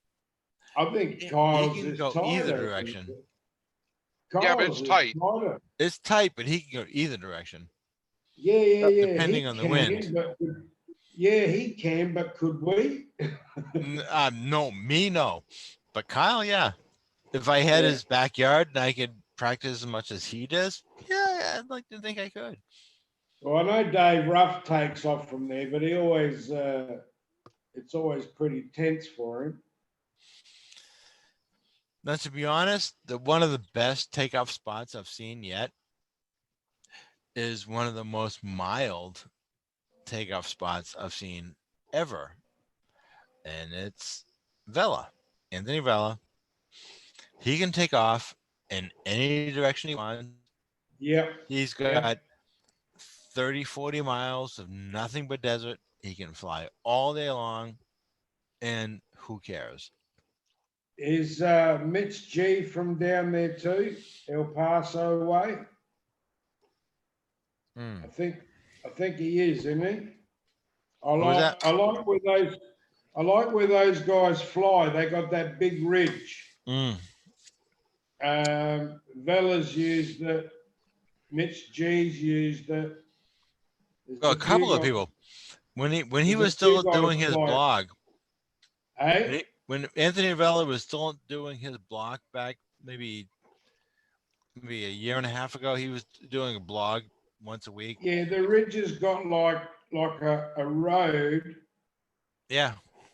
And it's got like, I don't know, stone wall on either side. That place, that looks fantastic. I think he did one where you could fly in, and the only way you could get into this spot was by air.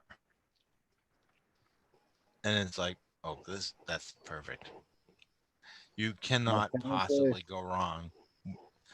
I mean, really, you look at the spot, it's like, this is a great spot. How do you get there? By air.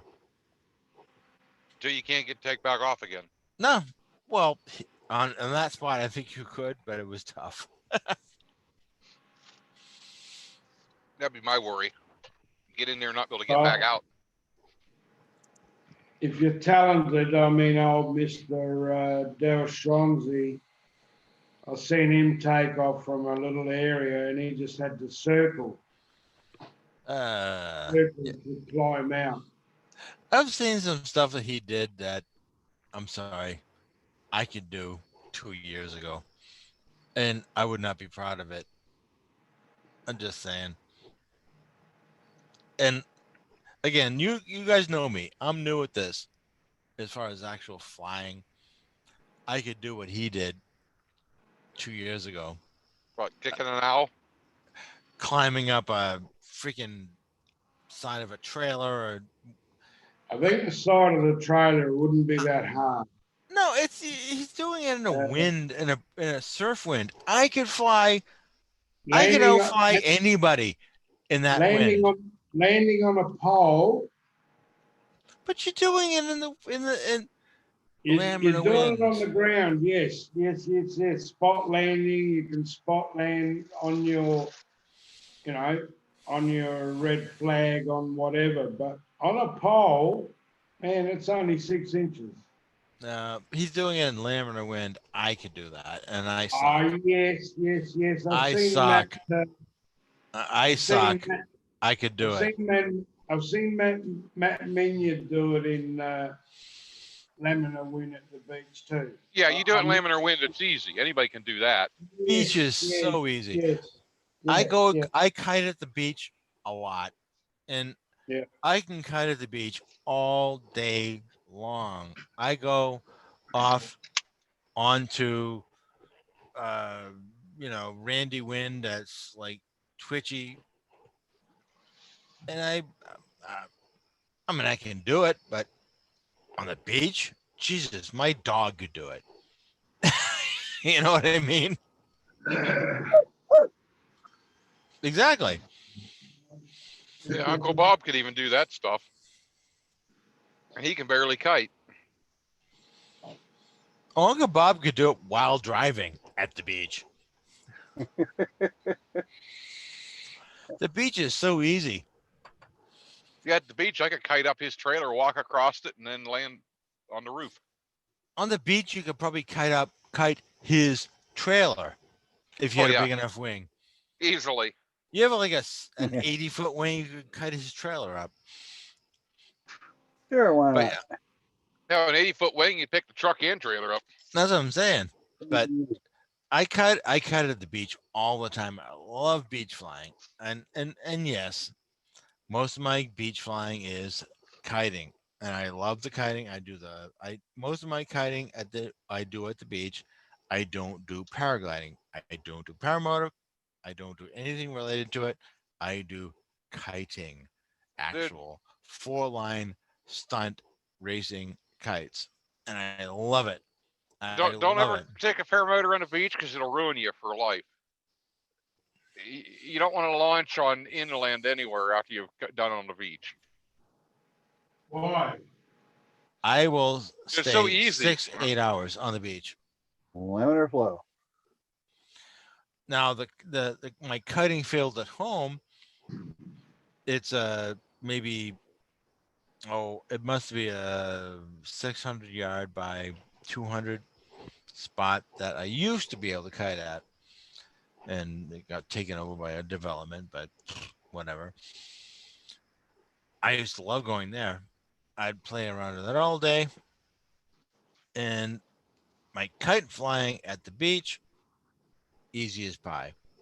At that spot, after our half an hour, 45 minutes of kiting there, I need a towel. Just saying. You really need a freaking towel. I got in the kite wars over at EFD. And I'll tell you, EFD, fly to Kansas. If you've never done it, that's a place to fly. That wind was so laminar there. I didn't blow a launch the whole time. Kiting was easy, except for Saturday, which was gnarly as hell. And we were getting drug. And we were using kiting wings. So that I think I can handle that. I love laminar wind. I could do all day long. I don't even think about it. I've reached a point where I don't think about it anymore. If I get picked up, I know what to do to put down just right where I need to be. I don't ever. If you'd have been Kansas with on Saturday, you'd have got picked up. I guarantee you. See, that's what I want to do. But you wouldn't have put it down where you wanted to because it was gusting and it was blowing everybody everywhere. That's what I want to do, though. I want to do something I am not familiar with. I want to do something I haven't. Basically, it's muscle memory. I don't want to do something muscle memory. I want to learn. Fuck it. I don't want to learn anything. I want to go outside my boundaries. Oh, you'd have been outside your boundaries there. Guaranteed. It had me outside of my boundary. I was kiting with the seed, and I was having fun getting crazy with it until I got flipped over and drug.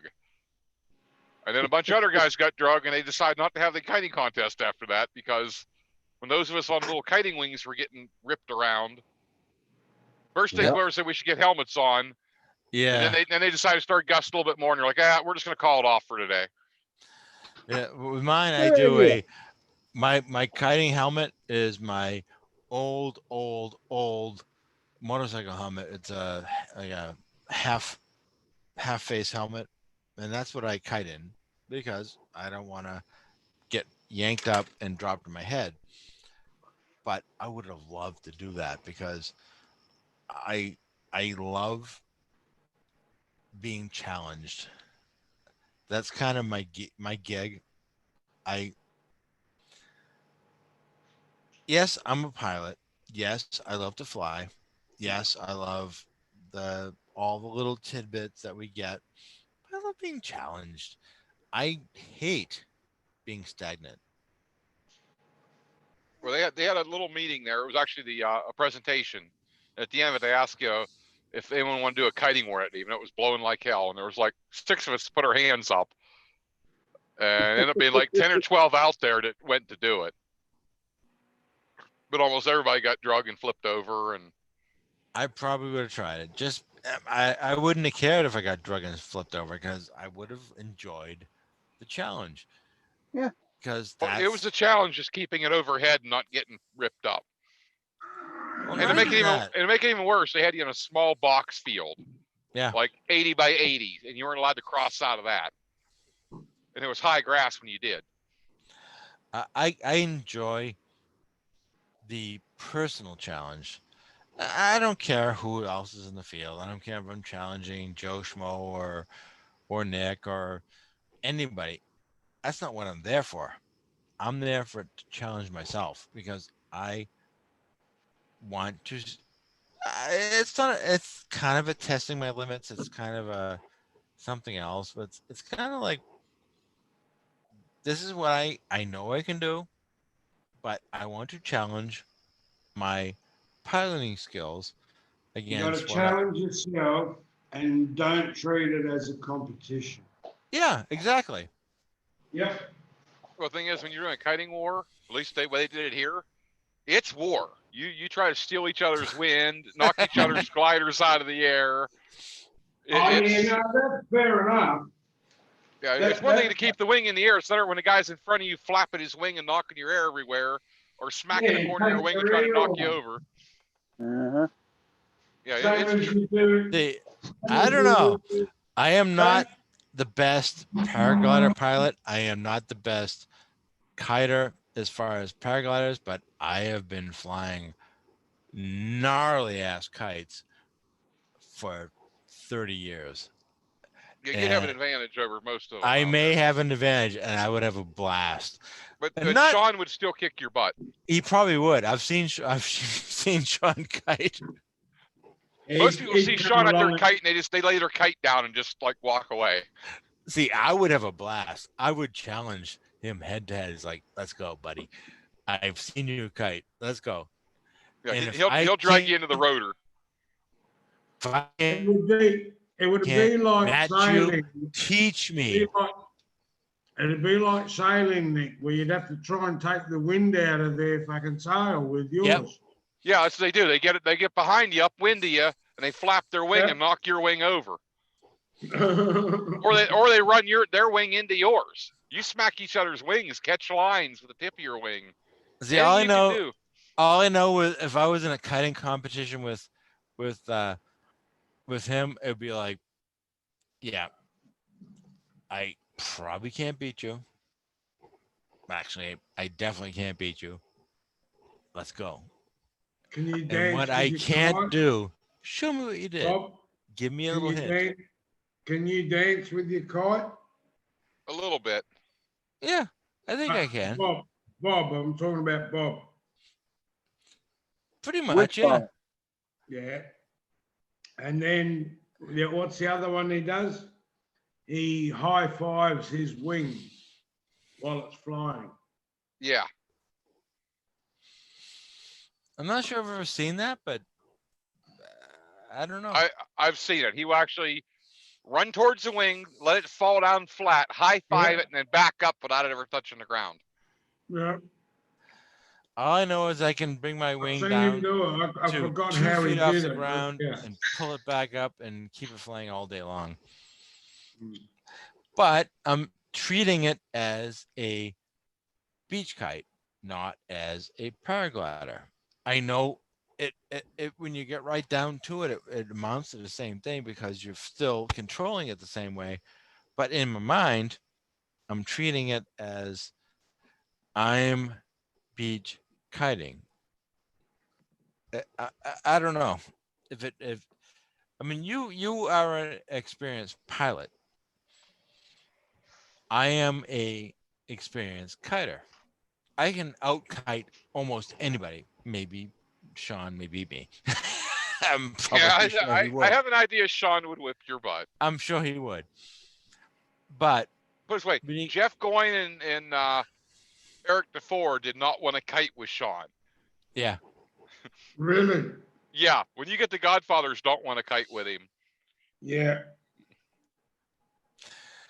But when you get right down to it, if it come down to playing with the kite on the ground and taking to the air and doing these same maneuvers, I would say, oh hell no, I am not ready for that. You know, if you can handle the thing on the ground, you can handle it in the air. Yeah. Not necessarily, but okay. Yeah. If you can kite the thing on the ground, everything that happens on the ground with that kite is what's going to happen in the air when you're flying it. I've had that same experience flying fixed wing small aircraft, and what you can handle on the ground is not necessarily, but I'm going to take you. You have more experience paragliding than I do. I see experience and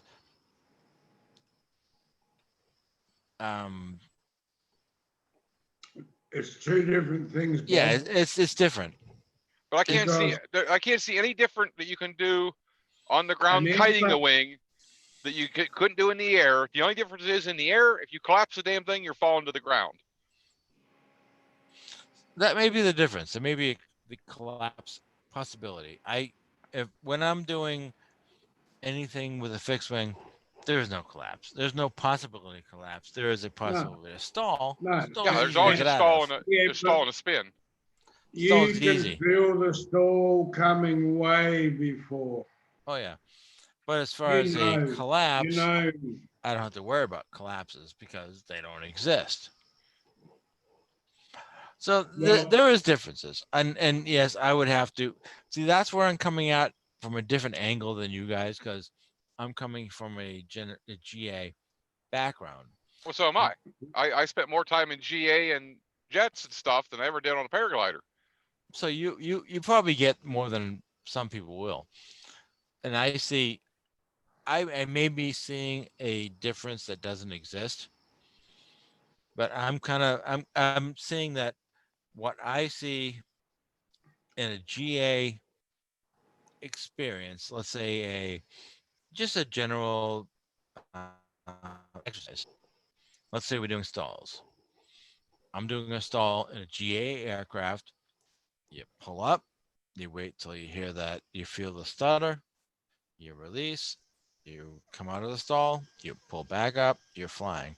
In a paraglider, you feel that stall, you can do the same maneuvers, but your wing will probably recover, right?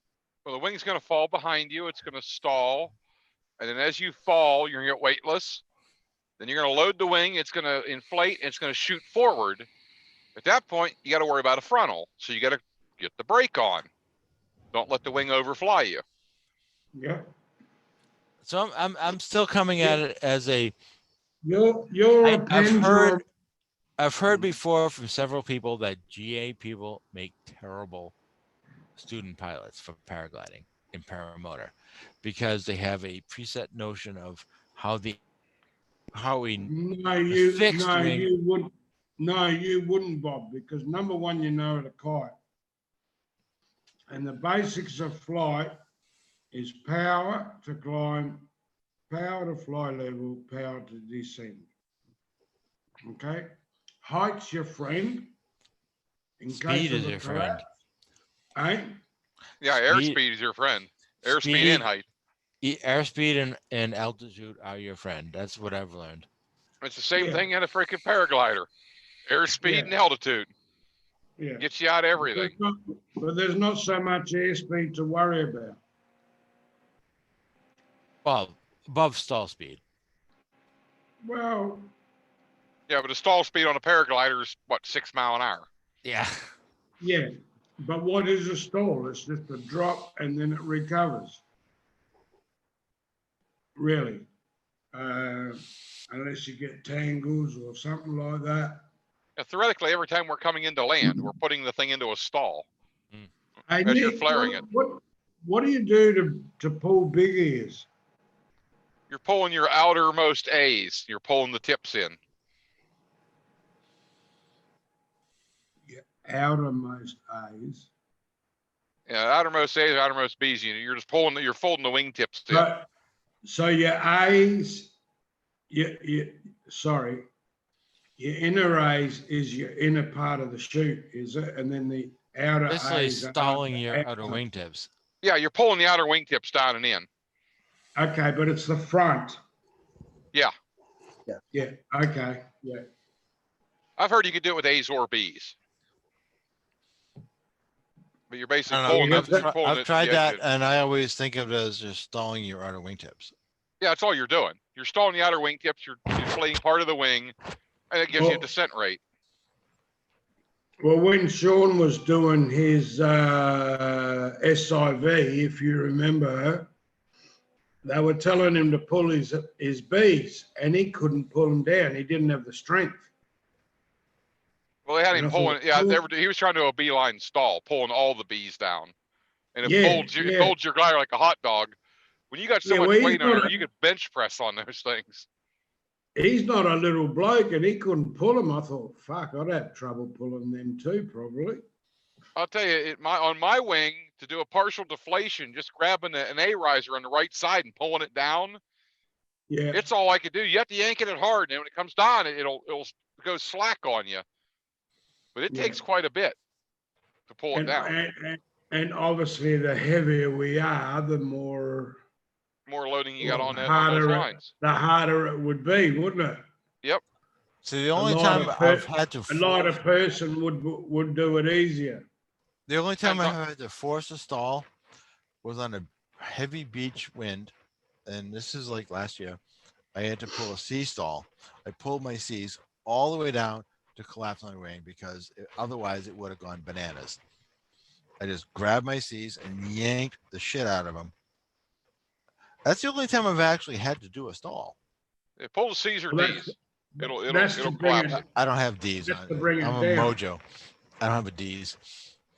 Well, not really. Oh yeah, it's rear risers. Yeah, it's rear risers. I had to yank my rear risers and completely collapse my wing. That's the only way. That's the only time I had to actually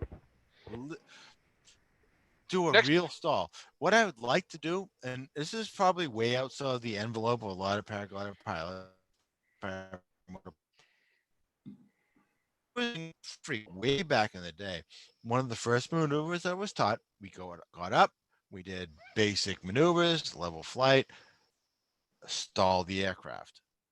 I would love to have somebody who taught active stall maneuvers as a paramotor paraglider, doesn't matter what. They do. Take an SIV course. I would love to do that. I would love to freaking do that. I don't care about doing SIVs. I don't care about doing freaking, the normal maneuvers, the semi-acro shit they're doing. I want to learn to do normal aerobatic stall. I mean, non-aerobatic stalls. Let's say. Oh, the first thing they're going to teach you on it when you go to an SIV course, you're going to learn to do big ears. You'll learn to do a beeline stall. Those are easy. I've done those. And you'll probably, then after that, they'll have you do a partial deflation where you'll pull the A's on one side and deflate half the wing and lean into it and fly straight without losing course. Okay. You do that on both sides. Then you'll do a full, then usually do a full frontal with a reinflation. And if you do all that good, then they'll have you go deep into brakes and do a stall. And the wing will fall behind you, ball up, and then you let it come forward. That's I think that will be the trick.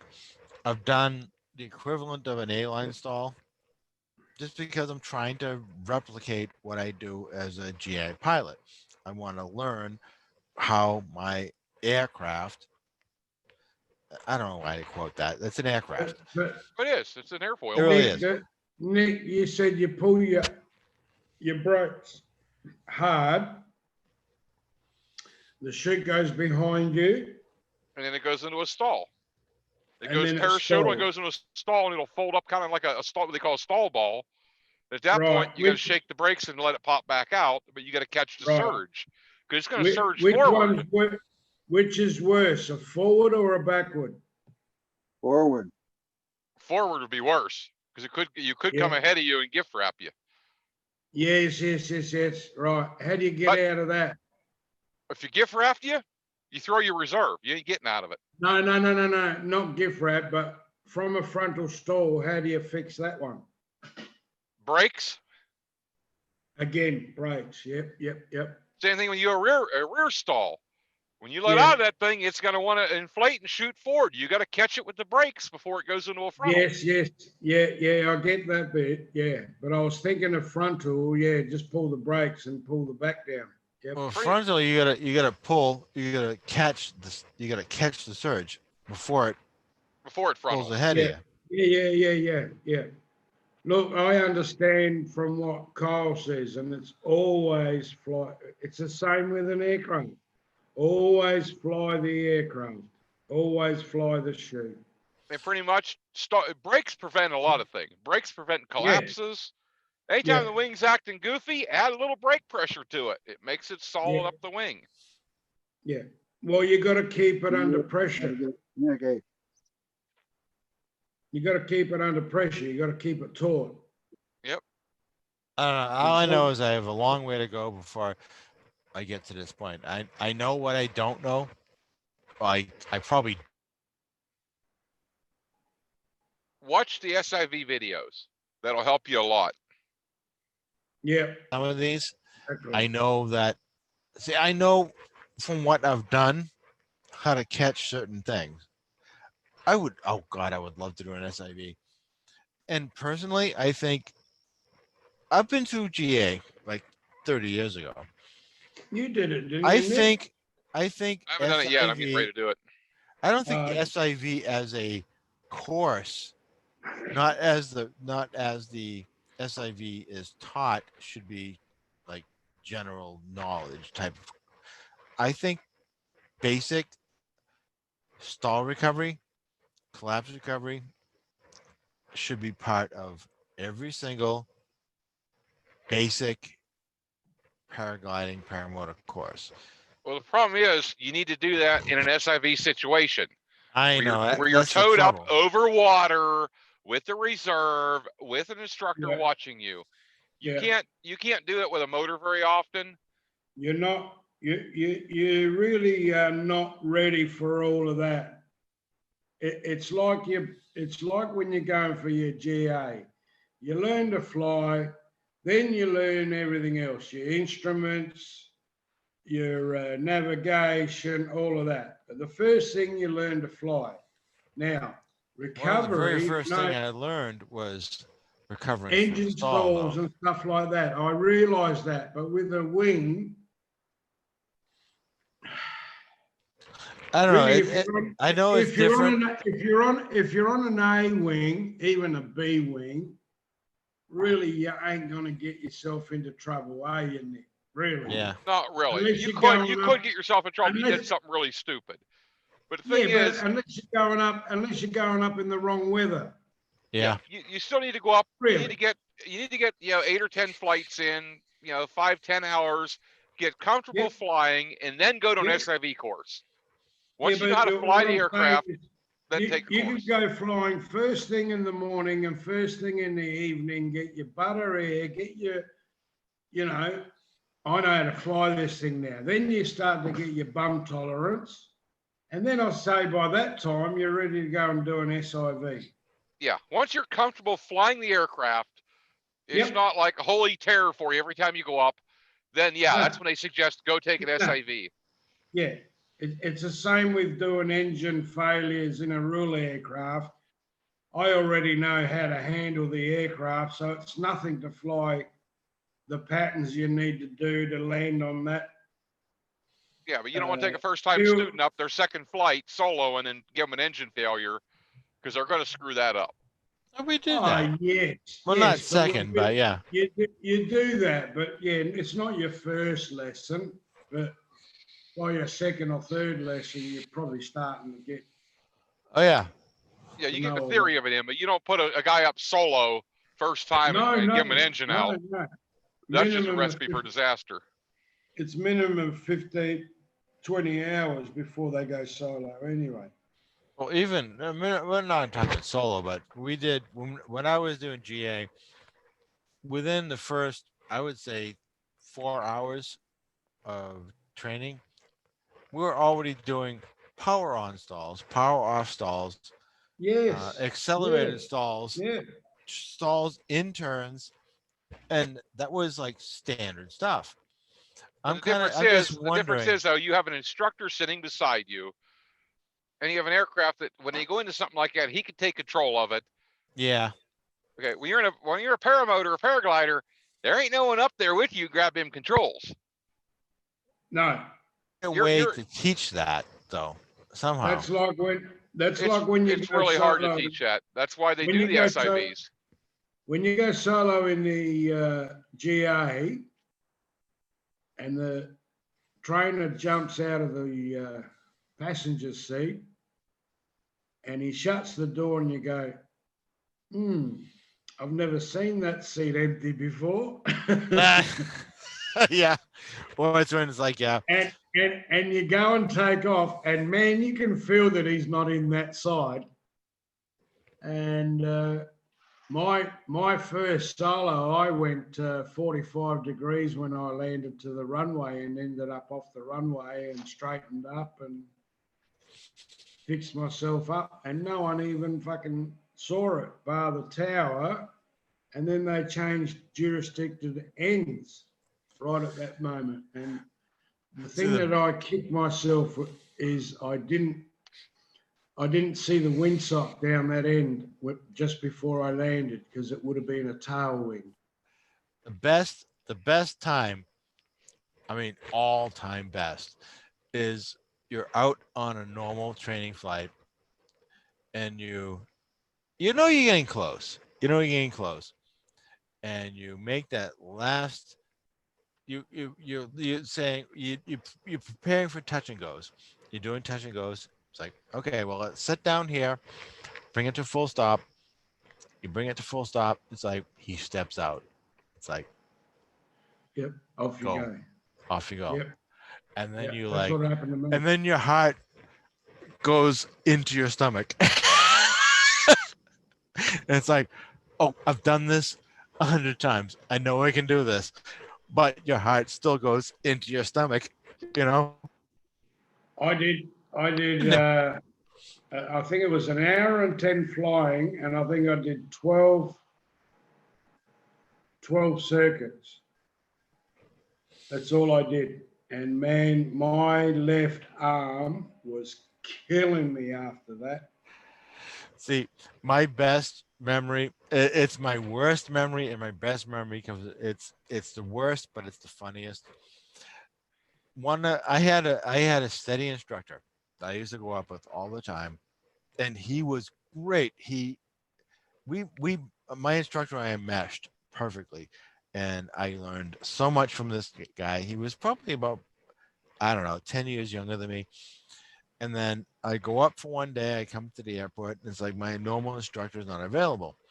It's like, okay, well, I need to get my hours in. I need about 15 more hours. Who do you got? So we have this guy. He's a very good instructor and blah blah blah. But he was a young guy. He had something to prove, right? And so it's like, so we go up, we do the normal maneuvers, and it's like, okay, well, and then he wants to show me this maneuver. It was something I have done dozens of times. We were doing like a 45 plus turn. And he's a kid. I was probably like 45. He was probably like 25. He wanted to show off a little bit. And I can fly any maneuver. I don't care what you throw at me. If I'm flying it, I can do it. This kid comes up and he starts doing this freaking, he was doing like 65-degree turns and then flipping out and going practically inverted. And we're flying in a freaking Cessna 152. Okay. And it's like halfway through the maneuver, it's like, dude, slow down. This is not good. And we're like, he pulls off like 2 or 3 maneuvers, which I'm sorry, I don't care who you are, it's gonna make you. So halfway through the thing, it's like, no, take the controls. Window goes open, out the window, and it's the only time I've yacked during freaking flight training. The whole entire side of the aircraft was, it's like, yep, I paid for this air flight. I'm not cleaning that. You're cleaning that. I paid for it. But I You mean, wouldn't, you wouldn't ordinarily, survive one of my trainings then when I do unusual altitude training. as long as I am doing the flying, I don't care what the attitude is. I can fly it. If someone else is doing it, yeah, iffy. I have this. I get car sick if somebody else is driving the car. If I'm driving, I don't. If I'm flying, I never get airsick. If someone else is flying, I occasionally get airsick. That particular time, oh, I got spectacularly airsick. And Yeah, I can't sleep in the car if someone else is driving. If Yeah. I'm driving, I can fall asleep. but that poor dude, I told him, it's like, I could see where it was going. I could feel it in the pit of my stomach. It's like, nope, nope, nope, nope. Nope, nope, nope. Please don't do that. I know I'm gonna get. Oh no, you're gonna be fine. We've done this 1,000 times. Like, no, we've done this 1,000 times with me flying it. I can't handle it with you flying it. Oh no, no, it's not a problem. You know. Hey Nick, Yeah. did you hear that Ripper has bought a Dominator? Yeah, I've Ripper heard that. does. And he reckons it's the fucking best wing he's ever flown. A Dominator. That's what I fly, a K2. Well, Dell does say it's the fastest wing out there. If you go 50 small mile- enough, yeah. 50 mile an hour. Oh, well, yeah, all right, but you don't Fly have to a go that 12 meter, fly a 12-meter K2, yeah, you're gonna do 50 mile an hour. Now Well, I don't think this is the wing that the Dominator is based on, right? The K2 that I have is what the Dominator is. When Yeah. after Dell kicked the owl, SEMA was Ripper- great to get rid of that wing anyway, and they wouldn't sell it to Dell anymore, so they sold him the rights to it, and he has it made somewhere else. Yeah, Ripper bought a Dominator, and I heard him saying the other night it's the best thing he's ever flown. I'd like to fly his wing. I'll let him fly mine. I want to see what the difference is between a Dominator the same size as mine and the K2, if they've changed anything at all. How big is your K2? That's a 24. I reckon his was an 18 or 20. If it's a 20, I'd fly it. 18, I'd be a little leery of. Yeah, it would be it'd be next size down. He's fairly tall. I don't know how much he weighs. He wouldn't weigh much. He's about my weight, I'd say. He probably did get a smaller wing. If it's faster, he's got a smaller one. Well, he didn't say fast, but he said it was the best wing he's ever flown. Well, they're solid.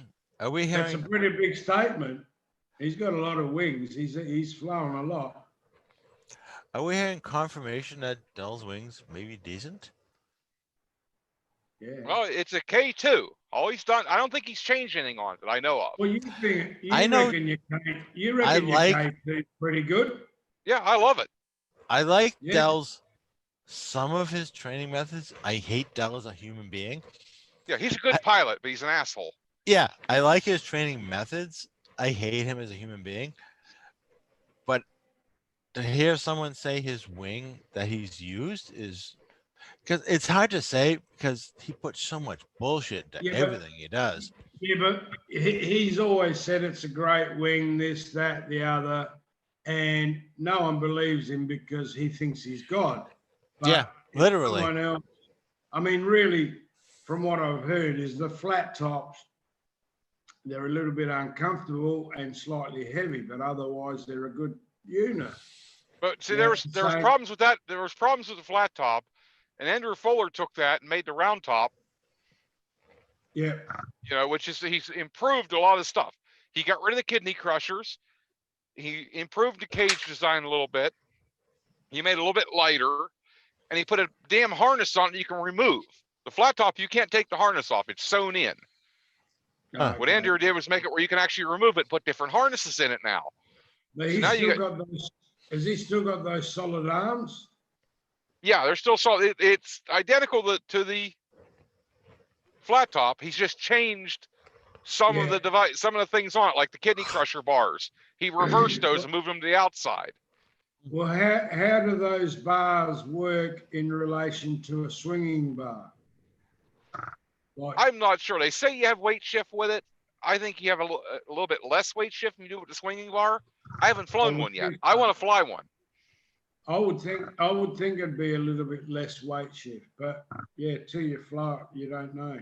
I want to actually go. I want to fly a flat top and I want to fly the Angel back to back and compare them. The Angel, I would like to try. Yeah.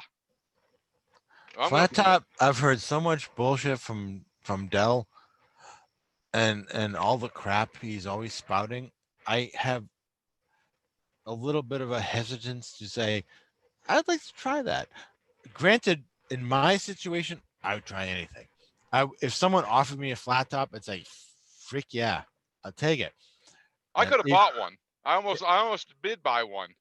My thing's the weight, and I end up getting this this mini plane instead. It's 80 because I wanted a second motor. I could have got a flat top for the same price. Have you seen I'd this take new if I one? can find one on YouTube or on eBay for cheap. I'd probably buy a flat top. They're on there all the time. I've seen them, Nick- but they're a little bit pricey for what a flat top should be, as far as I'm Have you concerned. guys seen the new one they're advertising? And I think it's called Destiny. It's made in America. The whole frame uses a Monster and either an Atco or a Dudek harness, I think, and it's about $5,500 US. That's not bad. See, Well, my idea. everything out there now uses a Visorati motor, pretty much. You can get any frame you want with a Moster on it, and any frame you want with an Atom 80 on it, pretty much. Yeah. So motors are like, between those two motors, every frame has them now. It's like Yeah. there is no, and there's other motors you can put on there too. But it's everything you look at is gonna have a Moster or an Atom 80. See, Yeah. my kind of ideal, if someone had just say, this is what you pick your ideal combination from what you know, and I don't know a hell of a lot, but if I had to choose, I'd pick Kubat's old motor. What was Kubat's oh shit, He flew a Moster. it was a Moster, but what was the frame? The That was a Power to Fly, I think. Power No, to Fly. Scout. The- Yeah, Power to no, Fly. the Power to Fly RS. Power to Fly RS, Moster 180, and wing of your choice. I think that would probably be my go-to if I had to choose one. If I had all the money in the world and had a training budget like our current president, I'd say, yeah, I'd want a Scout Sport and blah, blah, blah. I don't yeah. like the Scout. I had one on my back. I actually got to put Tuckers on my back 2 weeks ago. And What? It wasn't as heavy as I thought it would be, but the whole lean back angle you had to take off at, I don't think I could do with my back. really, But I do like the Power to Fly RS. I wouldn't mind having a Power to Fly RS with a Atom 80, but I want the SUP Air harness on it because it's the Yes. same harness that's on my my air conception I fly now, and I love the comfort in the SUP Air harness.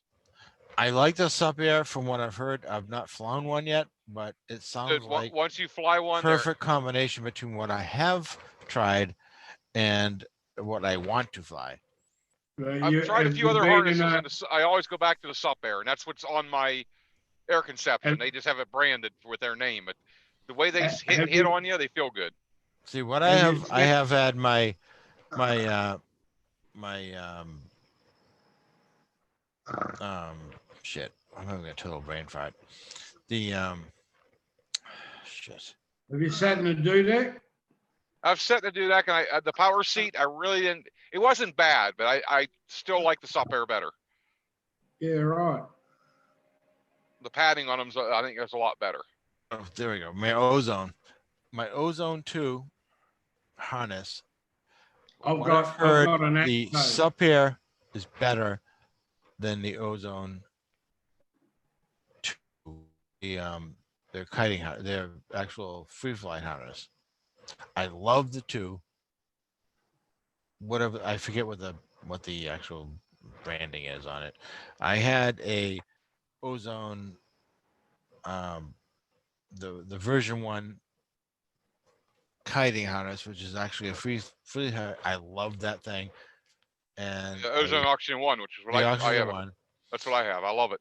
I love that thing, but it got apparently raccoons really love it too, and they love to eat them.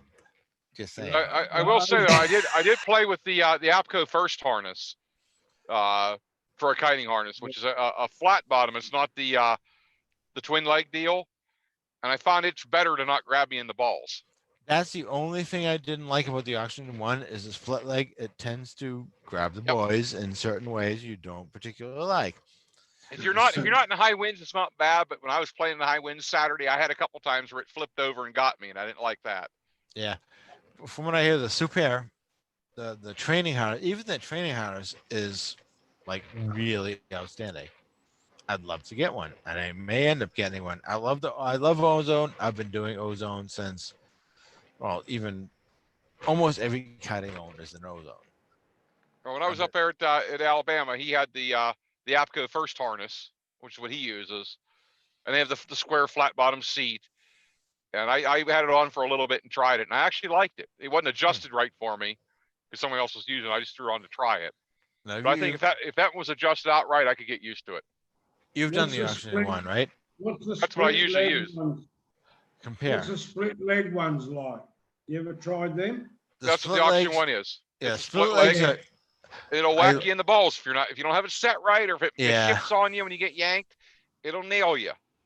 A little bit of time I spent in the other harness, I didn't have that problem. I really like them, but if you get picked up and you're not quite ready, or if you don't have your harness just right, the boys get squashed. Well, even when it's adjusted right, when you get yanked and you get tipped a little bit trying to weight shift, then you move it and you get whacked. Yeah, the boys do not enjoy split leg harness. Put it that way. I've actually won one on an auction, but it's got to come from Britain, from England, and I'm not sure if I've won it or not yet because he doesn't want it sent here. I actually like mine. I don't like at certain flight envelopes, it will pull you in exactly the wrong. Let's say you have a woman holding you. That are all split legs like that? No. Yeah. Well, yeah, mostly. Yeah, all split legs are going to whack you the wrong way. See, but Walter, imagine you have this really nice woman holding you just where you want to, but if she goes, it's not going to be good. No. If she I'll be right back. I get my it's stuff out going of to the be dryer. great. That's the difference. The oxygen one cradles your goodies, but if you get pulled up hard or if you get pulled off angle, it tends to, the boys say, the boys don't like it. Right. I've just ordered this. Well, not ordered. I won it on an auction because it was only £100, so it works out about 100. It's a great harness. I love it, but there are certain times. Know that it's an oxygen. I don't know that it's a Sup Air one. Well, mine was the ozone oxygen. It's split legs, and all the straps are quite thin. You know, the straps go over you, and Yeah, I don't know about that.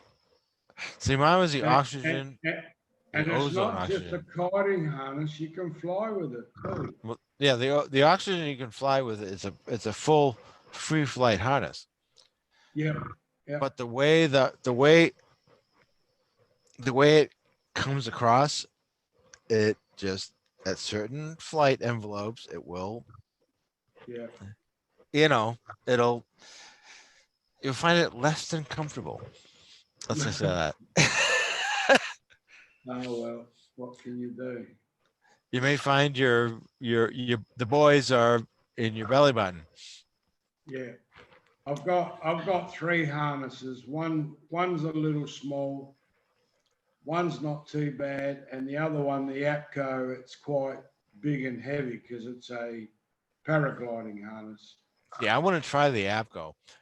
From what I Yeah. hear, Oh, it's a really good I've harness. sat in it. I've sat in it. It's so comfortable. And yeah, in the air, I think it'd be amazing. Yeah, I'm not sure I'd choose that for a paramotor harness, No, no, or no. It's paragliding. It's yeah, but paragliding. for paragliding, just the bullshit I've been doing, I love my split leg harness. As much as it kind of grabs me now and then, I like it because yes, it grabs once in a while, but I can it you can it Well, long as it's you like can. having a 3-axis control versus a 2-axis control. You can feel Yeah, every nuance, and you can yeah, it helps the yeah, you know what I mean. yeah. The APCO I'd love Well, to try because everybody raves about it, and it sounds like it's a great harness, and that's one I kind of really want to try. well, we got some hills around here with some nice banks, and that's what I'm going to do is just run down the bank and take off. That's kind of what I'm doing. I And I haven't know, done it yet. I haven't done it yet because of what I've been through the last few months. But see, it's my harness is technically a kiting harness, and I shouldn't be flying it at all. But if I'm yeah, running down a field and I take flight for like they're 25 feet off the ground, I don't care. I'm gonna fly the damn thing. And yes, I know I shouldn't be doing it because it's a kiting only harness, but no, there are harnesses that are kiting only, but I've seen people fly them too. well, And uh, this is this one of one does the make, one up, and it's a beefy little harness, and I'm really overweight, and it's still beefy as hell. So I I've don't. got one of my harnesses are an up. So's my parachute, my wing, the free flight wing that I've got to lose a little bit more weight. A little bit more weight. Yeah, for mine, Yeah, ideally, I should probably lose 30, 40 pounds. But if I get, see, I feel comfortable enough in this thing. I know it's strong. I know it's sturdy. I know the company who makes it. I trust the people that make it. I know if it lifts me up the ground and I'm 20 feet in the air, it has enough well, strength mine, to not mine, drop me on the my ass. envelope finishes at 115. Now I'm 115, so it's only going to be the harness and the wing on top of it and whatever I'm wearing. Um, so I'm going to be slightly over. If I can lose another 10, it would be great. See, I'm way Uh, outside my flight envelope on my wing. I'm probably 40 pounds outside of so the envelope of my wing. I think it's It always better to performs be. great. I I think it's love my wing. always better. It's always better to be towards the high end than the low end, anyway. Oh, I love my wing. I love the performance envelope it has. I need to get. I had a great. I had an oxygen one, which is perfect, actual flight ready paragliding paramotor training harness.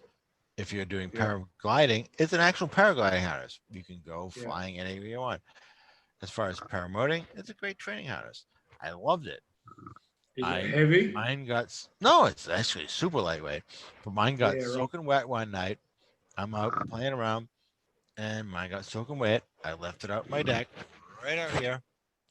I get up the next morning, my wing is drying up here. My harness is drying on my back of my chair. I get up in the morning, my harness looks like confetti because a freaking raccoon ate it.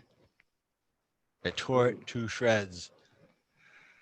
Wow. So then I had to say, you know what? I have no more money left. I spent all my money on what I have. I ended up with Craig Taylor, believe it or not, donated a new harness for me. It's a one-up training harness. Yep. It's a little on the snug side, but you know, it works. And I probably shouldn't fly it, but I am not opposed to doing a downhill sled run on that thing. I'm like 10, 15 feet above the ground, just like doing the. It's a kiting harness. I shouldn't be flying it, but Yeah. I do How anyway. long as that's all you're going to do with it? I'm not going to take it like 15,000 feet in the air, but if I'm doing a sled run down the hill, I don't care. Down the hill or take off from the beach. And just Oh, land I'd it. love to try that, but I still want to try the Super Air 1, their beginner harness, because it sounds like it's kind of like the best of both worlds. You get kiting, you get training, you get paragliding, you get however long you want to use this harness, it kind of works. And from everybody I've ever heard that flew the thing, they love it. I want to try one. I may get one next. As much as I love ozone, every kite, every wing I've ever bought to this point has been an ozone. So I'm kind of an ozone fanboy. I love ozone products, but I may go Super for my next harness. I can tell you the Super the first harness, which is what they use up at Rodman School, I found to be very comfortable. And it, like I said, it wasn't adjusted for me. I had another guy that was using it. I didn't want to adjust it. I just threw it on real quick and tried it, and I was very comfortable in it. Flat bottom? Yeah, flat bottom. I really like the Yeah. feel of it. Yeah. In fact, when I get down there again or get a chance to put one of those on again, I'm going to adjust it up to where it's comfortable for me, spend some more time under one. And it'll probably be the next harness I get. It is way, way too late at night for me to hear this kind of stuff. All I hear when he says that is like flat bottom girls, the Queen song. I like the flat bottom harness makes my paragliding world go round. Sorry. My APCO's got also like I don't know, be a 3-inch panel in front of the seat that you can adjust up a bit so it supports the bottom of your legs. Yep, that's what I like about the Super Air on my air conception. It's got that little extra like 3-inch panel that flips up. Yeah. So once I'm in my seat, I can fold that thing up. It gives me a little bit more, leg support. And I only do it when I'm on long flights. Like if I'm just going up playing around, I don't pull it up. But I did cross country yesterday. I folded it up. What about, do you find your legs get sore from just dangling? Oh, I don't stay out of my seat very long. If I go and sit out of my seat and hang down, yeah, because the only thing holding me when I do that is 2 straps. No, I'm talking about in your seat. In your seat, I'm talking about. No, I spent like 2.5 hours in it one time straight. Yeah. And I was totally comfortable. Because mine's got one of those straps that you can rest your feet. That's not really to rest your feet. That's a kick-in strap. That's to get you up in the seat. To kick you in the seat. Yeah, that's for if you have a hard time getting up in the seat, you put your feet on that, and you kick yourself back in the seat. That's what that's made for. Oh, okay. Yeah, right. So now, Nick, as far as I I'm used to understand, split leg. I split leg ozones, the oxygen one. That's my go-to. I love that harness.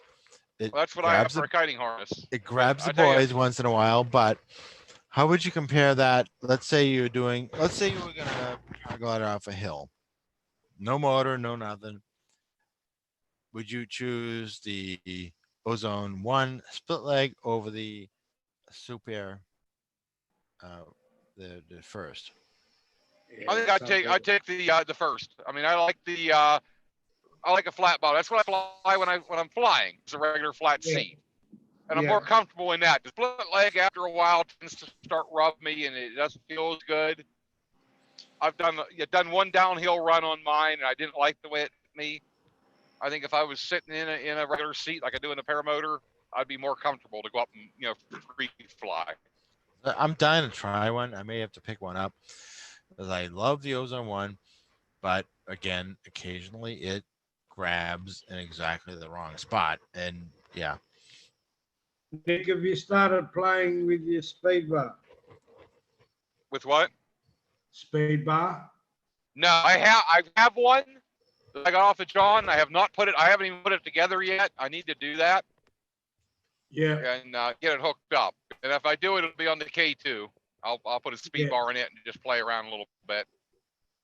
Yeah, because I got my chute is a proper paragliding wing, so it doesn't have trims, and it's got the speed bar. And I've been watching that Mitch G. He uses speed bar a lot, and it wasn't until a while ago where more people started experimenting with their speed bar, and I'm thinking, what have you guys been waiting for? I think that's the ultimate, having the speed bar, and then you get off of it, you do a turn. Have you ever watched that, Mitch G? Yeah, I've watched it. I've watched guys use speed bar. I watched Keith go up beside me with a speed bar on. I just have never tried one. Yeah. And you have to watch Yeah, about that- collapses. So I want to make sure I'm Yeah, on my game before I add that. And you're adding something else that can come loose and go through the prop. So it's one extra thing I Yeah, got to well- worry about right now. I've been watching him do it, and he basically accelerates, and then as he comes to the turn, he backs off, turns, and then back on the speed brake. As you get off the speed brake, you climb naturally, and that allows you to turn without banking and hitting the ground. Then back onto the speed brake, and yeah, he follows tracks and that.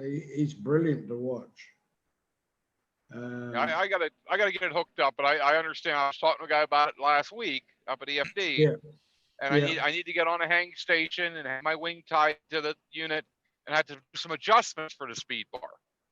So I need to get it all adjusted and all that before I even fly it. Well, you reckon the hang points are different? No, you have to be in your seat and you have to have a speed bar where you can get your feet on it. And when you put your feet totally out, you want your speed bar totally engaged. So there's adjustments for that. Yeah. So I'm going to have to get all that adjusted. Oh, yes. The length of that. Yeah. Yeah. So it's not like you don't just clip it on and go. You got to make adjustments. No. So I got to get all that done. Yeah. And once I get time to do all that, I might try to do that this week while I'm over here at North Carolina. I might, if someone's got a hang station there, I might go hook in and at least try to get it somewhat adjusted, and then maybe I'll put it on and try it. All right, I'll ask you another question. Do you have a front reserve? No, mine's side mount reserve on the Side side of my mount. seat. All right. Do you know anyone that does have the front mount? Yeah, I know quite a few guys. In fact, I'm looking at buying one because now I got a second motor. It doesn't have a reserve. I'm going to buy a front mount to use with the Atom 80. And then I'll also wear it on the other one when I'm doing acro. So I'll have two that way. Now, the front mount, if I'm correct, do they go straight to the carabiners? Yeah. Not to your shoulders. Yeah, that's what I thought. Okay. Because I bought a set of Y straps and I thought, man, they're short. And then I went, hang on, they only go to the carabiners. So that's correct, isn't it? Yeah, most guys tie them in and they just tie right to the carabiners or Yep. put a second set of carabiners on there and tie it to that. And that way you have a place Yeah. to tie it. That's also where the bag strapped across on. Yeah, I think I've seen Kyle hang his on there, but not with, he does it with rope Don't they or all go up through your harness? Dyneema, because that way, because if it goes to that carabiner, that means it could get tangled with your own chute. But if it's on a separate link, I'm not sure how it's done. I'll have to YouTube I've seen it done a both bit. ways. I've seen guys have another carabiner hooked into their arms, right beside their main one. I've seen how guys have a link on their carabiner extended out a little bit. Yeah. I mean, either way, when you throw that reserve, you got to throw it into clean air, and it's going to pop open. The other glider is going to Oh, yeah. collapse.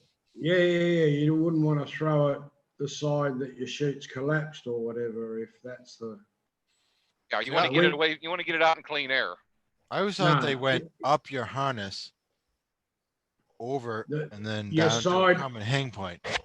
Your side. Now my your side mount goes one- on my shoulders. the Side one does, yes. It goes into your harness over your shoulders. Yeah, I've got a pair of clips about 4 inches down on my shoulders, right in front of my tits. That's where it's tied in. But there's like in other Velcro words- closures over that. Yeah, so in other words, the reserve is carrying you from your shoulders, Yeah. But yeah, the front reserve would carry the whole rig. So the front mount actually mounts to basically where your swing arms are, or Yeah, same place where you tie your wing in. Right on the Okay. carabiners where you tie your wing in. You can tie it into your carabiners, yeah.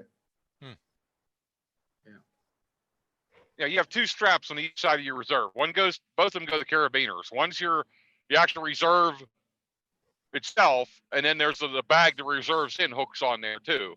So it's hanging in front of you. Have you done any of your own packing?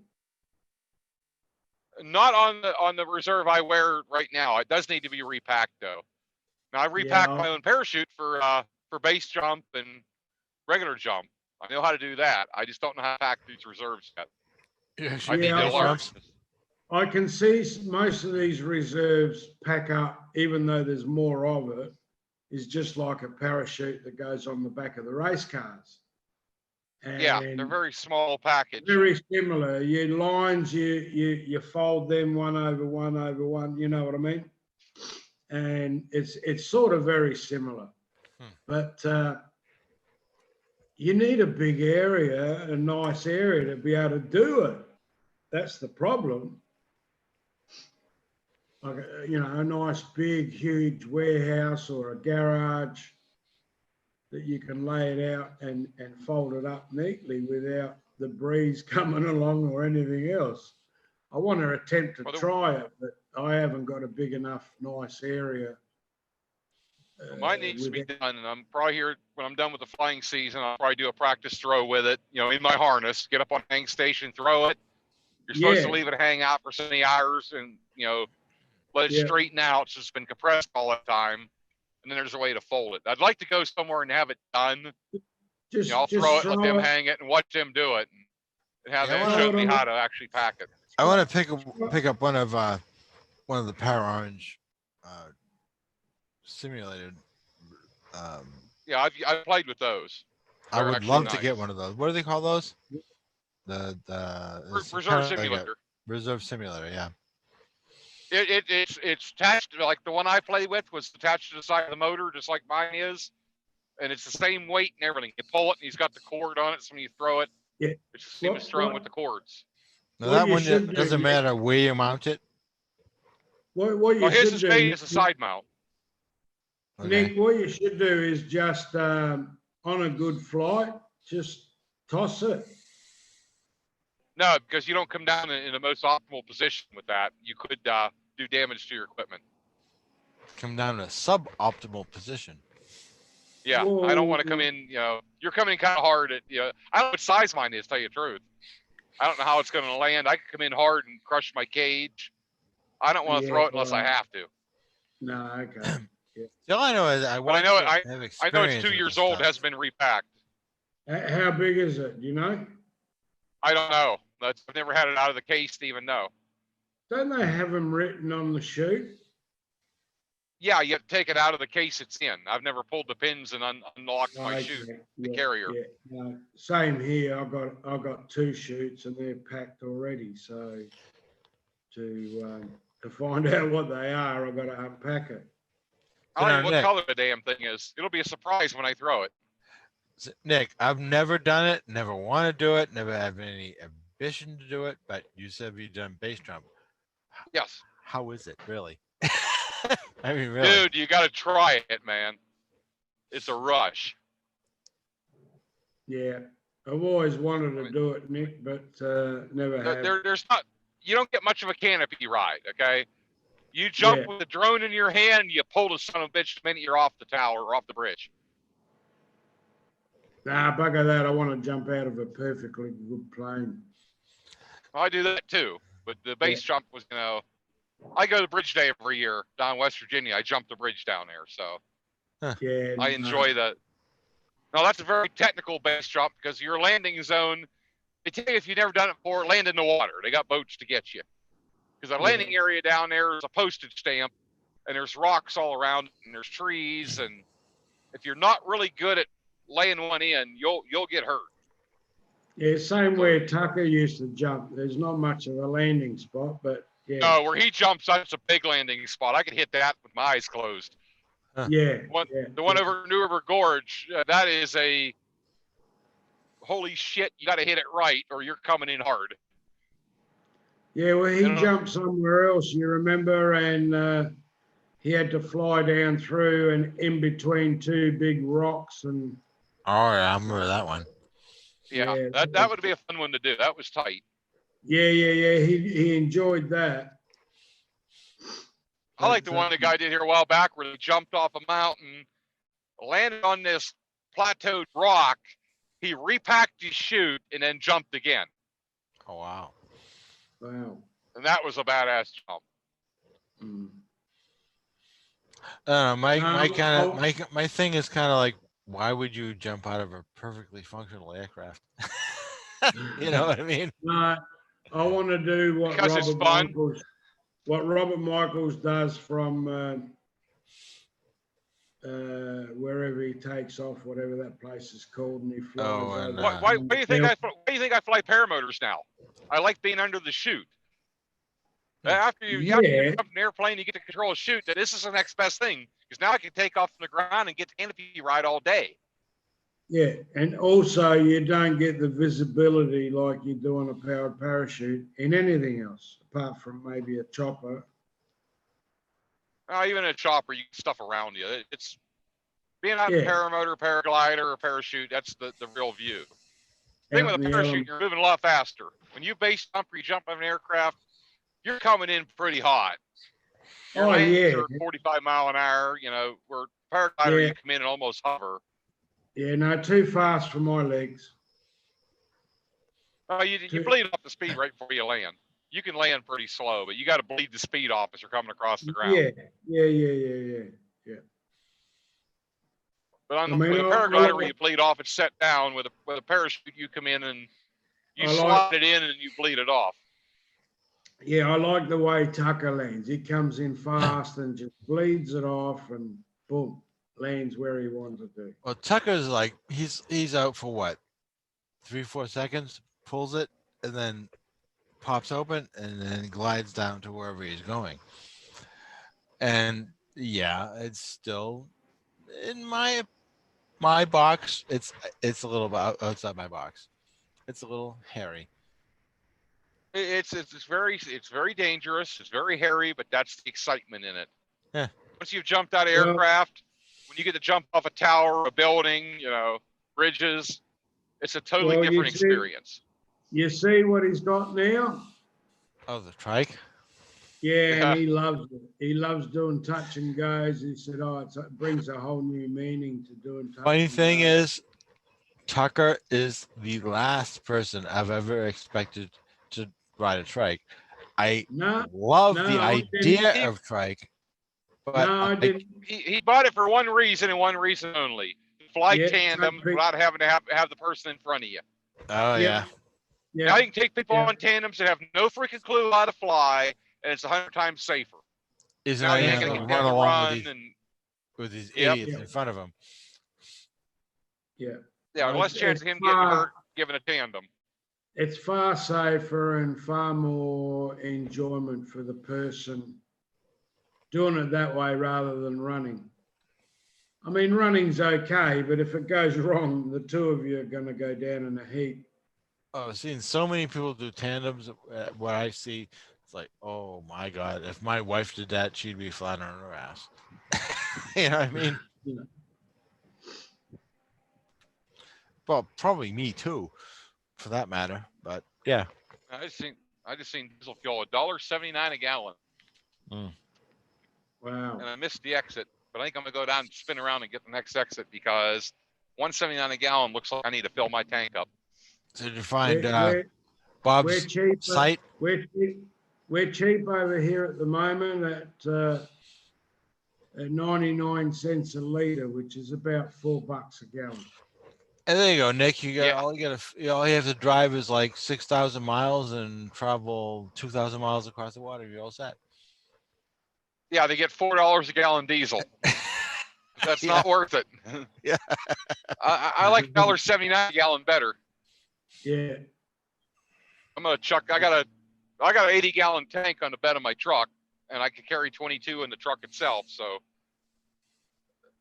this tells me it's worth driving a mile or two down the road here, spinning around, come back, chuck my tank full. See, I don't know. Yeah. Even at Fill up. my if with the RV 75 gallons as opposed to 80 of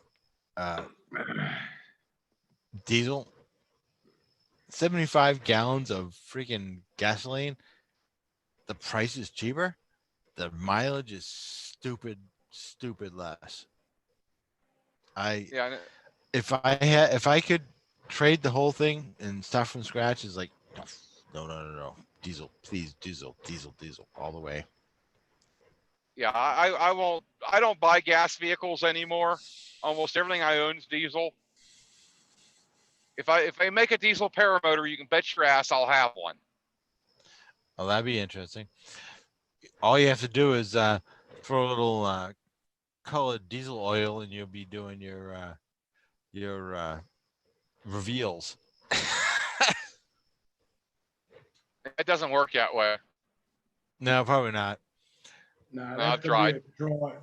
That'd have to be a trike. No, but I Well, do like the idea. If I built I something like like the Walter's idea of a flying, I'd diesel. probably have a 1.6 diesel on it. If I built a big trike like Walter's got, I'd put 1.6 Volkswagen diesel turbo on it with a 4-bladed prop. No. I'd probably do if I did his, I'd probably do a Rotax. And Why? you You can do a 4-cylinder. You can do a full cylinder diesel cheaper. just and because with of more the, horsepower. yeah, just because of the fuel injection, because it's a computer controlled fuel injection system, and it. I'm What do you gonna think? What do you think try- 1.6 is? The 1.6 I'll Volkswagen diesels is electronic injection. Was it really? Oh yeah, all the new Volkswagens, the 1.6 and 1.7 they use now, they're turbo diesels, common rail injection, direct injected, all computerized. Now is that Not a horror- now is wouldn't be that old horrible, school? wouldn't be opposed. Is that Straight. old school like ultralight, like half VW engine or real actual No, VW fuel injected? This would be a VW inline 4-cylinder diesel. Same thing they put in like the Jetta and the Rabbit and all that. All right, well that's a little different. See, what I hear when I hear someone talking about VW is a half VW ultralight engine. No, that's only used in ultralight. They do light They don't sport with a make full enough. VW. They don't make enough horsepower, 2-cylinder. No. No, they're I- just neutering it. I- A 4-cylinder I wanna- with the right setup is good. I'd like to try a BMW bike engine. Oh God, that would be insane. Yeah. There's a guy, Yeah. there was a guy flying a trike here this weekend that had a Honda Silverwing scooter engine on What's a that? trike with a belt Is drive. that Oh a- my God, was that thing powerful? Fuel injected, Yeah. computer controlled, and Yeah. man, was that thing powerful. And it was so Yeah. quiet. Mm. I was like, Yeah. oh my God. He taxied a couple times. I was like, damn, that thing's quiet. Yeah, that would be nice Well, because you get the I've got a neighbour. computer-controlled CVT engine. I got a neighbour just moved in, and he's got 2 motorbikes, BMWs. And I said, you wouldn't have an engine, would you? And he looked at me, he goes, why, are you building an ultralight? I said, no, I've got one. Eh, Because I'm like, he no, I knew just want that to repower it. they use them a lot in gyros and things like that. I didn't They'd have be I didn't know 100, that. they'd be 90, 100 horsepower, surely, wouldn't they? 11, 1200? About 60. yeah. Hey? They're about 50 or 60 on a bike. I'd be more Now than you can that. turn them up more. Oh, Nah, they're shit. a little bit neuter on a bike. Now you could actually go in there and do a tweak and tune and get them up there. Oh, mate, I'd do that in 2 seconds without thinking about it. Mm. Camshaft, go and see my mate, put these cylinder heads, let's go. The nice thing with the CVT engine is most of them are computer controlled. They're paddle shifted, so you have, you don't have to use the paddles, but you can have a very tightly integrated up and down shift as far as your speed ratio goes. And they're all fuel injected, and they're all very tightly. They run like a dream. Mine is my bike is a 650 CVT. It's a mega scoot, so it does a little bit of everything. But I have the fully automatic bullshit with the sport mode, economy mode, plus the paddle shifters and all that. But off the line, if I'm sitting next to a Harley and we both start off at the same point, I'm pulling off the line way faster than this guy because I don't have to shift. If I do choose to shift, it's like just hit the pedal. If you had a fuel injected version of that for a microlight, not sure it'd work for an ultralight because it's just kind of too big. But a microlight, oh yeah, all day long. Yeah, well, I mean, the BMW, I think they're 1100 or 1200. So that means each cylinder is 600 cc. That's a big bike though. That's you're talking some hard. You're not talking like US ultralight standards anymore. You're talking about fully Yeah, I know, registered. but that that engine, trike he had, that trike he had EFD, I think that was 1,000 cc. It was a that two-cylinder side by side, and it originally Yeah. would have been on a Honda Silverwing with a CVT, and they just took Yeah. off the CVT drive and put a belt drive assembly with a 4-bladed prop. Yeah, well, Yeah, that's right. Walter's Yeah. bike would be absolutely fully non. You'd have to put a. I don't know what you put in it, but it certainly wouldn't be 103. Period. It just wouldn't be. I love his. No, I love his I'd put, aircraft though. I'd put that engine with my gearbox Mm. off the road Yeah, taxi. that was the only thing I didn't like on that trike that he had. It was a 2-seater, but he had a belt drive rather than I thought it should have had a gearbox on it. Would have been better off. Yeah, belt drive's all right, but seeing I got the Rotax, I may as well just adapt the gearbox. Oh, the gearbox, mean, you have a clutch in there. That's what I like about it. I'm not worried about a clutch. Especially on a trike. You don't need it. Generally, you set up everything, you get in, start it, and go. So There's a couple guys that had big trikes there, 2-seaters that had Rotexes with clutches on them. I love Yeah. the Rotex trikes, but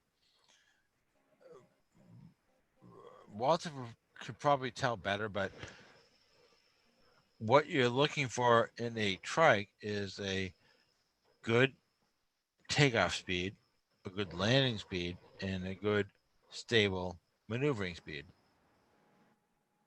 But that's The- all up to your chute. Right. If you Okay. add more power, Right. you're not necessarily adding more performance. You're going to add you may add more weight.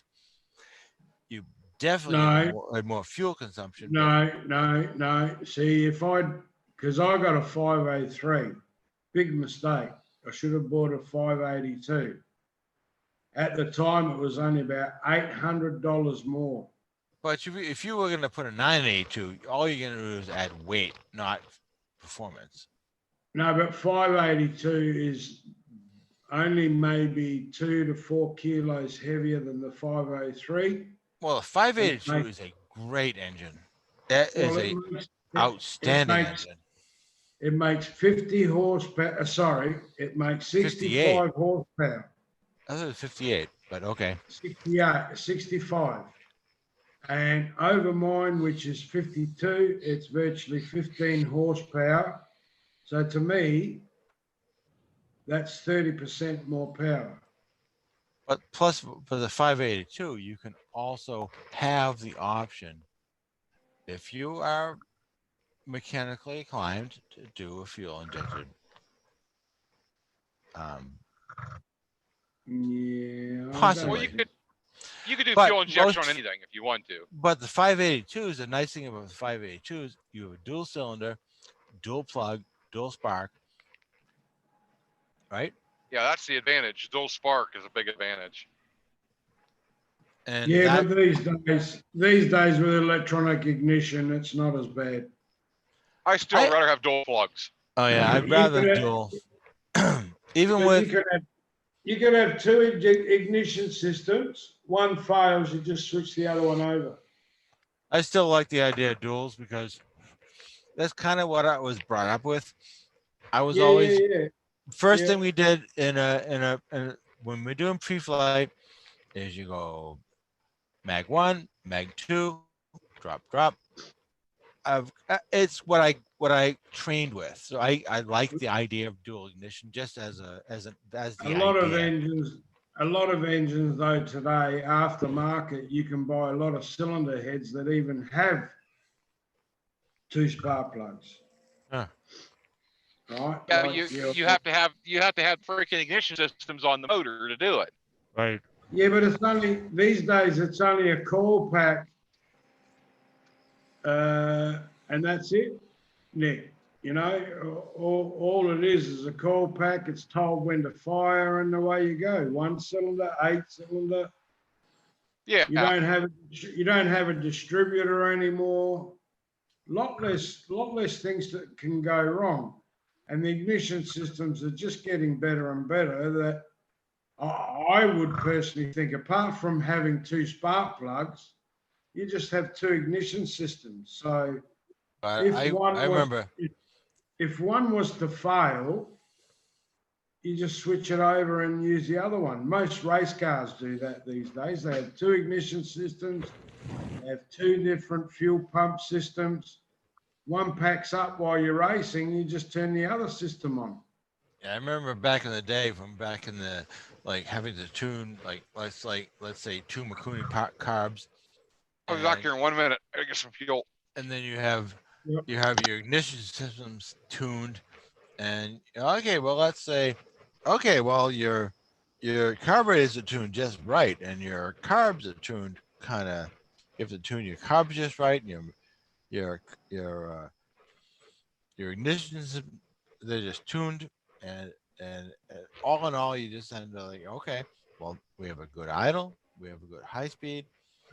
It seems okay, but we actually had a one of those competitions where you kind of detune each other's engines and see which ones could figure out what's wrong with which when, and it was fun. It was actually amusing because he was like, well, let's detune this guy's engine by, let's reduce the mixture on this one, and you'd have a dual carb system, and you'd have one that was like slightly rich and one was slightly rich.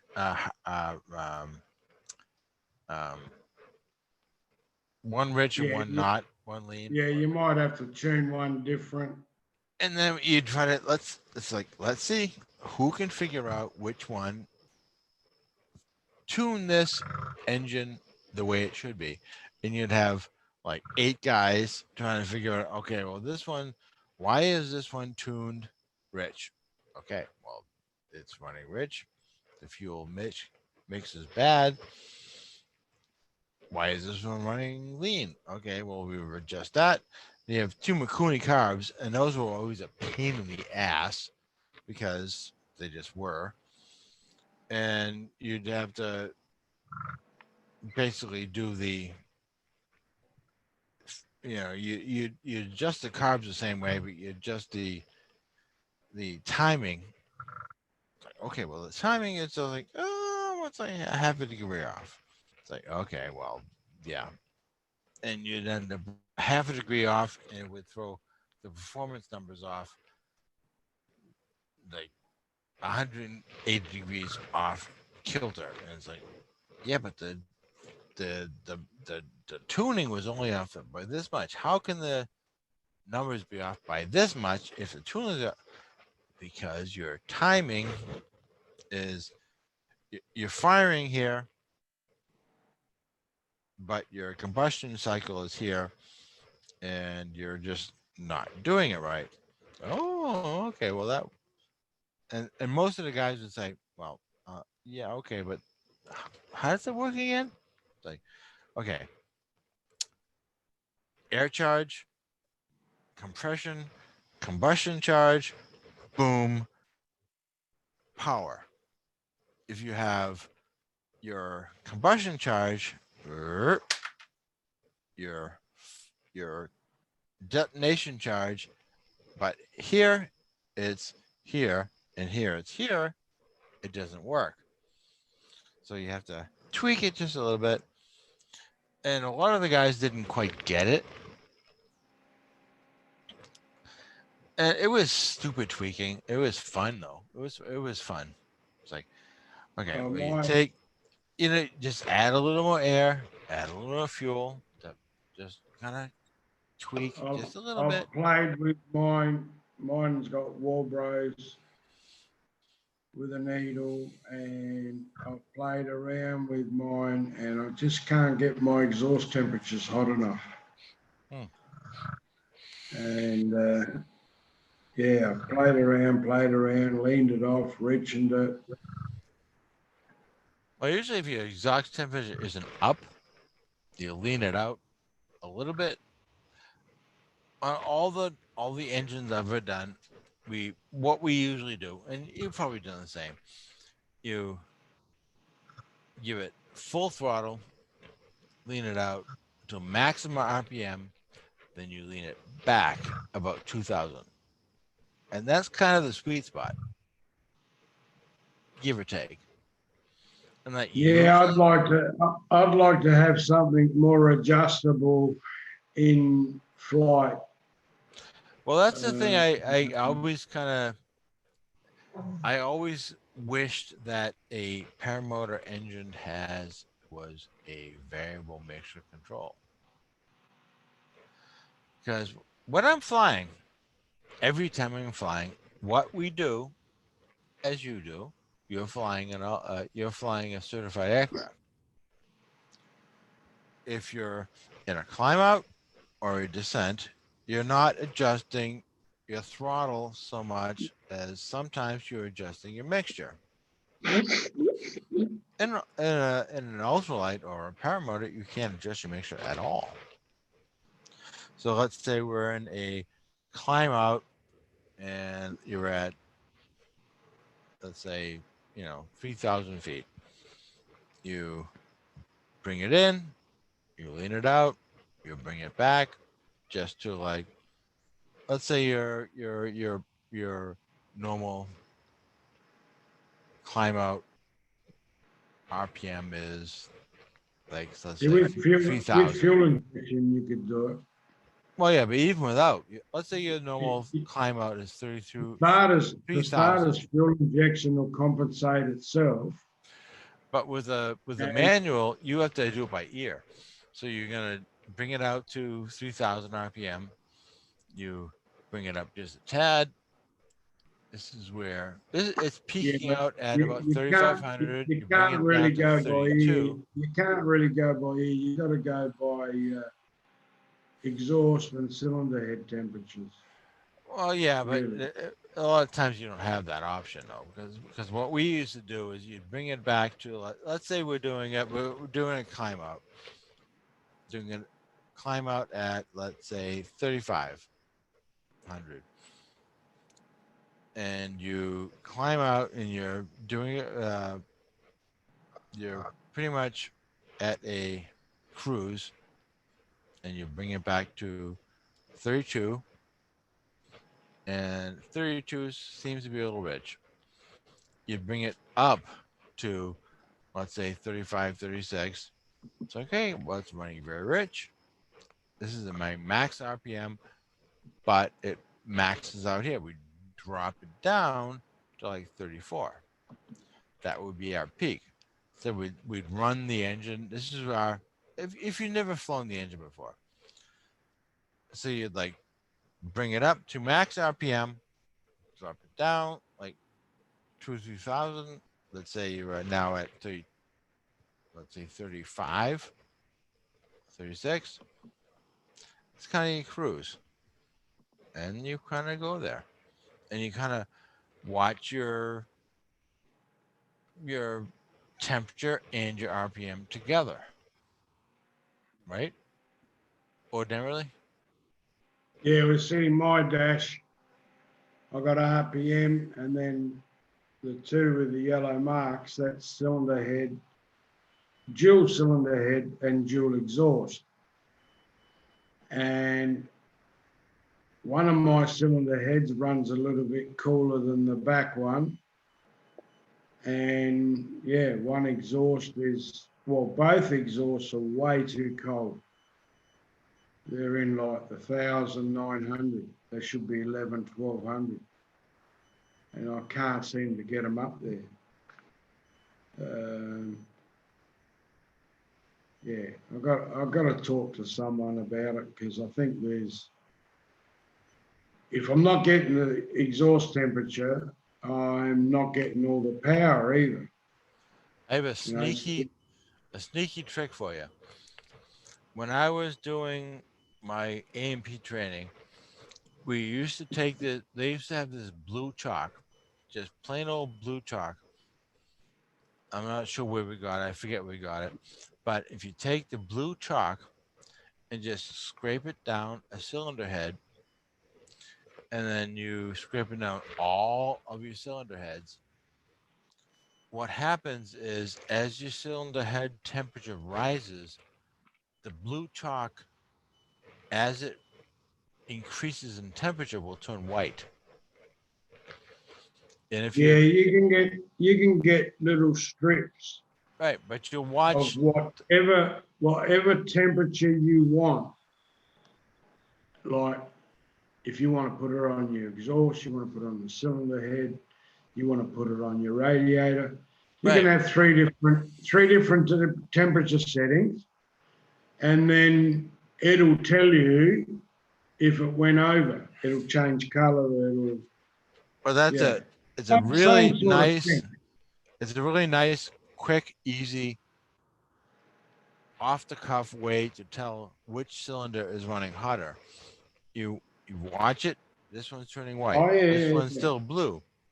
Then A you know temperature gun will you have tell to you that enrich. anyway.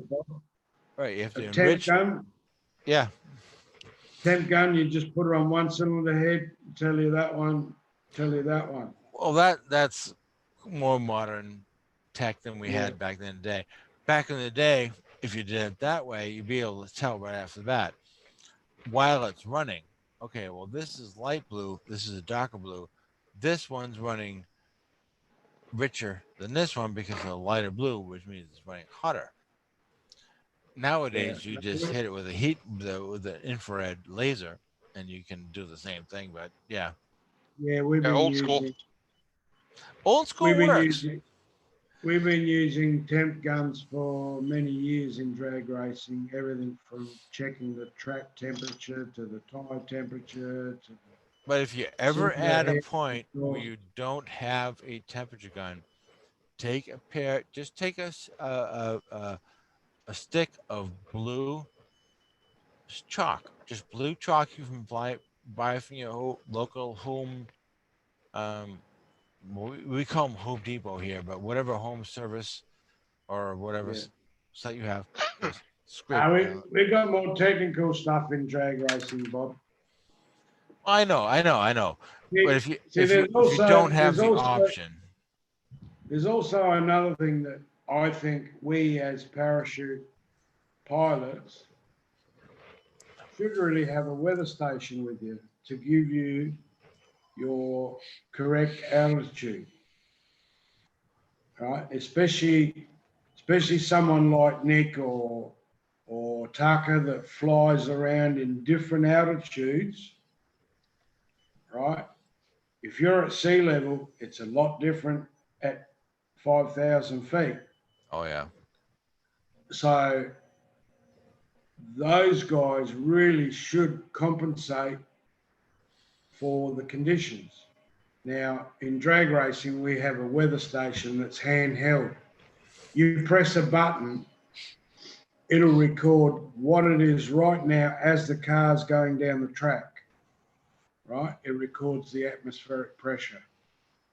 And in the system itself, once you've done a few passes in your car and the computer knows how fast you've gone, it'll tell you on the next run, it'll go, you read your air and it'll tell you what you should run as well. Most, See? if you're a So we GA use pilot, that- you Theirs are pretty close too. That that what that does is it for guys that need to what we call dial in. So you got to predict exactly what you're going to run. If you run any faster, you break out home on the trailer. See you later. So they'll use these machines, press it, and whatever it says, that's what they'll use as a dial in. You know, because the atmospheric, especially from morning to afternoon, it gets worse. But then from mid-afternoon, late afternoon, it starts to get better. And of course, our racing goes to might be 11 o'clock at night. So you're racing the finals at 11 o'clock at night. The atmospheric pressure is totally different to what it was during the day. And that's how we tune our cars as to what the atmospheric's doing. It's interesting because, I mean, when we're base level GA pilots, you're trained to listen to your, like I said before, you're looking at your RPM versus your temperature, and you kind of use that as kind of a gauge. So you're looking at bumping up your RPM to max. You compare your manifold pressure and all that. See, down I used to to fly adjustable prop too. Right. So but I had three levers. Right, but if you're doing if you're at like a speedway with an automotive engine, you probably have a lot more electronic controls available. And it's interesting how I'd kind of like to see how a human being versus the electronic controls could kind of tweak. Yeah, I don't like electronics. Apart from a computer that tells me what the car does. That's what I'm saying. I'd like to see. Electronics to me is all you can cheat. When you got a black box in the car, you can cheat. But I'd love to see how a human I like to see everything mechanical. That. I like to see everything mechanical. But I'd love to see how. I'd love to see how your mind works against the electronic version It's like the electronic version says you do this. You, Yes. after years of experience, says do this. It would be kind of Yeah. amusing to see which Yeah. one gets closer to the exact number. I can read a spark plug. I know what the air's doing. I should know what jet to put in my car. Or fuel, if it's fuel injected. But I'd love to see it as numbers, just for kicks, just because I'm a numbers guy. You'd be fascinated today I would. at I a really would. at a proper drag meeting and see what really happens in the pits. I really would. I'm a numbers Yeah, how well guy. the guys can dial them in on just a little bit of. Really? On There's guys that can instinct. dial them things in. Yeah. I want to see how these guys can do it on instinct versus what they can see on the computer. They'll wait to the last 10 seconds before firing up to punch in the numbers on the computer on the car to what they want it to do. Exactly. I'd love to see. They'll wait till the last minute to put the settings into the clutch. Because it's all, any car, any horsepower, any track, it's all about clutch settings. It's all about the horsepower you can deliver, but it's all about delivering that horsepower to the track. And the only way to do that is by the clutch. So those clutch settings. And by feel, right? A lot of it Not by in the feel. not in the fueler. The fueler doesn't have a gearbox, but it has a 5-stage Multi-stage clutch. It has 5 clutches, but it also has 12 sets of fingers that gives it 4 different settings. And if you listen to a fueler, it goes, wow, it's all clutch. It's a clutch doing that. How much of that is by ear? Eh? How much is that by ear? Or is it all by you're relying on your gauges? It's all about reaction to the lights, putting your foot down and driving it. But they don't do nothing. They don't do nothing by ear. Really? Yeah. So you don't like say, this is what my engine is doing. This is what the computer gauges are saying. You're just going by. Well, a fueler runs a quarter mile in 3 odd seconds, so there's not much time. Yeah, you don't have no time to think. There's not much time to look at many gauges apart from perhaps your oil pressure, but most guys don't even. I'm kind of wondering how much is, because when I'm doing engine tuning, a lot of it is by ear. And I can tell by ear what my engine is doing more than I can tell what my gauges is telling me. Yeah, but when these guys are making 11,000 horsepower, it could be off. Yeah, it might be down 40, 50, 100 horsepower, but it's still enough to run the car. Although optimum, yeah, they need to run them spot on. And I often wonder though. These days they don't blow up as. These days they don't blow up as much. Yeah. They still rev to probably 10,000 RPM, maybe not quite that much in a fuel. I still wonder how much though of they're at that bleeding edge of performance, and they can tell just by that slight difference in performance as ear sound, and they just give it a little extra or a little less, and that makes. Oh well, that's not done by ear. That's done by science, by the conditions of the air, the conditions of the track, the time of the day, sunlight, dark. It's all done by that. So pretty much once they set everything, yes, there's a fine tune at the light, but all they do is they actually just pull plugs out of the injector, which allows more air in. Huh. And nobody's doing right. Keeps it idle, keeps the idle clear, you know? Nobody's That's doing what it's it all by about. ear anymore. Hey, Keith. Or when oh, those fuelers start up, they need all the fuel they can get. Hmm. As they warm up, then you can lean them off a little bit. See, that's And, where I'd wonder is once they're fired pick it up up. and ready to go, is that tiny bit of a intuition, a little bit ear sound that says this is a little lean, this is a little rich. I need to put a little more or less in that makes that tiny, tiny bit of difference. yeah, Yeah, but on a top fuel engine, you can't tell that. They're tiny little bit. They consume 12 gallons in 3.5 seconds. Oh wow. Wow. Yeah, they're tiny bits, you know, 8 or 10 ounces different per second. I say to people, not like a fine. So it's not like running a quarter mile. If I put 6 2-gallon buckets of water on the table, I guarantee you wouldn't be able to tip them out in 3.5 seconds. And that's what the engine consumes. Wow. Right?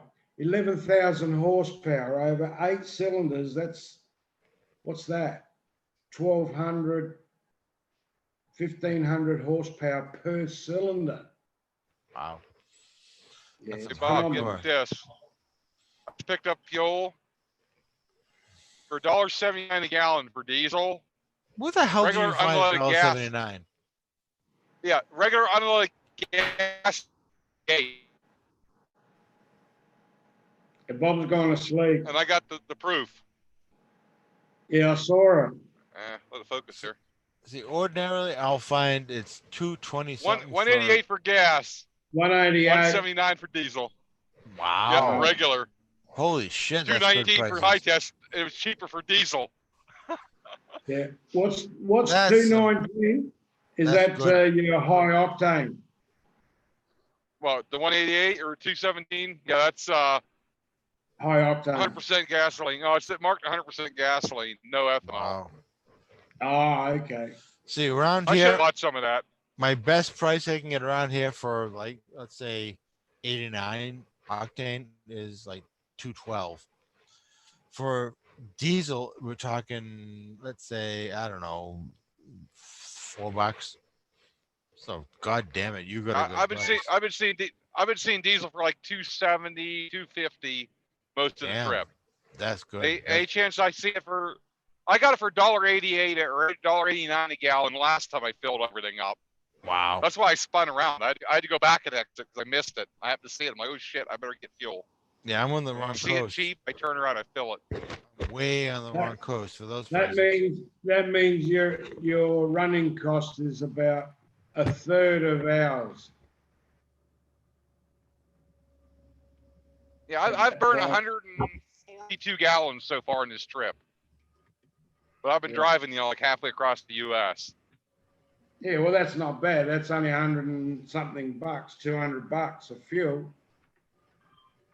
It's not bad. Yeah. Yeah, ours would be way, way higher than that. I think we are looking at my local station. It's probably for diesel. We're talking 4 something. Well, that's where it should be. That's where damn good prices. a barrel of oil is about 40 odd bucks, so we shouldn't be paying any more than 40 bucks a litre or wow. Yeah, if I filled my fuel tank on the RV, it would probably be, let's see, 2 times 80 gallons. Thinking probably about 90 bucks to fill my tank. Ish. How many Ks do you get out of all that gallons, Nick? I'm getting right now 23.8 mile a gallon.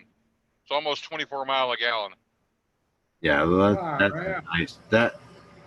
That's perfect. That's nothing wrong with that at all. Wow. Running on an oily rag.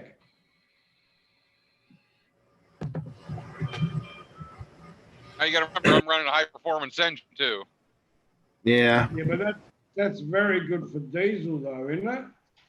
Again, see, I Yeah, miss out on the with diesel this, prices because we're doing 75 gallon tank at 7 miles per gallon with gasoline, which I'm sorry, right now is terrible, terrible.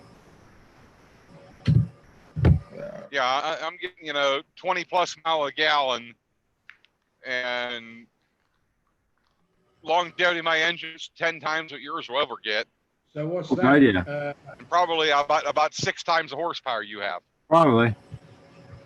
20. I don't know why they made this thing in a. They should have just put it in diesel, but to begin with, the thing is, it's huge. The freaking engine is enormous. It could run all day long on diesel. Yeah, the initial fuel up is a little bit more, but it gets way better mileage. That's 1,600 miles out of a tank, Nick. Oh God, yeah. Plus, Yeah. well, at 20 gallons, at 20 miles a gallon, you're going to get 1,600. Wow. About 23 mile a gallon, and I'm pulling a trailer. Yeah. I'd be doing 7 pulling nothing. Nothing. Not to mention, I'm like right now I'm running almost 80 miles an hour. Yeah, but I'm not easy on this truck. Yeah, I'd Your probably be foot- doing it 65 pulling. your foot would hardly be on the Ugh. throttle. Your foot wouldn't be hardly on the You throttle. barely touch. Nah. You got cruise? Yeah. Yes, I have cruise, and I also have active engine management on my controller in here. It works it works like cruise control, but it actually works a little better. The cruise control in the truck will go up and down with the hills a little bit. The one on my engine programmer, when I set it, it's right on. It kicks the engine brake on and everything for me. Oh yeah. So that'll help your economy as well, does it? Yeah, just a little bit. Yeah. This truck, like, the one thing I need to get, I should have got it while I was there, I need about 3 gallons of windshield washer fluid at the moment because my injection system's telling me I'm getting low. You got to add the blinker fluid, right? Well, this has a water meth injection system ahead of the turbo and behind the turbo and right at the air intake. What are they like in a standard form diesel? Are they still economy like that? Yeah, this truck standard would get about 16 to 17 mile a gallon.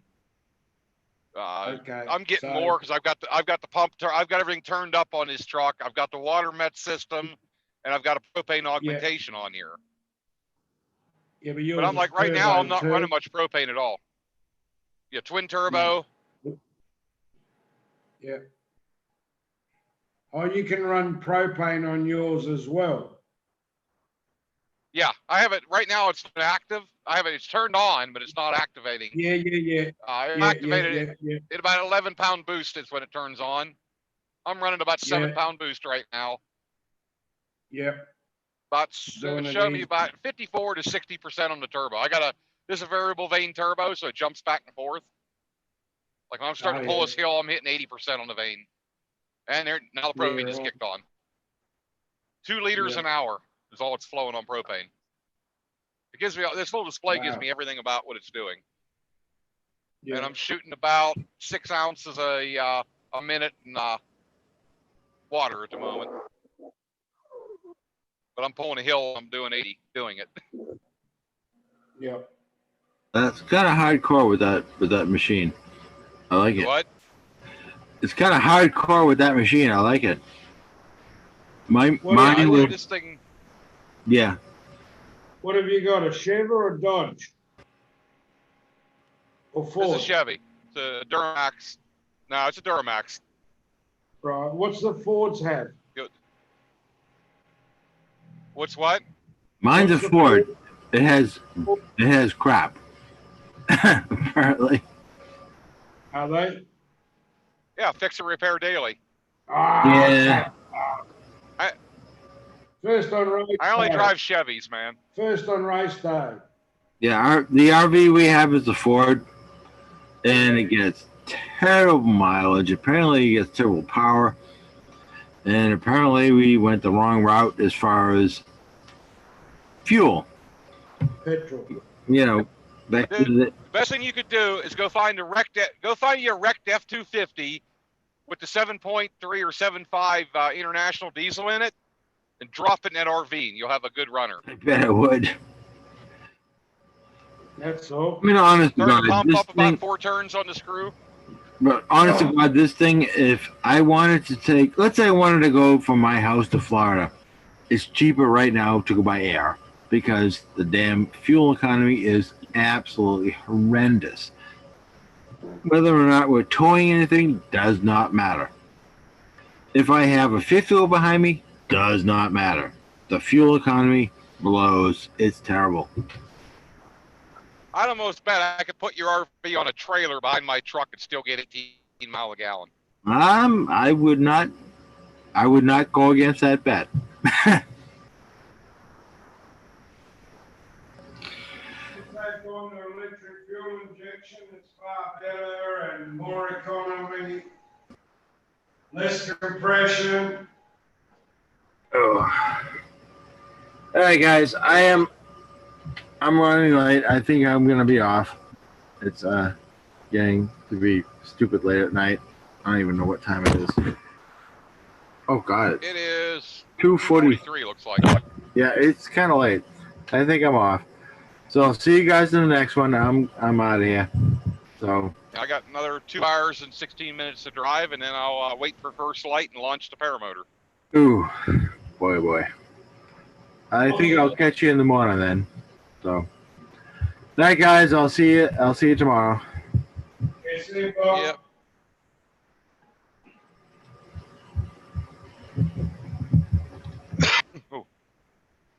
I'm still in it. I know. I hear you. I just don't see you. Yeah. I just see that funky looking cockpit.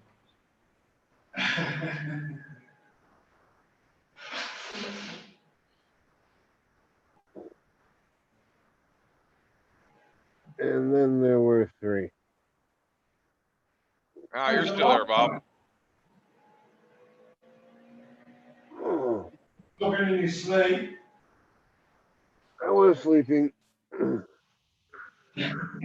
woke up. I thought you were talking in your sleep, Bob. Was I? Did I say anything interesting? No. I found Okay. diesel dirt cheap if you need it. No, it's not my problem. I don't pay for the diesel. The company does. It says 188 a gallon. Cheapest I've seen, or 187. Cheapest I've seen for a while. Wow. Where was that at? Well, I marked a pin on the map where it's at. It was a dirt cheap station. It was actually cheaper than gasoline. Gasoline was $2.17. I'm like, I should have bought some gas while I was there too, because I need gas for the generator. They had ethanol free, but I just didn't think of it. Ooh.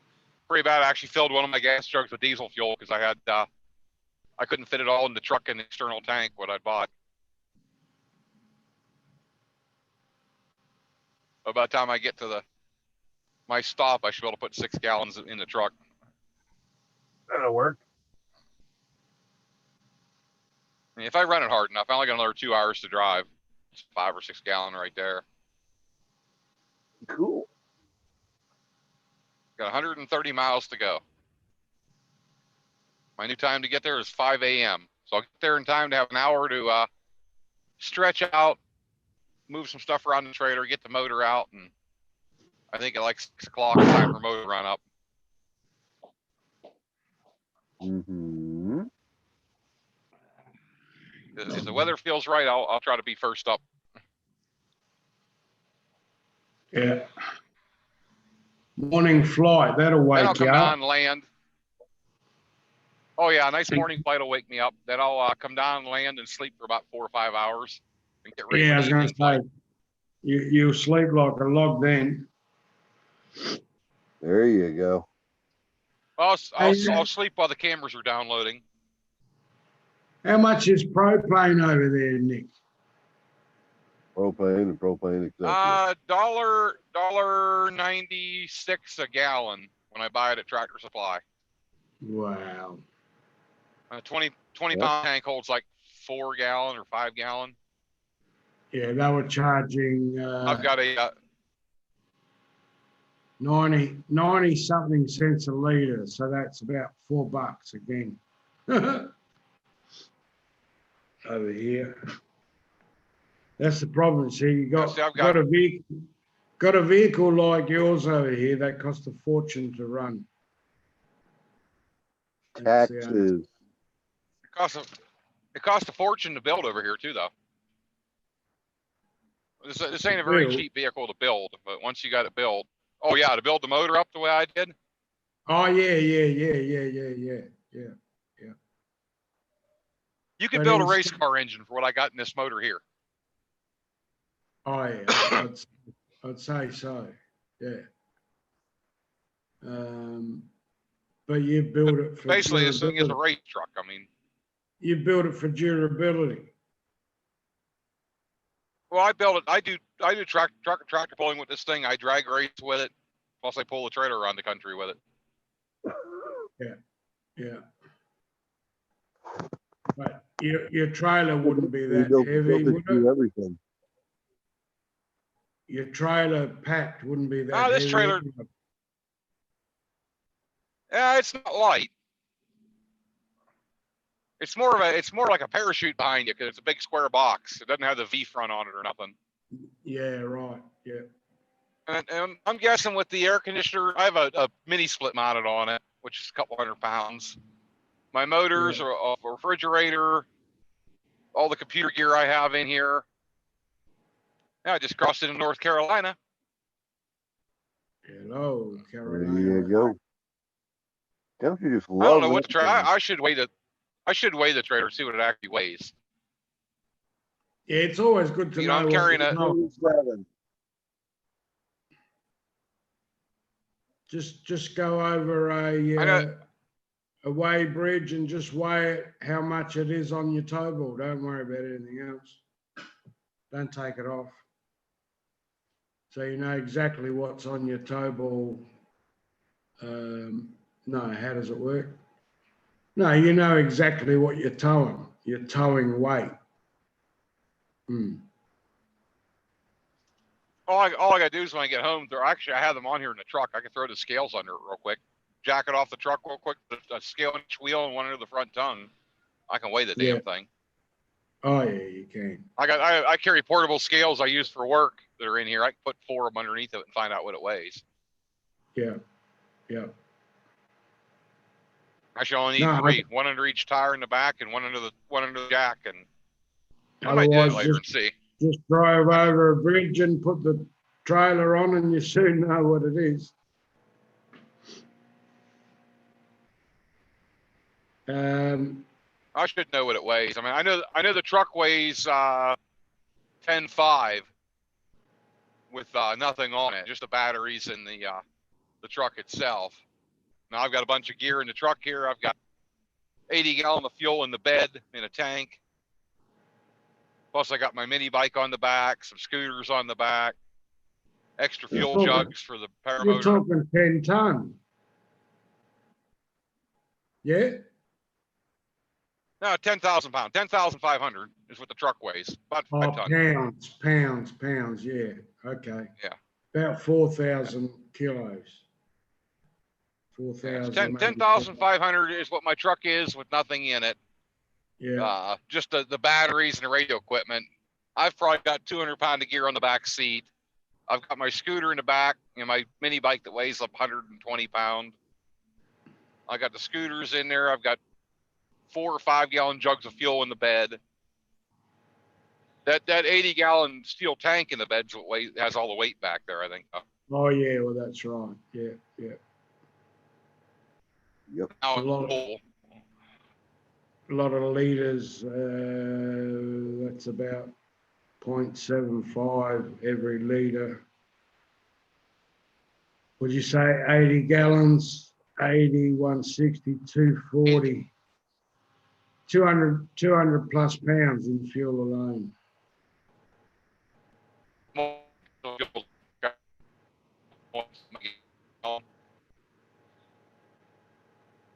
You're breaking up.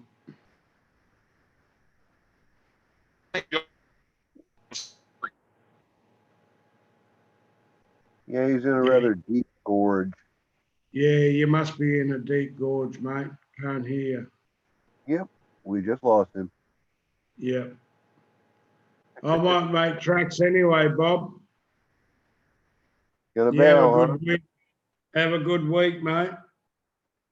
I'm sure I will. Yeah. And get into the air soon, buddy. Get into the air soon. Get someone to help you. Yeah, I tried doing that just last week. Didn't work out too well. Was it because of the wind or? Because of the truck. Oh, they didn't like your truck. Nope. Oh, shit. No. Never mind. All right, Bob. I'll catch you later. And we lost Nick, so. And no, he's back. he's coming back. Yeah. No. Yes. Yeah. Hello. He's probably reconnecting the audio. Is there anybody There we out? He's back. Yep. There he is. All right. Are you in I the should be back gorge? now. Back, welcome back, welcome back. Are you in a gorge or something? It could be a tunnel they drove through. There's like 3 tunnels on that road. Yeah, And there's one through Yeah, I think I'm going through some. I haven't hit. You're going through some. I'm on some twisty turny shit. Yeah, I see the tunnel now. Oh, you're going to lose you for sure. Gonna lose him again.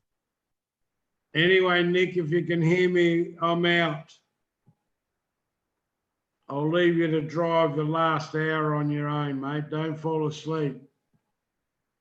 He probably can't hear a thing. He's in the tunnel. Yeah. So I'll catch you All right. Thursday then. See you, Bob. Yeah, have a good one, mate. See you, Walter. See you, Nick. You're going through tunnels, mate. I'll catch you later. Bye, Bob. Hi, Walter.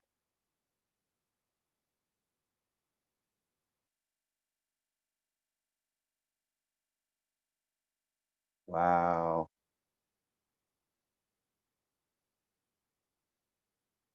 And then there was one. Just me.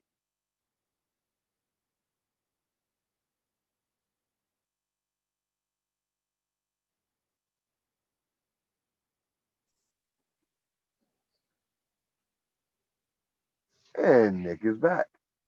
Yep, I just went through the tunnel and popped out. I lost signal for a second there. Yep, that happens. We lost Walter. Yeah, I heard he was going out there. Yeah.